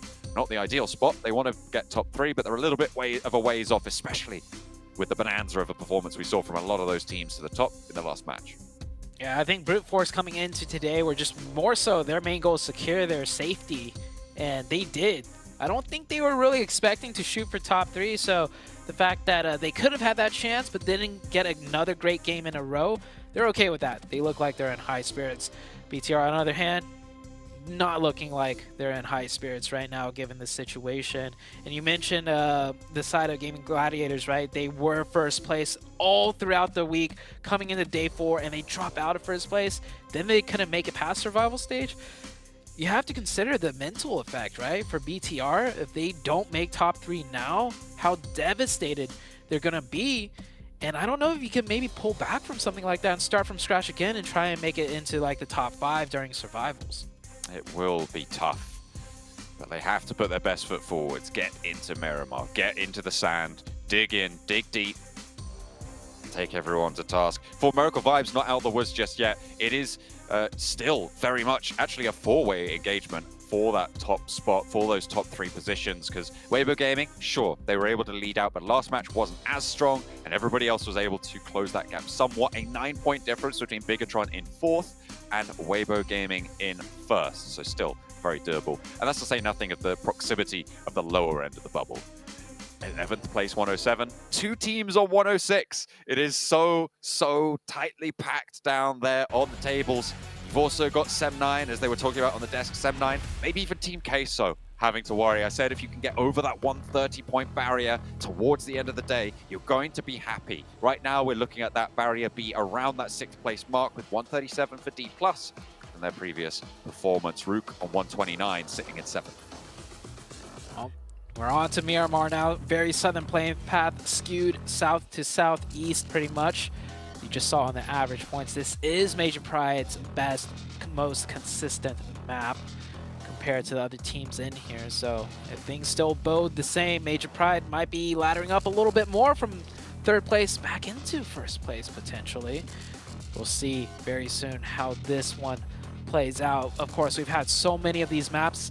Surely some of these teams have altered certain rotations, certain positioning to get a better footing and do a bit better than usual, and maybe, you know, take Major Pride down a notch. See if that's the case though, as we are heading into Miramar. Teams are dropping out. No real contestants just yet, but with such a skewed playing path, I do expect some casualties early on. See if there's any of those vehicle hot drops. A lot of teams over Picardo right now. There's Bigatron, I think there's Genesis. Brute Force are close to De Muerte. Certainly Prepod's close to Malloy. On the inside, he's got 2 weapons, an AK and a pump-action shotgun on the back. Malloy's managed to find an M16 though, so it is a full-on duel right now. No armor, no helmet for Prepod. He steps up the stairs, actually thinks better of it, ducks outside. There is backup fairly close by for Brute Force. See if they can get on in. So maybe you just want to delay this fight for a little bit longer. Yeah, that definitely does seem to be Prepod's thinking right now. He backs up, creates quite a distance with his reinforcements coming in. He does not need to engage this and get knocked and thirsted. Gets close again. That kind of gives Malloy a chance right now to go for the 1v1, and Malloy should. He needs to take it. Yeah, I don't know what Malloy's doing just standing still, but he's just, maybe he's trying to go for the 1v3 here, but yeah, it's not going to happen. And that is one of the teams that really needs every player alive. Demorte sitting in 12th place, 106 to Vampire's 11th place. That's a qualification spot of 107. Vampire is going to see that, and they're going to be happy with it. I mean, they'll be happy with that, but there's so much more to worry about. IHC, who have been dragging themselves up over the course of today. 2 consecutive strong games. By all rights, they should have won the game before last over on Erangel, but it was Weibo, it was Gap specifically from Weibo Gaming to be able to take a massive 1v3 against them. They should have been able to get even more points, and they are thanking their lucky stars right now on the Vampire camp to be able to have seen that, right? Because if Weibo Gaming don't take down IHC in that spot, that's another 1 elimination point and another 4 placement points for IHC, right? So you end up seeing a 5-point swing, which would see Vampire down just in 12th place. Yep. They would be knocked out of the top 11 if that were the case. But because that is not the case, Weibo Gaming sweeps up into 1st place. So, like, no matter how you cut it, things are changing drastically on majorly on both ends, top or the lower half of the rankings. And I think that's just what's so special about this group too. Usually the group of death, right? When you label a group the group of death, it's because they have like the most hard-hitting teams, like the scariest teams, and they just eat everyone up. But this group of death, it's a strong group all the way through and through. That's why we are seeing this neck-and-neck race no matter where you look at the leaderboards, the top or the bottom. I think with the exclusion of Bino Storm, who I will say have put up a valiant effort, but they are on 58 points and are definitely not going to make it. 15th upwards, they all have a chance. They absolutely can still change everything here. Even DRS can make that jump. It is so tightly packed here. A really, really linear table. There is that drop off from 4th to 5th, but from 5th all the way down to 15th, there is so much volatility. Yeah, absolutely. I feel like if this tournament were to be dragged out another 2 to 3 days, we would see major shuffles every single match all throughout the way too. So this is definitely a very, very competitive group. So many teams had a chance to shine, and then sometimes they'd fail a little bit, but they still maintain their positioning to some degree. Like, we can't forget about Team Queso. We called them out, or I particularly called them out. Started off really poor, and then out of nowhere, one day shot all the way up to maybe around 6th place, and potentially had a chance at top 3, but they've fallen down, but another team has taken their spot. It's just been a wild roller coaster of a ride for this group. Certainly has. Teams have been flying up and down those tables. Team Queso, though, despite that performance, are still at risk. I mean, there is potential for 3 teams to jump up on over them. It could be, you know, Demuerte, Vampire, 7-9 all push up over Team Queso's points scored. So they definitely need to be keeping it together. Can Big Milo find those cheeky little off angles, right? Are they going to be able to get a couple of points each match? Because that's what I was saying. 4 teams around the bubble earlier, right? If you can get 4 points a match, that might be enough. But with only 2 matches left to play, maybe you can't even rely on that anymore. You have to go a little bit more out for broke, especially if you're a team like Demuerte or IHC. See what happens. A lot of teams have started to rotate into this first zone towards that southern side. A little centralized south, though, so it's not too far south and it's not too far to either direction of the map. Pulls a little bit to the west, as you can see teams rotating in more so from the eastern side. This zone is interesting in the fact that the northern half and the southern half is kind of cut in half perfectly. South half, of course, with a lot of high ground, mountainous terrains. Northern half, a lot more flat grounds, but with many more strong compounds to be taken up with. So let's see where this zone is going to take us as we are slowly heading into stage number 2. Bino Storm playing quite a strong position on the southwest point, west of Los Leones. Just beneath Vampire now, we saw that rotation come through. Bigatron making their way down from the north, trying to get on towards Chumacera. As time goes on, fairly uncontested on their rotation right now. IHC over in Monte Nuevo. They're actually turning around to go back up north and break out to the west here. So potentially actually swinging down the west coast. Not entirely sure actually what they're doing because they seem to have changed their mind yet again. Yeah, it's there are a lot of options coming in from the northern side.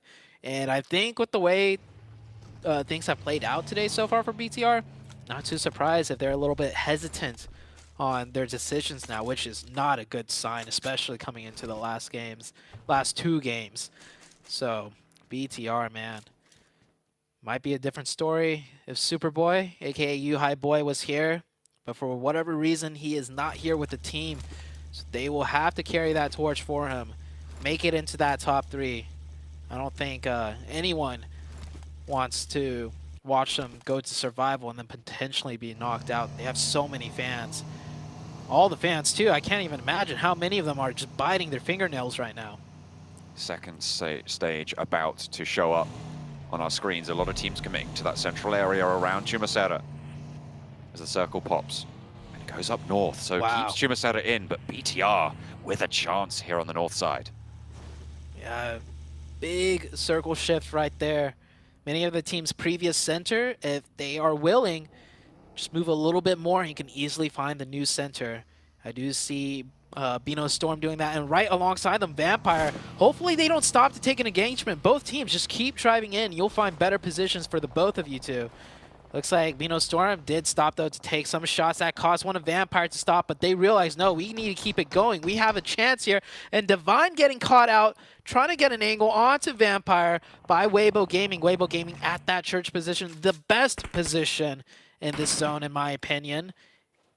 Can they confirm that point, though? I think Divine's going to get stolen away. That point might just go to Vampire, a much-needed point for Vampire. That is a big, big pickup. We know the bubble is so tight, so every single point matters here. Vampire, as you say, stealing that away from the Weibo oversight in the Longhouse. And Vampire now have that Longhouse under control, have the east side of that compound under control, and not too many teams super close by. Bigatron playing out to their west with Weibo on the oversight.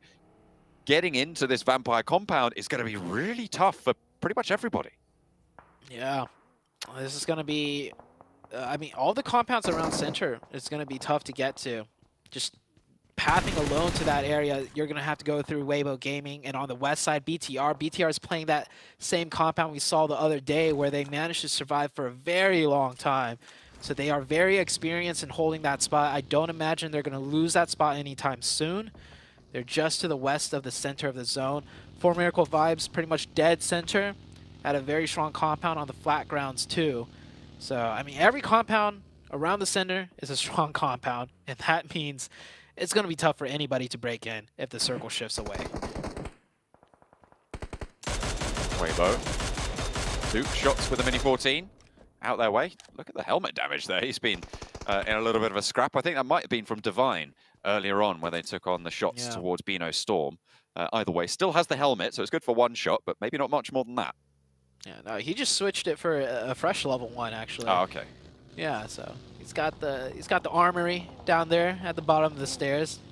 Probably going to be taking more shots too with more level 1 helmets to spare. I think I caught another one near the bottom of that floor. As Circle 2 now closing, everybody's pretty much in the zone. Minus Rook. Are they in the zone? I don't know. They're always so far up in the north. No, they're not. Yeah, they're still in the zone. So everyone in the zone besides Rook. And on the west side, we got one more team coming in, but the circle's about to shift once again. Maybe a DRS scrap with Rook on the northern side. DRS, remember, still, if they get a big chicken dinner, could ladder up, but it's looking a little bit less and less likely with the circle shifting away from them. They're going to have to cross open ground. We're over to Chumacera, so potentially another urban finish. Remember, we had 2 Los Leones circles yesterday. Are we going over to Chumacera this time around? Major Pride going to have to figure out where to regroup on in the middle of it. Yeah, a lot of options there. In urban environments, always hard to prioritize where to play exactly. But one thing's for sure, they need to group up. You cannot play split in an urban environment. Brute Force edging in onto the west side. Taking some shots here. I do think that might be from IHC on the high ground. They will lose that vehicle more than likely, or at least the wheels. Teams yet to rotate in here with that new circle shift is mainly DRS and Rook on the north. Everyone else close by. Team Queso actually on the southeast being gate-kept by multiple teams. So Queso is going to have a tough way in. Rook caterpillaring back together with Pusher and Default. Over through Picardo at the moment. They do have a couple of stims. I'm imagining some bandages in the back pocket as well. So they'll be looking to try and heal that one up. Maybe grabbing a little bit more loot in the meantime. See if the rest of them can regroup for Rook, because I'm only seeing 2 of them on the minimap right now. I don't know where the other 2 are. I have to wait and see as to where they make their appearance. Influence Rage, playing on the south side of the road. They've got that hillside to their north, which is going to give them really good protection from teams like Genesis, from Vampire, maybe even DRS later on. And not many teams are going to push all the way to this edge. But Miracle Vibes might just have the sightlines. A lot of crisscrossing sightlines for many of these teams. So if any one of them gets crashed, there could be another team nearby waiting to third party. Influence Rage will readjust his position just a little bit, not to take so much damage once again. You see their HP part is going back up. Brute Force making a little more headway now onto that western side, no longer at that compound. But they are taking a lot of damage from IHC. IHC Alex also receiving a lot himself. Rook rotating again, trying to stay out late. Past curfew, maybe. We'll have to wait and see. So 4 of their team are going to actually get across the road. They've moved around DRS now, who are across the way. They're actually going to get up into a couple of the divots there, but have been spotted. Genfos for BTR. At one point added back onto the tally, and Major Pride now drawn level with. Remember, it is a 1-point difference. They are dead even on the chicken dinners right now. Major Pride and BTR both having achieved 2 chicken dinners. The Elims currently going the way of BTR, which means that Major Pride, I believe, would win the tiebreaker with those placement points on 61 to 53. Oh, he finds the run over driving around there. He could even confirm that point. IHC. Oh, no, that's actually Brute Force losing a player right there. Crazy wild rotation on Rook, but they went for it. Lose 2 members, and can they find more? He's going up the hill. He's probably going to try and shoot into the urban environment and hope a compound is open. Wheels might have been shot out over the top. No, he's going to keep going. Hops out the buggy, and he finds a compound for himself. This is a little bit off-center as his teammate gets blown up, not able to continue much further. Rook with 4 players coming in very late, only 1 managing to survive. Nade in from Major Pride to Demuerte. 2 teams in crucial positions on the tables right now, and the push goes well to start off with for Major Pride. They have isolated Demuerte on in. Another knock sent over, but Dino goes down. The MG3 is there on the top floor. It's difficult to deal with. Major Pride on 3. Demuerte have picked up a point, but they are not going to be able to jump over with Vampire if they don't find more than this. And Vampire will need to go down pretty soon as well. 2 players on the ground floor and a 3rd player for backup. They really know that they cannot misstep now. Major Pride have added a point to their total, and they want 2 more. Corker starting to bleed out, but he's in the zone. Can Furia get him back up because the nade is being launched down the stairs? Might just put the cat amongst the pigeons for Major Pride. Furia. Oh, that nade's good. Ooh. He readjusted to a different room, hoping to throw the side of Major Pride off, but they track those footsteps right in there. Major Pride take that fight. They pick up a couple more points, much needed points too, as they are on that 3rd place position. They do lose 1 member though. But with 3 up at a decent spot, I think they're happy with it. Weibo Gaming, the 1st place team, trying to breach onto D+. This is a different D+ team. They are much stronger, more powerful than before. And actually, Weibo Gaming did a 3-1 split push. Not sure what the plan was there, but that's a big mistake. Stuke is not with them, and I don't think he can get back in. They had that church, they had that high ground, they left it. They had to move a little bit further west, or they thought so, certainly. And now, D+ have taken them all the way down. A Vampire are here to peek over the ridgeline. Stuke with the challenge over to Tony K, but he's able to make it work for them now. And Vampire pick up another point. They take down Weibo. The chase is on at the top. A point given to Vampire. It's still going this way, that way. Its chaos continues. And Weibo Gaming's biggest weakness are these 3-1s. We saw it the other day against Queso. They lost the 4v2 because they had 1 player back once again. Another 3-1. I guess sometimes it works really well for them, but sometimes it is disaster. And currently in first place, I think they need to play a bit more safe to maintain that. That's not the case here. They're out. They only have one more game left to go. In second place, third place, fourth place, all alive, looking for that first place position. Major Pride trying to figure out their way out. They're sitting on the low tier of Chumacera, which is kind of in this valley, surrounded on all sides. There luckily isn't really a team overlooking from that northwest side. Brute Force are actually down in the ditch that sits over there. IHC have better sightlines over to that ridge, so they can't really push up, which is fortunate for Major Pride. The teams out to their east, Team Queso, also sit in that valley, but SEM9 have oversight onto their rotation. So if the circle pushes them off, Major Pride might be able to move, but it's not going to do that. In fact, it's going to center onto Major Pride. Could be a huge game for Major Pride. For Miracle Vibes, also in a great position on that northeast. It is pretty much a little bit of a higher ground overlooking towards the center of the zone, so that gives them a lot of sightlines advantages on the next shift. Should it go away from them, DRS fighting for their tournament lives here, coming in from the northeast. They have a long ways to go and a lot of fighting to be had. Genesis clashing with Influence Rage, who have managed to put up a point on the board. Today, it hasn't been spectacular from Influence Rage, but it might have been enough. It might have met that barrier. They're up to 127 points now, and they're looking a little bit safer. The teams further down still scrapping it back and forth. Shots over to SEM9 from 4 Miracle Vibes to try and add points to their total in the meantime. Major Pride have managed to earn 4 eliminations on their total, which puts them just 2 points behind 4 Miracle Vibes. They picked 1 point up from Queso, bumping 3 up to 4. So Queso down to the 2-man. Vampire, they're going to try and thread the needle here on this rotation, driving past D+, past the sightlines of some of the 4 Miracle Vibes players, and straight into the compound. Papi Potro, the solo holding this, and yeah, he's going to try and eject as fast as he can. Tony K trying to cut him off. Tony K actually tried to cut him off and continue past the road. What a mad lad.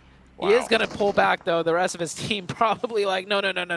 There's a different team across the way. We can't just keep going. So they'll get into the zone safely. They'll keep all 4 up. And I think at this compound, they could keep their vehicles alive, too, for another quick, short rotation if needed. Tony K looking like a little bit of a mad dog there, just chasing on. He's like, you get out of here. Oh, this is our compound now. Rah, rah, rah, rah, rah. Just chasing him down, you know. You got to go for it. Biting them ankles. So what he's going to find over to Potro, with only 2 players alive for Team K, so they do just have to regroup. Major Pride, I think, took a knock there, and in fact are down to 3 as well in their central position. Circle closing in. DRS slowly but surely making their way closer, but they are making their way closer to a very point-hungry BTR team.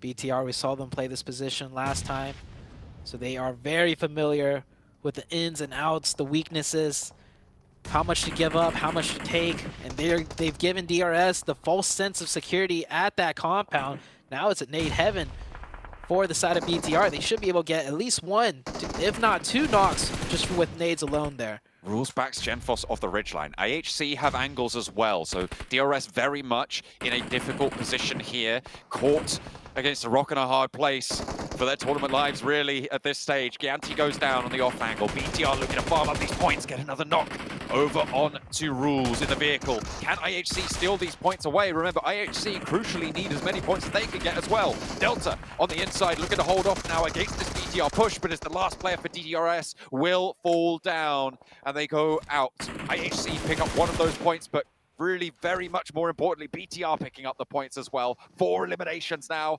onto this north side tally. Both of these teams, like you mentioned, really need the points. One to ladder up into top 3, the other to try and ladder up into top 11.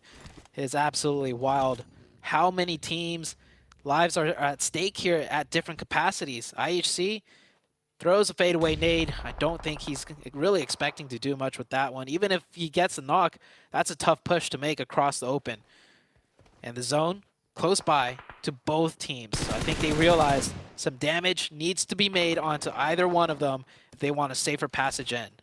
If IHC can't make this crossing, Brute Force might have the best spot in this circle. They are currently guarding out IHC's rotation. You go down to the southeast, BTR spot you. You go down to the southwest, Brute Force holds you out. If Brute Force can hold this high ground, above the Chumacero location. They have such great sightlines out towards the rest of it, but getting up that ridge that sits to the left-hand side of your screen is so difficult.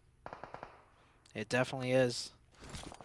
BTR is starting to mount their rotation right now. I think they're going to just try and play on the close zone, use the deflades. Alex finds a knock onto mine, though, so that's the opening. Brute Force now with only 2 players and a lot of different angles that IHC is pounding them in on.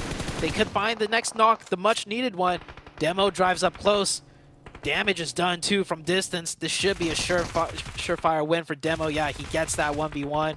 Only 1 player left of Brute Force. IHC is securing their location. But hold on, look at this. Sem9, all the way from the south, sending one of their players, I think, to third party.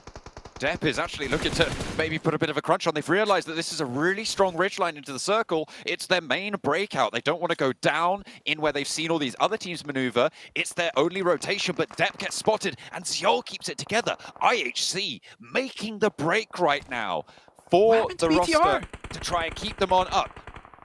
Oh, Vampire okay, they went... Going okay, on sorry. into the scrap with D+ as well. They are going to take a back foot, and Schweppes is not. Yeah, BTR popped up with 5 eliminations. I thought it said they were eliminated. That's my mistake. Vampire now taking the fight with D+. D+ crashing in. Vampire getting the points, converting the points. And D+ now forced to scurry away. I nearly had a heart attack when I saw that BTR symbol pop up. That's just them picking up to 5. Now 6 eliminations. They're still all alive with 4. Sorry to startle any BTR fans are out there. Oh my goodness, look how many eliminations are on the bubble as well. 5 for Major Pride, 6 for BTR, 4 for Vampire, and IHC with 4 as well. It is so down to the wire. We're probably going to be going into this last game with so many questions, but we still yet to conclude this one. Zute, as Brute Force go down and Bigatron pick up a 7th elimination point. They are dead level with Major Pride, but they've just jumped over. Did you see that? The table swap for Major Pride to jump up over for Miracle Vibes. This is too much math for me to keep track of. I'm just going to do my job and say what I see on the screen and forget the numbers.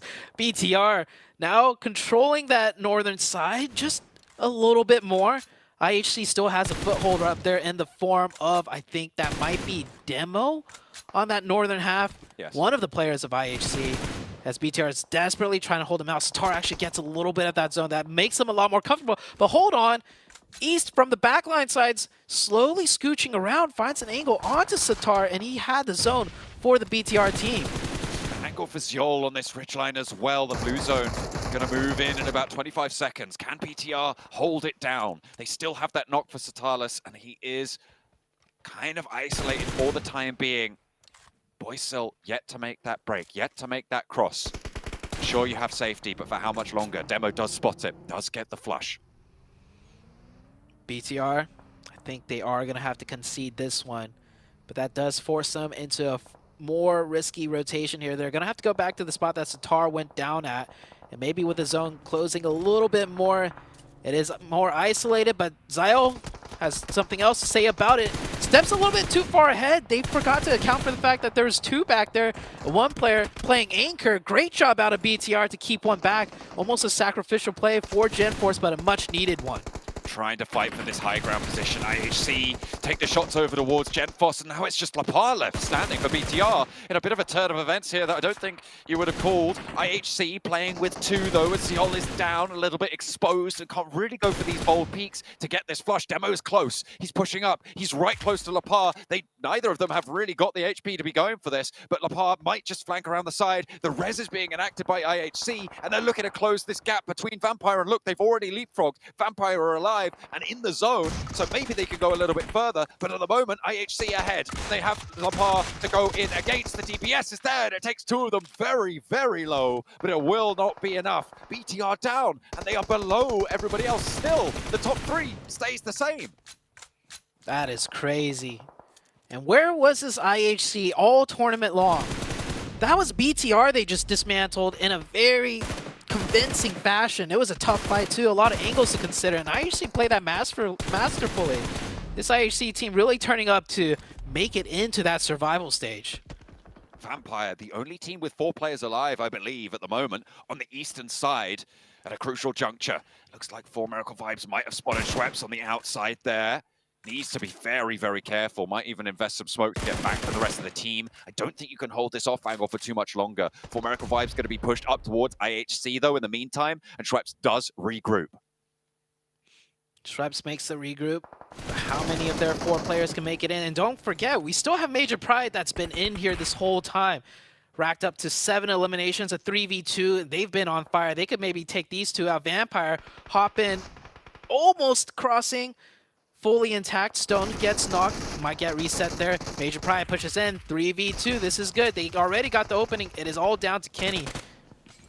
Spray down with the UMP hopping back and forth. The fire to close the doorway for now.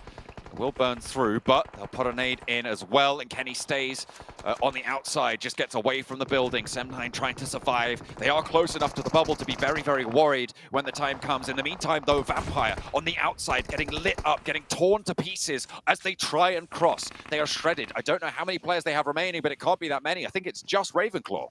Just the one. Vampire down to the solo. Still 7 teams, 6 teams now as Ravenclaw gets blown up from a vehicle explosion. We're down to the last 6, and I think 4 Miracle Vibes are about to go out here on that northern side. IHC has a crunch in on that low ground, and you can see Demo pushing down in the background. IHC up to 10 eliminations.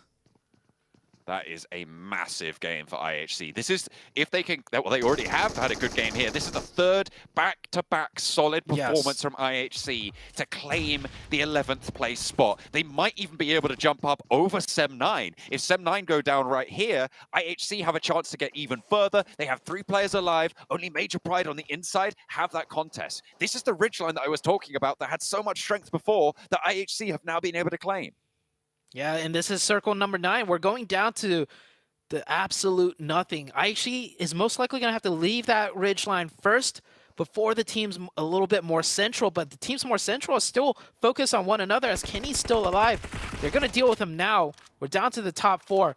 Major Pride, I think, have the most central position, and coming down from that high ground is not going to be easy. If anything, it might just be sure death if they have no vehicles to drive in on. But even then, this is going to be a full send, falling in out of the sky, stopping short. Major Pride hopping in and out.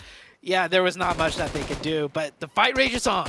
Rook is still in with Pusher, and getting a knock means that it's only 2 players active for Major Pride. A spray for Pusher, finds a second, gets across. The blue zone won't crunch him, and Nomi wasn't quite there in time. Can he get this first aid off before the blue zone tags him? I don't think he can. He has to make the break now. Has to get the spray, has to land this, but against an MG3, what can you do? Potro puts him down and adds the point to the Team Queso tally. 10 eliminations and only 1 player on the inside. Team Queso looking to put a chicken dinner on the board here, but you've got that inside man, you've got that DBS, and Nomi knows how to play these final circles with the DBS. He's got 14 rounds, doesn't have anything to reload, drops the smoke on the outside. Team Queso have the inside track here. The blue zone pushes Nomi out. The smoke there to cover his approach down the corridor, but Potro sprays it down, and Team Queso get the chicken dinner. Great Molotovs out of Queso there to deny all the options of leaving. And Nomi, he did his best throwing down the smokes, but Queso playing it slow, playing it quiet. You saw them, you know, just kind of split up near the very center, and they picked the compounds correctly and just played it correctly to the very end for a big chicken. And will we see that T-pose once again? We've seen it twice. Not this time. No. They're gonna zen out. You can see one of the players like, hey man, that's not what we agreed on. We got a T-pose on them. I think Queso's really happy with that win too. They weren't absolutely safe, but now I think with that win, they're pretty safe.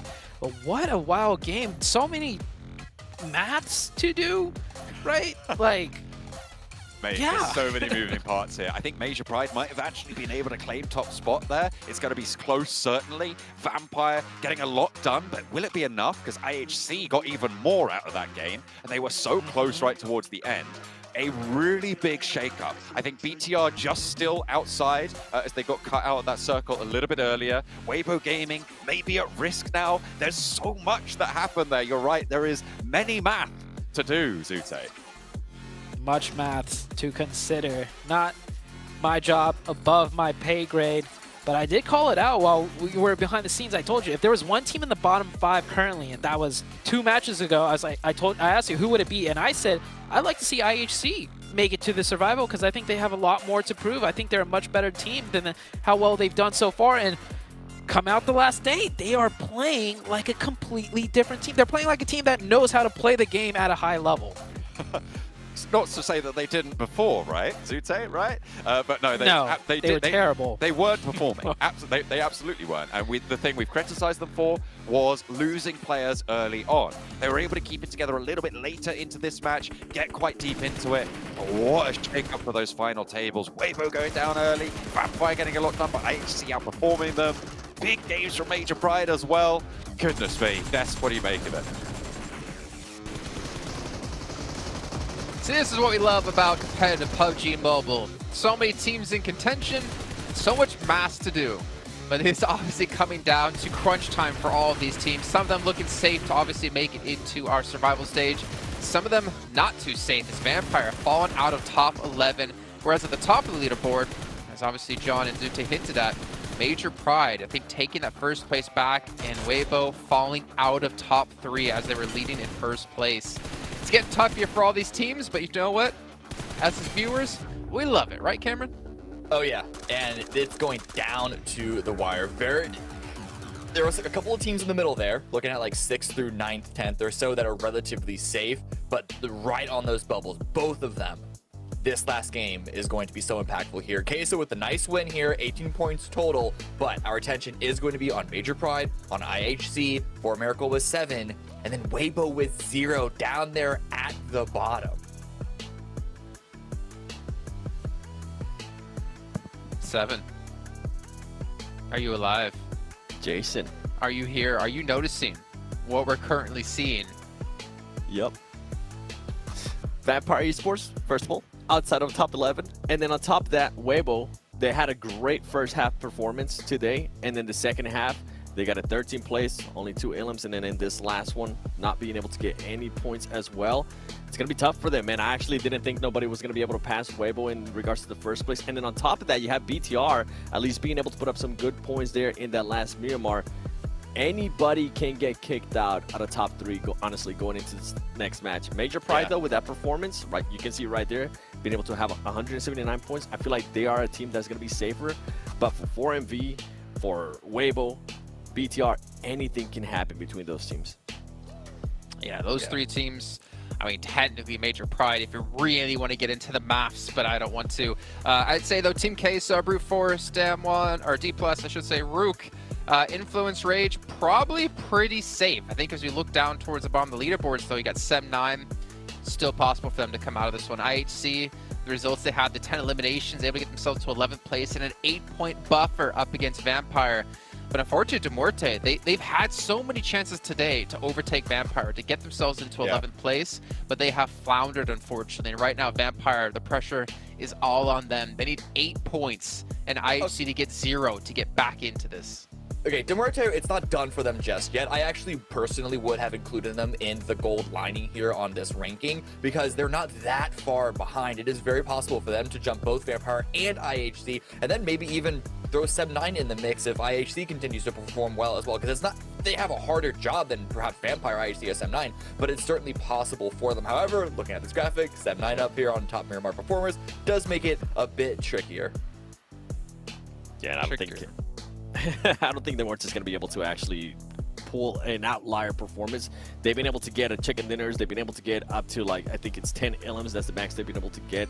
For them to try to do that here in the last match, I don't think it's going to happen, especially with some of the other teams that are fighting towards the top. I think the strong teams towards the top are going to be taking a huge pile of the points on this one, and it's going to make it even closer for that top 11. I don't think Vampire Esports is going to make it. Like I said at the start of the day, right, I didn't think Vampire would get top 3. Well, obviously before we came on air. But I didn't think they'd be outside top 11. But with the way they're going, it's rough, man. Like, it seems like PMWI, it seems like it has to be an invitational for them to dominate it. And Cameron, I guess you can kind of be happy about that, as you alluded to on day 1.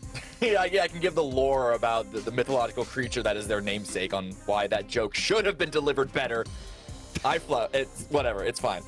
We're moving on. Anyway, what I'm actually caring more about here as we go into the last game, and again, one final game.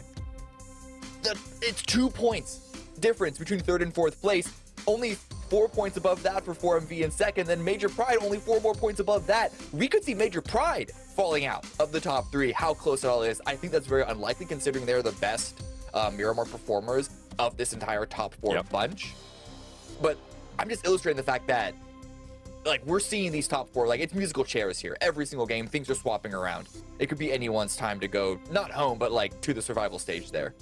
And I think if we have to go based on those performances from Miramar, I think the one that's at much danger is going to be 4MV. They need to be careful with how they start the game here. Well, we're going to drop in to our last match of Group Yellow. At the end of this game, we're finally going to see which 3 teams are going to be going through to the Grand Finals and which teams will have to play throughout the survival stage. Let's go for the last time back to our commentators of John Allen and Zute.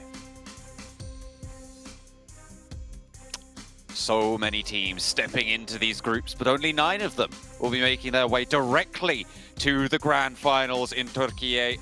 Of course, we've already decided 6 of those teams. Loops, Alpha 7, Stalwart, Nongshim Red Force, STE 628, and Morph X have all made their way already from groups green and red. But we need 3 more. Who will be able to cut out that top 3 remains to be seen. And with 1 match to go, it is very, very close. Extremely close right now. We saw the leaderboards right now, and with this last match coming up, I'll just say it now, there's a lot more maths to be done once again, and I'm not going to try and do any of it. So I think I got you, don't worry. I think we should just wait, you know, build the suspense. Just pretend you can't do maths either, John, please. Give me something. That's not something I can do for you, I'm afraid. I'm far too invested in the results of this tournament. Goodness me. It has been down to the wire all the way, really. I mean, all the way since the start, it's been a close fight to see who's in those top 3. And the bubble has just been heating up over the last day and a half or so as well, as Vampire sits in 12th. They look to chase IHC in 11th. The bubble has been heating up, and the bubble is about to pop on the last and very final game of the week of this group, Group Yellow. Definitely by far, I have to say, the most fun, entertaining, and competitive group. The group of death for a reason. We finally get a good playing path, it seems like, for the last match. These teams will have some sense of normalcy at the start of the game.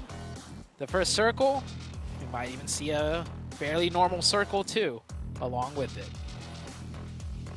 Straight down the middle. Give everyone a fair chance at their last crack of this tournament, potentially. Certainly for 5 of these teams. We won't be seeing them again at PMGC. Maybe not until next year, if they can make it until then. Weibo dropping out over the middle, over Picardo. They jump out of the plane. Potential scraps. I'm keeping my eye out for early teams dropping together. BTR a little bit split right now, leaving Boysil further southeast of the rest of the team, but should be fairly chill. No one else really that nearby at this stage. Major Pride down southeast. The circle goes up northwest. I don't think we've seen many circles up here this tournament. No. It's been south every single time actually on Miramar. I'm running back all the images of what we cast. It's been south every time in some shape or form. So this is finally a more northern circle. Good for BTR as they are close by, and they do that split drop, so it's a quick loot cycle for them. They should be able to rotate wherever they want to in that first zone very quickly. This is finally a different zone for many of these teams to play with. A Major Pride all the way down in the southeast. They're going to have a much tougher time navigating this one, trying to retain their top 1 position currently. We're looking at 4 teams for the top bubble. And down towards the end, Zute, I mean, we're kind of even looking up towards 10th place, down towards 13th there, right? So we're looking at 4 teams to potentially change it up, to go for a little bit of a shuffle. Demuerte a little bit more of an outside chance, it's fair to say, but they can have a strong performance. They can have a good game. They've already got a chicken dinner this tournament, so we'll see if they can repeat that to try and make their bid for that top 11 spot, which means that we're looking at 9 teams out of this lobby. That's over half that could really change things up, that could change absolutely everything about the way we look at this table, the way we're looking at these scores. John, the match hasn't even started yet, and you're bombarding me with maths. please. It's I already true. told you earlier. Save the maths, man. My brain cannot compute. Right? I'm just here for the ride. Right now, I'm here right along with the viewers. Just like, man, this is fun. This is exciting. No maths for me. I just want to see the craziness ensue. But, I mean, you're right. This does set the stage for a lot of possibilities, a lot at stake for so many teams. And we finally get a circle, too, that none of these teams have really played in against each other. So that's another X factor to consider now. De Muerte taking up La Cobreria. Normally, they play against the Gladiators back in Europe, who take up this position. The Crater Field outpost for Milky Way, a direct mirror of what Tixie does on that roster, and in general, what a lot of teams will do when playing this area. So they'll look to regroup down to the south and potentially control the fields out that direction, unless they want to stop teams from rotating in behind them. Potential for DRS to rotate up to that north side and try and get in amongst De Muerte. But there is a big potential here for De Muerte to get a good shift on Zone 2. That is very true. De Muerte will have that northern side pretty much all for themselves. I don't imagine any other teams is going to, not too many anyways, is going to look to wrap north for an entryway in, because with this type of zone, east to west rotations are very easy. A lot of roadways to go through. There's some more dangerous pathings to be had along the roadways simply because of some strong positions. But I've seen it done before. It is not too difficult. So if you want a fast shot in, you don't need to wrap for safety. You can kind of straight shot it in, at least for this first zone, before it gets too crowded.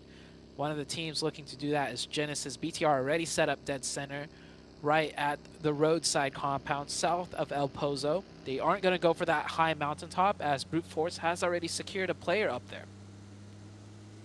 Nobody stepping too close to one another right now. You can almost smell the tension across this Miramar. Every single team just wanted to keep it together. Teams in the middle, probably the most relaxed about this. The three-way tie, by the way, from 5th down to 7th on 139 points. Oh, Team Queso, Brute Force, and D+. They're looking to tiebreak. That is a tiebreaker worth about $2,000, I believe. Each position will ladder you up an extra K. Rook looking to try and jump up a little bit. It's very, very close. So I'm looking at 5th down to 9th. Very volatile, but very safe in terms of getting to those survival stages to have another shot into that last chance.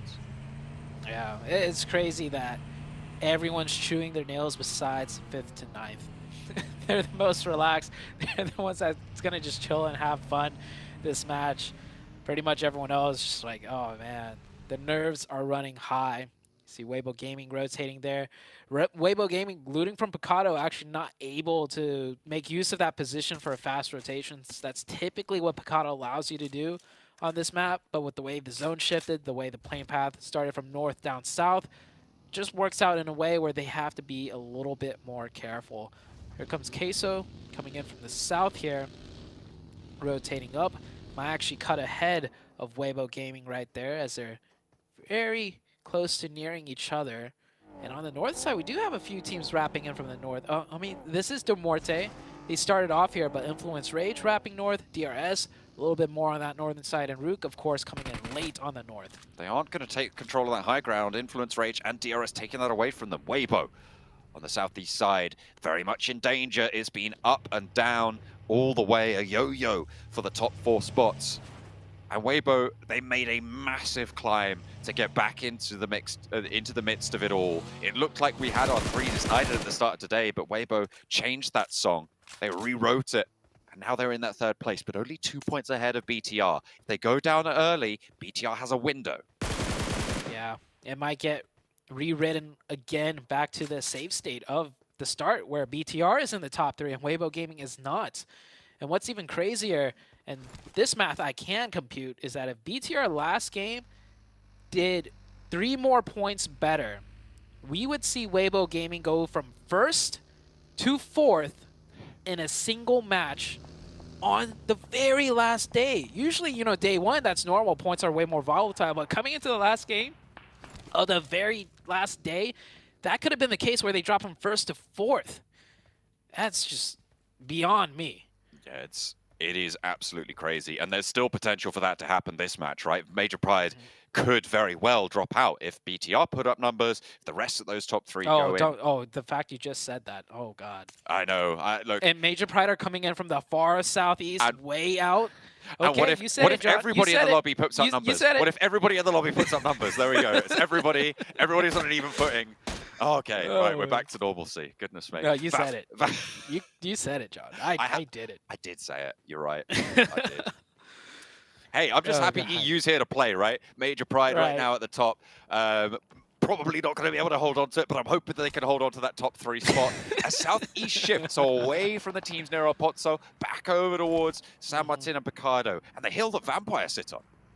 Yeah, a good circle for Major Pride, by the way, because they were coming in from the hard south, so that southeastern shift, definitely a sigh of relief out of them, because John did put that bad juju energy out there that, hey, you guys could maybe even get knocked out of top 3, even though you're in first place right now. D+ loses a player. IHC, okay. They are in 11th place. They get another point lead, a bit more of a padding against the side of Vampire. Sem9 still also a team that could potentially drop out if IHC and Vampire surpass them. Maybe even De Muerte could jump up and over them, but would be a little bit more unlikely. Vampire sat 9 points behind them. With the circle that they've got right now, I mean, they're probably in one of the better spots to try and make this happen. Sem9, not really close to the circle at all, in fact. They are currently not on my map, so I'm not entirely sure where they're actually coming from. We'll have to wait and see if they're able to make it through. BTR just lost a player. I think they're in the southeast, actually, even way deeper in the blue behind Major Pride. I caught a glimpse of it in the previous zone. So they'll be wrapping in from that southeast right behind Major Pride, most likely. Genesis here taking some shots out. Taking a look at the map. Weibo Gaming dead center at Power Grid. That is the central position. They're playing a little bit of a split right now. Weibo Gaming, I think, just aim for top 3. Don't do anything crazy. You don't need to be #1 in my books. Just get that top 3. But BTR losing that player, right, in 4th place, brings them down to 3 on the western side. They tried to push through and couldn't quite find the terrain. Going down, I believe, to... I'm not entirely sure. I think it might be Team Queso there on the western side. That is a really, really big hill for them to climb now. Trying to get around that high ground that Prepod sits in is going to be really tricky. Yeah, BTR looking very dangerous now. Down to 3, and this is a difficult zone to rotate in on. They already lost 1. Sem9, oh, Tam getting into a little vehicular accident, knocks himself out. Maybe he could get revived if there's a teammate close by. But BTR down to 3. That is rough. Sem9 Tam, this is... I don't know if he's got teammates close by. Oh, yeah, Macau is making that mad dash back towards him. I couldn't tell if he was driving away or to him, but he will get revived. Okay, they're getting some healing on board. Sem9 still out on the southeast side. They're making their break for that push, but in the meantime, Rook are in a fight with Influence Rage. These are 2 teams kind of sat in the middle of the tables, which means these points kind of wipe each other out. They kind of don't have an impact on the overall dynamic of the tournament. Sure, their placings can change up, but these points not going to go to the crucial teams. Yeah. Fight is going in favor of Influence Rage right now, it seems. The only team that really could do something about it that needs to on the north side is DRS. But they're in a nice position, which I don't think they want to go for any type of third party. But based on the points, I think DRS should be looking for every third party they can. 92 is a tad bit low to catch up. They need a massive game with the chicken dinner. And DRS, they're not proactive enough. I think it looks like they're just ready to pack their bags and go home almost. Maybe. They've already booked their tickets home from Kuala Lumpur at this stage. But there is a knock. There is a shot. Going on through, out to the eastern side. Influence Rage, playing with just the 1 now. Loran trying to keep his team together here, but Rook might have other ideas. Rami is close enough for a nade to maybe put a spoiler on things if he gets close by, but Rami making that dash now, making that push close. Still only Florin is there. There's a nade in hand for him. DBS popping the shot, hits the dirt once, twice, tags Rami the 3rd, and the 4th time as well to keep Influence Rage in. Federal crawls close, needs to get res, but there's still 4 players on Influence Rage's roster. DRS, what are you guys doing? You need a third party that. Nothing to lose, right? And he even got a knock And they hear all these shots. I mean, sure, in the elimination feed, it's kind of hidden, and maybe they might think it's like elsewhere on the map, but you get a knock, you heard all that shooting, and you don't go for the third party when you have nothing else to lose. This is the invite team, too, out of Nepal. A little bit disappointed right there that they didn't try to do something there. They could have got a little bit more done, maybe. You're right. But I mean, it's almost a 30-point match. It would be a record-breaking game for DRS to be able to make this one work. It is still possible, but we'll see what they can do. That's BTR taking another knock from up into the north side. Could we be deciding our top 3 right here and now, early on? Not like this. I want a bit closer of a race. But Weibo Gaming, they're definitely happy about this. They're ecstatic. BTR was their only real challenge, and as soon as that player gets confirmed, Weibo Gaming, the comms will go out within their camp. Hey, BTR down to 2. We're looking pretty good here. And they've got a point as well. They're 3 points ahead with BTR on 2 on an outside position. They just need to hold out for Weibo on that southwest side. IHC, Team Queso, and 4 Miracle Vibes, though, are right next door to this power grid, to the power grid area, pushing up from the southwest side. All of those teams going to look to try and move in. And Major Pride as well are right there. So Weibo Gaming still not out of the woods just yet. It is a sad day to be a BTR fan right now. I'll say that much. I can't imagine what the chat's like for the BTR fans. Still with 2 up. It's not done until it's done. But it is looking quite grim for the side of BTR. Maybe if they get this circle blast here, hard to the northwest. It's close. But none of the compounds are in zone, and they have a 4-man on their north and a 4-man on their south to cut through. And even if they drive further into zone, they have a 4-man of DRS to kind of sneak under. Yikes. IHC, 3 points right now. 123 total on the western side. Cut out by so many teams on their flanks. They have a tough time ahead of them, but they could rack up a lot of eliminations. BTR trying to make this push forwards. This could be the last we see of BTR trying to make their bid for the top 3 because the vehicle's starting to smoke and Genesis have the sightlines. They need to get this res. Do they have cover? There's a tiny little dip here and they might just have to hop out and hope. Will they find any sort of sanctuary? Because one of their players very, very low. Not just yet, but Slim. Looking for the angle, can't quite find it. There's still 2, but they've gotten a little bit more central. I just wonder how much further they can go. The vehicle's all burnt out. Zone bless them, please. That drive there was the most Valorant effort I've ever seen out of the team trying to survive, break into the top 3, and they got pretty deep in, honestly. If they get zone blessed there, it's not that crazy because they are central, like you mentioned, just a little bit more north. And that's a great obscure spot to be in. So let's see if it plays out their way. Down on the southwest, though, this is where all the action's happening. Yeah, IHC picking up mass. This IHC team, man, this is the IHC that I knew of way back in the days. Where have they been all tournament long? Showing up in the very final day? Well, hey, the final day is where it's going to really count. And turning up with 5 points, 4 players still up, looking very strong. For Miracle Vibes, looking to slow down Team Queso, but 2 players of their own means that Doc really doesn't want to get knocked. I'm surprised that IHC have managed to keep this pace up. I mean, they've had 3 back-to-back good performances, right? They're looking for a 4th as well. This would be a miraculous run for IHC to be able to break in and claim that spot. They started today on 63 points, Zute. They have almost doubled their point score in one single day. They are 1 point off achieving that record. They're having a similar sort of day to what Bigatron were able to do in day 1. It is, to not understate this, incredible and unheard of to see something like this turn up right at the end. They are doing in one day what they managed to do in 3. So that is, yeah, sure, they started off the day with only, 62 points, but that is, I like that comparison to Bigatron. They're having almost as big of a day as Bigatron did in the first day, so they are really popping off. I mean, this IHC team, they've come a long way over the years, and I'm glad to see that they're not just going to bow out right now. They certainly don't want to give up without a fight, and they are fighting. 70 points was the Bigatron total for day number 1. In this one, right now, 62 is the tally for IHC on today's matches. Mongolian team and potentially the third Mongolian team to have a chance to make it to the finals, because 4MV and STE already making that barrier gap, trying to be that third name in the rotation. And Mongolia certainly a region that people pay attention to and will continue to do so. But I'm still looking at Vampire. Can they make it happen? Sem9 haven't had as much of an impact as IHC here. If they go down, they could be the bubble that Vampire are looking to push onto. With this new circle shift, I'm suddenly looking back at BTR and Weibo Gaming.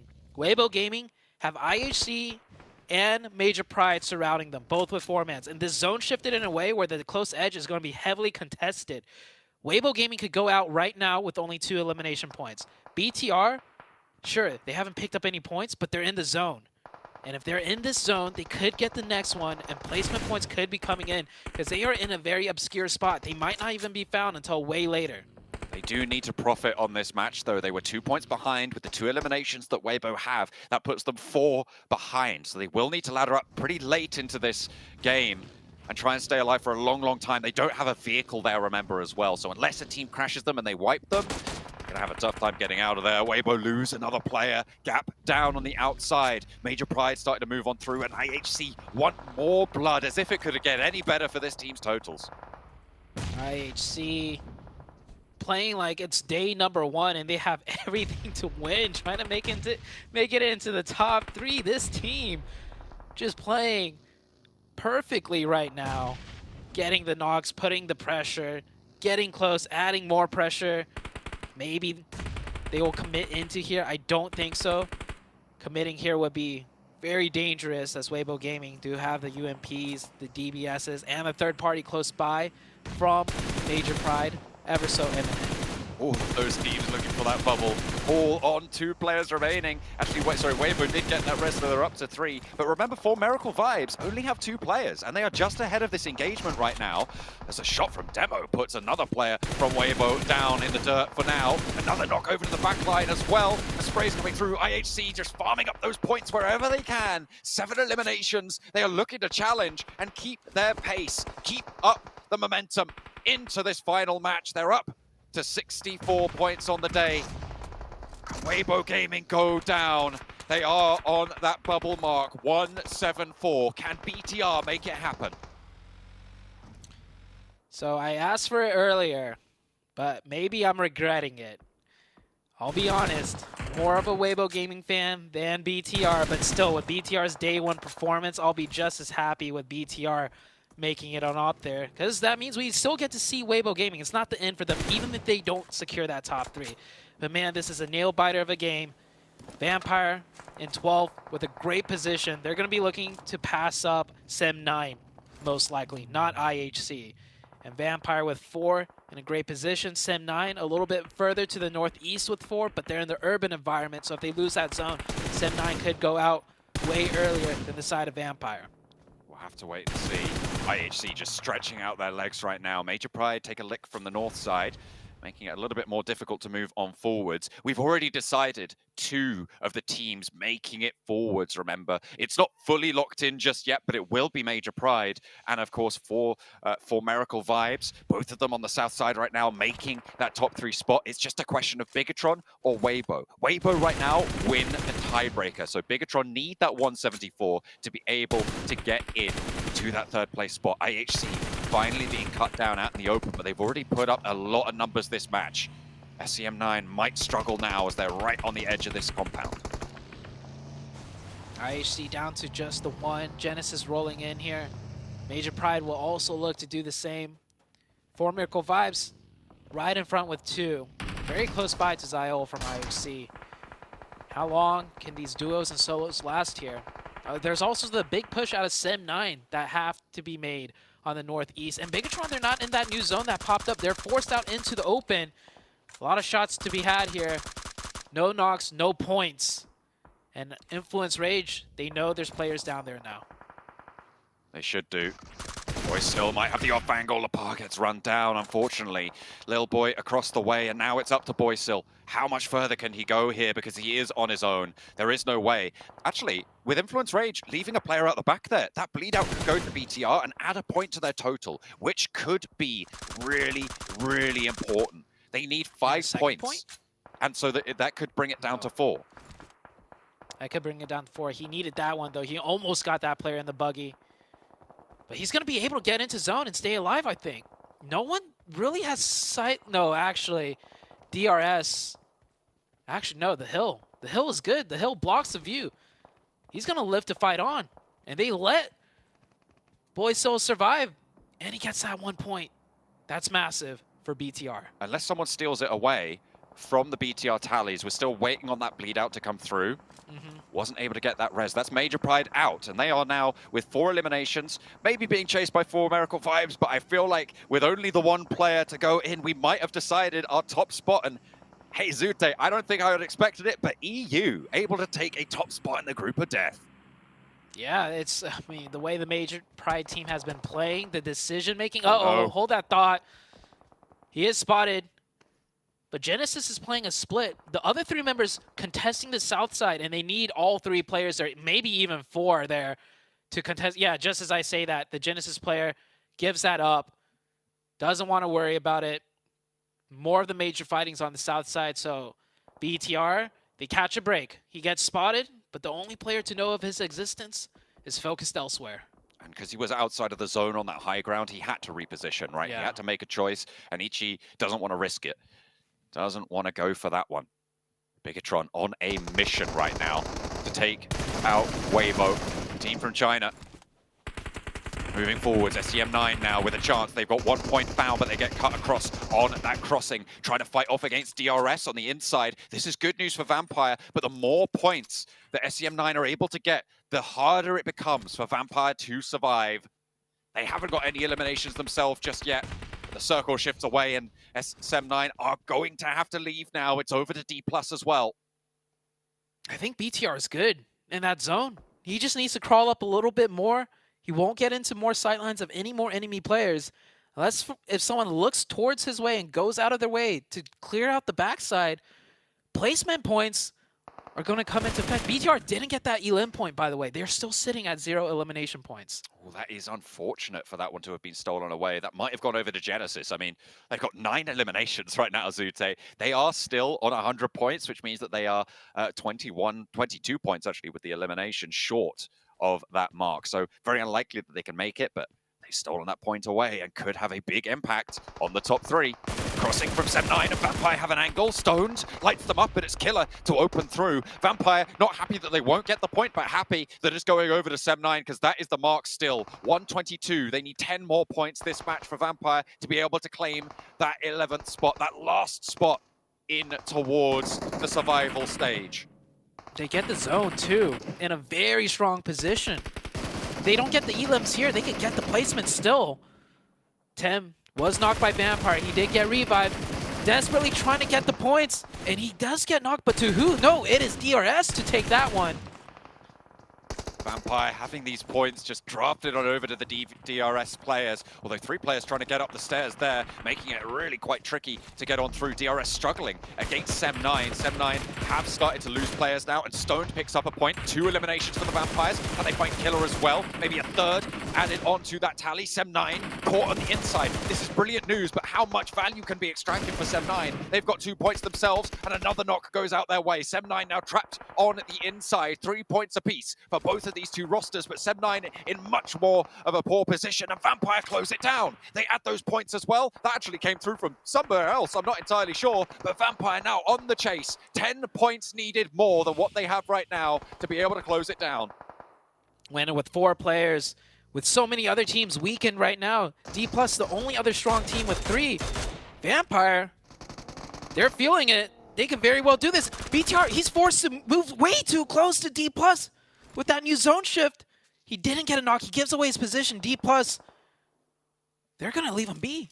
Remember, Weibo win the tiebreaker against BTR at the moment. 3 chicken dinners to 2, which means that it needs to be a clean victory coming through for BTR.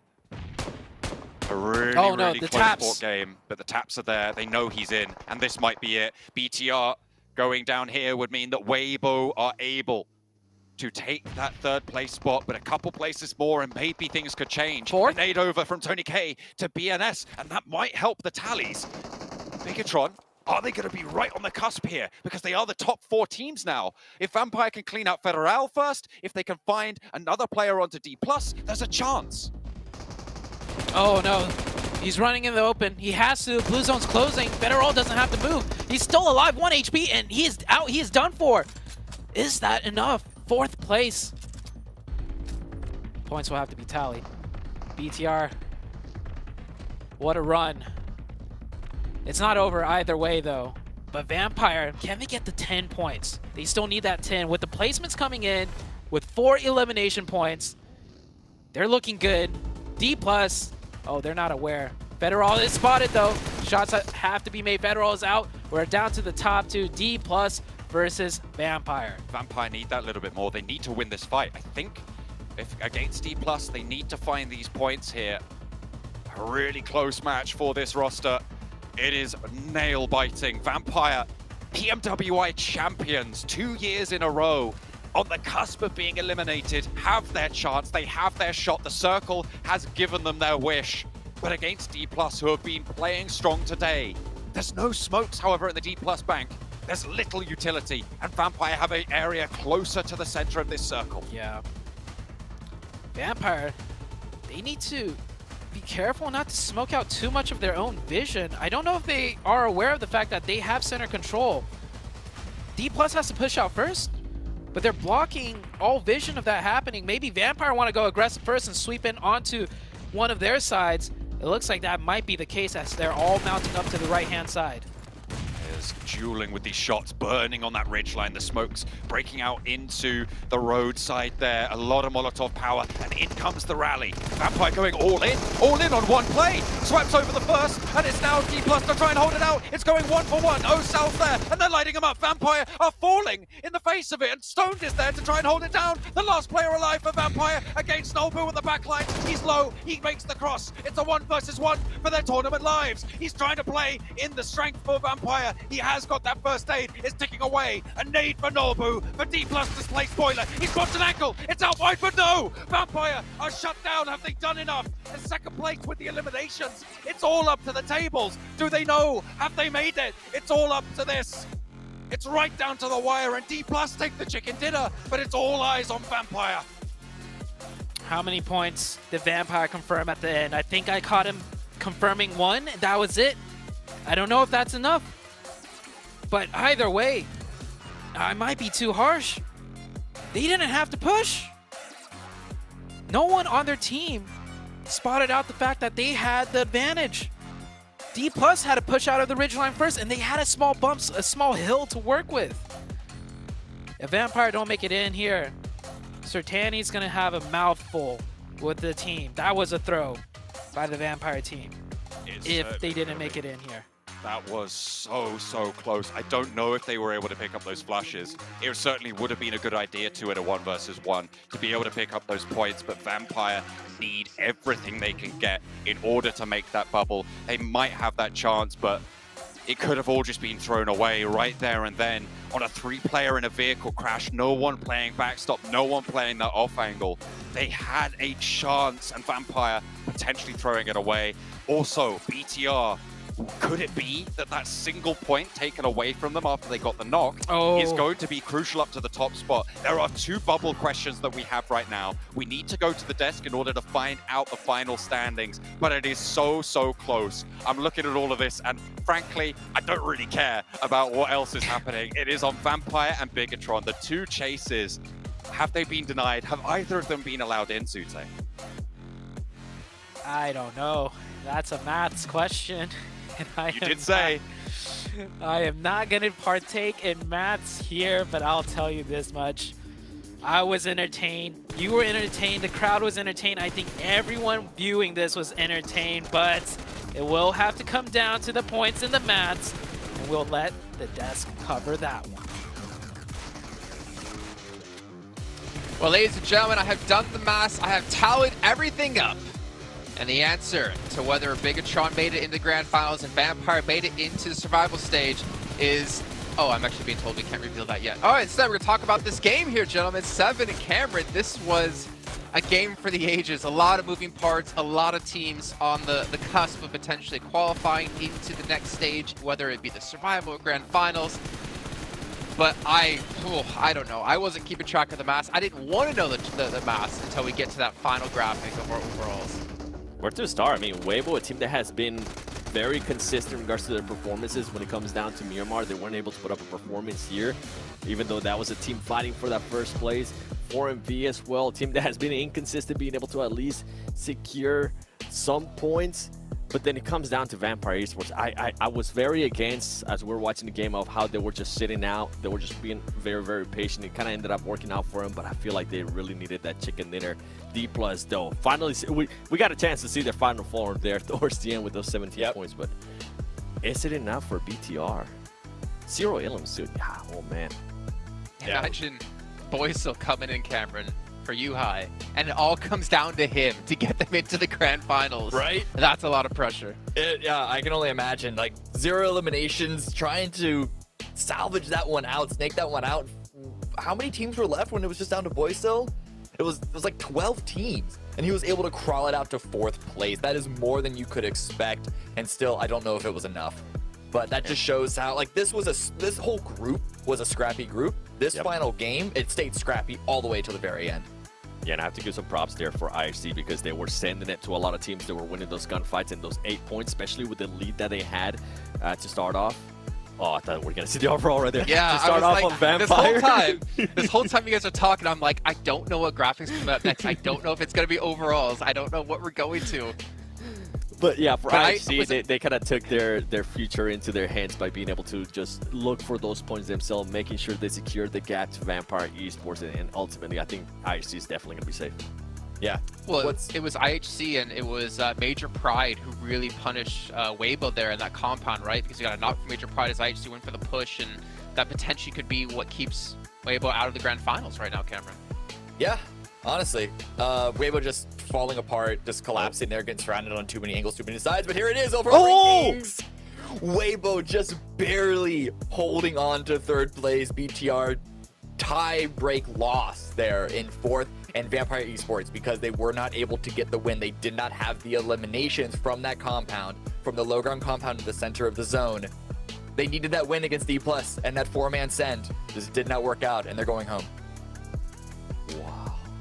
Well, one upside for Weibo right now, there is no SKT in the Grand Finals, so maybe they'll have a chance this time here. Sorry, T1. SKT was from my time, way back in the day.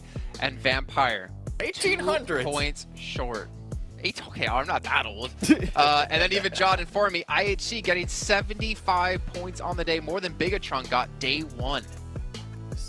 Yeah, kind of goes with what I'm talking about with their performance, taking their future into their own hands. And from Vampire Esports, you can see the player there at the end of the match too, trying to secure those Ilums, and it just wasn't enough. Vampire Esports, that I feel like that's one of the biggest shockers right there. A team that a lot of people, including myself, expected them to do good here in PMGC, expected them to kind of redeem themselves from the awful PMGC that they had last year, and then continue and not being able to put up performances here, and that's it. They're going to go home. Now back to the drawing board. Yeah, I do want to quickly shout out Genesis from not just this round. They had a really good round. I think they got like 15 or so points, right? But just from this day overall, Genesis had a couple of really good matches. Unfortunately, it was too little too late, even with this final round. We actually saw 3 of their members there on the top gunslingers, the top 4 only being overtaken by 1 member from IHC. It's just unfortunate that like we didn't see any of that from them the first couple of days, and just the points were not going to be there unless they just ran away with both Miramars in a row. But still, you know, want to give a little bit of a shout. Yeah, honestly, I think really happy with the way this group played out, and I think it's the perfect way to end our like group stage, since we still have the survival stage, obviously the last chance to come up here. But we've definitely seen some unforgettable matches and unforgettable moments throughout this one. Thinking about Nomi back a couple of matches ago, just sitting chilling in the middle of DRS as well. I mean, you think about that individual play, obviously it wasn't all individual in the whole scheme of things, but hey, Major Pride take 1st place out of this, and Europe, you know, can kind of be proud because they have a team here with a really good chance to take home some really high placings in the Grand Finals. They do, and for that, I kind of want to give some props to Weibo, because this team, even though the second half of this day was absolutely awful, they were able to do just enough on that first half to just kind of maintain themselves there within the first place. At one point, they were first place, and I myself was saying, okay, if they continue to play like this, I don't see anybody being able to pass them, especially with what I was thinking that they were going to be able to do here on Miramar in the last two matches. They were not able to do that, so big props to them for being able to come out hot and making sure they took their future into their own hands. Yeah. And going into the survival stage, I know this is a bit of recency bias, but recency bias is the same thing as like looking at a team's form throughout the groups. Going into the survival stage, I actually think the three biggest threats are obviously going to be Bigatron, but I think IHC and even D+ from the most recent performances looking like better, feeling themselves. The chemistry is more there. The communications, I assume, are going to be more there. They're going to be really big threats going into the survival. Well, we can't forget though, Cameron, this is a completely different spiel, right? Because we're going to have, if I'm not mistaken, like 24 teams playing in this one, and you have to adjust your drop locations for every single time. But what I am hearing is we do have an interview coming up on the stage with Naomi, previously known as, coming in from Major Pride here to talk us about this event.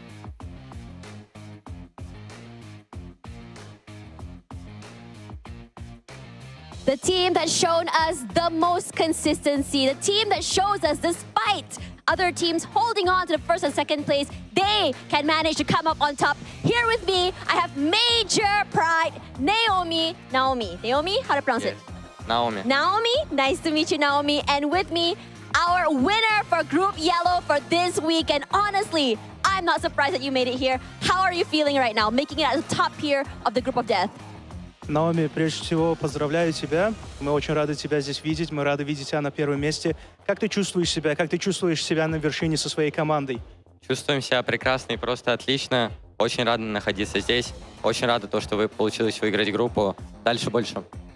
So, first of all, we feel great. We feel wonderful and amazing and happy. And we are so pleased to be here. Yeah, and we're pleased to be on the top of this group. Yeah, and we're going forward to the Turkey. Going forward to Turkey, and honestly, if only you guys could hear the cheers that came through from his teammates just now, that was just so incredible here, how much spirit and pride they have for their team. So let's talk a little bit about the toughest thing that you endured this week. Obviously, we know that BTR was on the top one spot for most of the week. Now, what was the hardest thing that Major Pride faced? Что было самым сложным для Major Pride? С чем вы столкнулись самым сложным в течение этой недели? Мы знали, что BTR были на вершине, но вы смогли пройти сквозь них, так что расскажите нам. Ну, в принципе, вся неделя была сложная, ожидали от игр то, что не получатся такие легкие проходные, как это было на других стадиях, которые были отборочные в PMGC. В принципе, ну, адаптацию просто хорошо провели, особо ничего сложного не было, только выдался тяжелый очень последний день. Были тяжелые зоны, тяжелые игры, но по итогу получилось забрать свои поинты и выиграть группу. So the last day was really complicated for us. We got through challenges, but you know, it wasn't as easy as previous qualification, but we did good. We could adapt to this game. We could adapt to our opponent's game style, and we did well. And you guys definitely did. Top of the scoreboard at the end of the day, and the points are just so very close. Now, final question. Out of all the teams that have qualified into survival stage, can you name me 3 teams you hope to see make it through and why? Из всех команд, которые прошли в Survival Stage, ты можешь назвать 3 команды, которых ты бы хотел увидеть дальше, и почему? Ну, я назову 4 команды. Это Бродфорсы, Рухи, МД и ГГшки. Просто побольше команд из СНГ увидеть. Было бы прикольно с ними еще раз встретиться и увидеться в Турции. I will name 4 teams. Okay, it's Mad Bulls, it's GG's, it's Rooks, and it's Brute Force, because they're our brothers. They're from Commonwealth countries, and it would be fun to participate with them. And there we have it. We can see that they are very, very excited to be together and compete together. Thank you so much, Naomi, for coming up here, and congratulations on making it up at the top spot once again. And now we have our top teams that's going straight to Turkey. And now leaves our final few to find next week, the survival stage, the actual do or die moment. We say goodbye to a few teams this week, but for the rest of the teams who will be competing, it is a very, very nail-biting moment. Some of the teams are favorites and also some of the superstars teams on top. And for the underdog story, Well, I'm curious to see whether or not it will continue all the way in Turkey. Anyways, this is the final day and also the closing for Group Yellow this week. Thank you guys so much for hanging out and listening to the interview. Gonna toss it back to our panelists to end the night. Good night, everyone. I'll see you next week. All I can think about when Tash says good night is Seven and Cameron over there saying good morning, considering the time they have to wake up to do the show. But our MVP here, gonna be Nomi, and honestly, I wouldn't have it any other way. This guy has played so phenomenally within his team, but I think the most impressive part is the off angles we've been talking about every single time that we've seen him play. Not only just the off angles, I think the survival time that we're currently not able to see here, what he was able to do earlier, you were saying too, he was the only one alive earlier in the match. In one of the matches, he was able to survive, get those placement points for his team as well. If it wouldn't have been for that, it could have been a completely different story here for Major Pride, but overall, Nomi, I mean, you can see him top elims and top damage.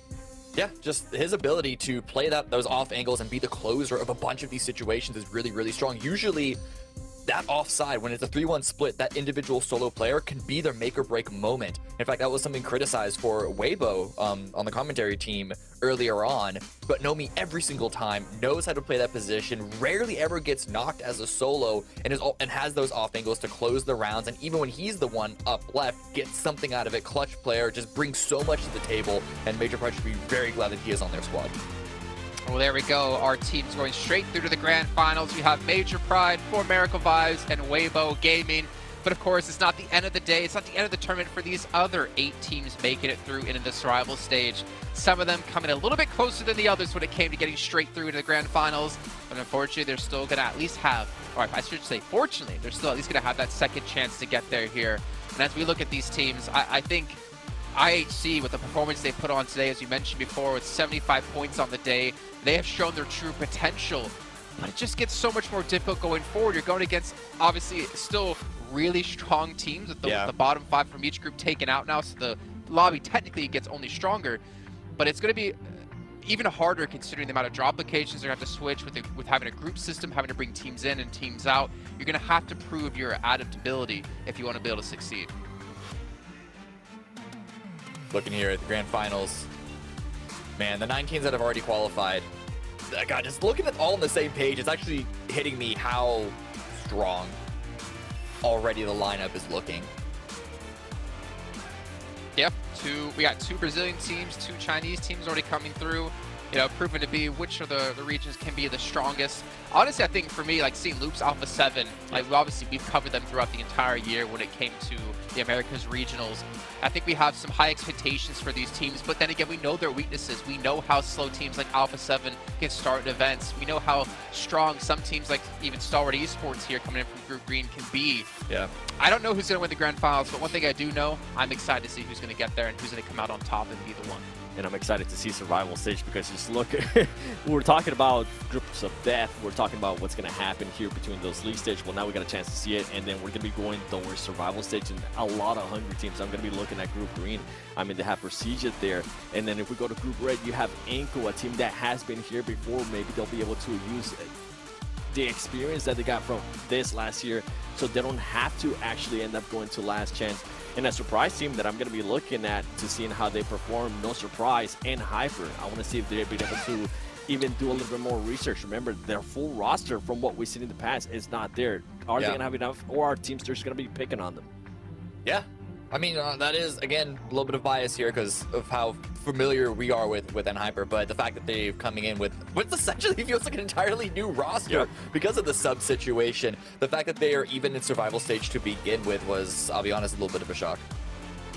Enigma Galaxy, my eyes returned towards them, and Coups, obviously, I mean, we saw the performance they had in Group Red. They were so close to be able to pull it off, but they still have that second chance here. I mean, looking down towards Gladiators as well, we have to talk about them. They're the only special invited team to make it into this part, at least, as we did see DRS unfortunately fall by the wayside. But for me, Gladiators, they have a lot to prove because they have been looking,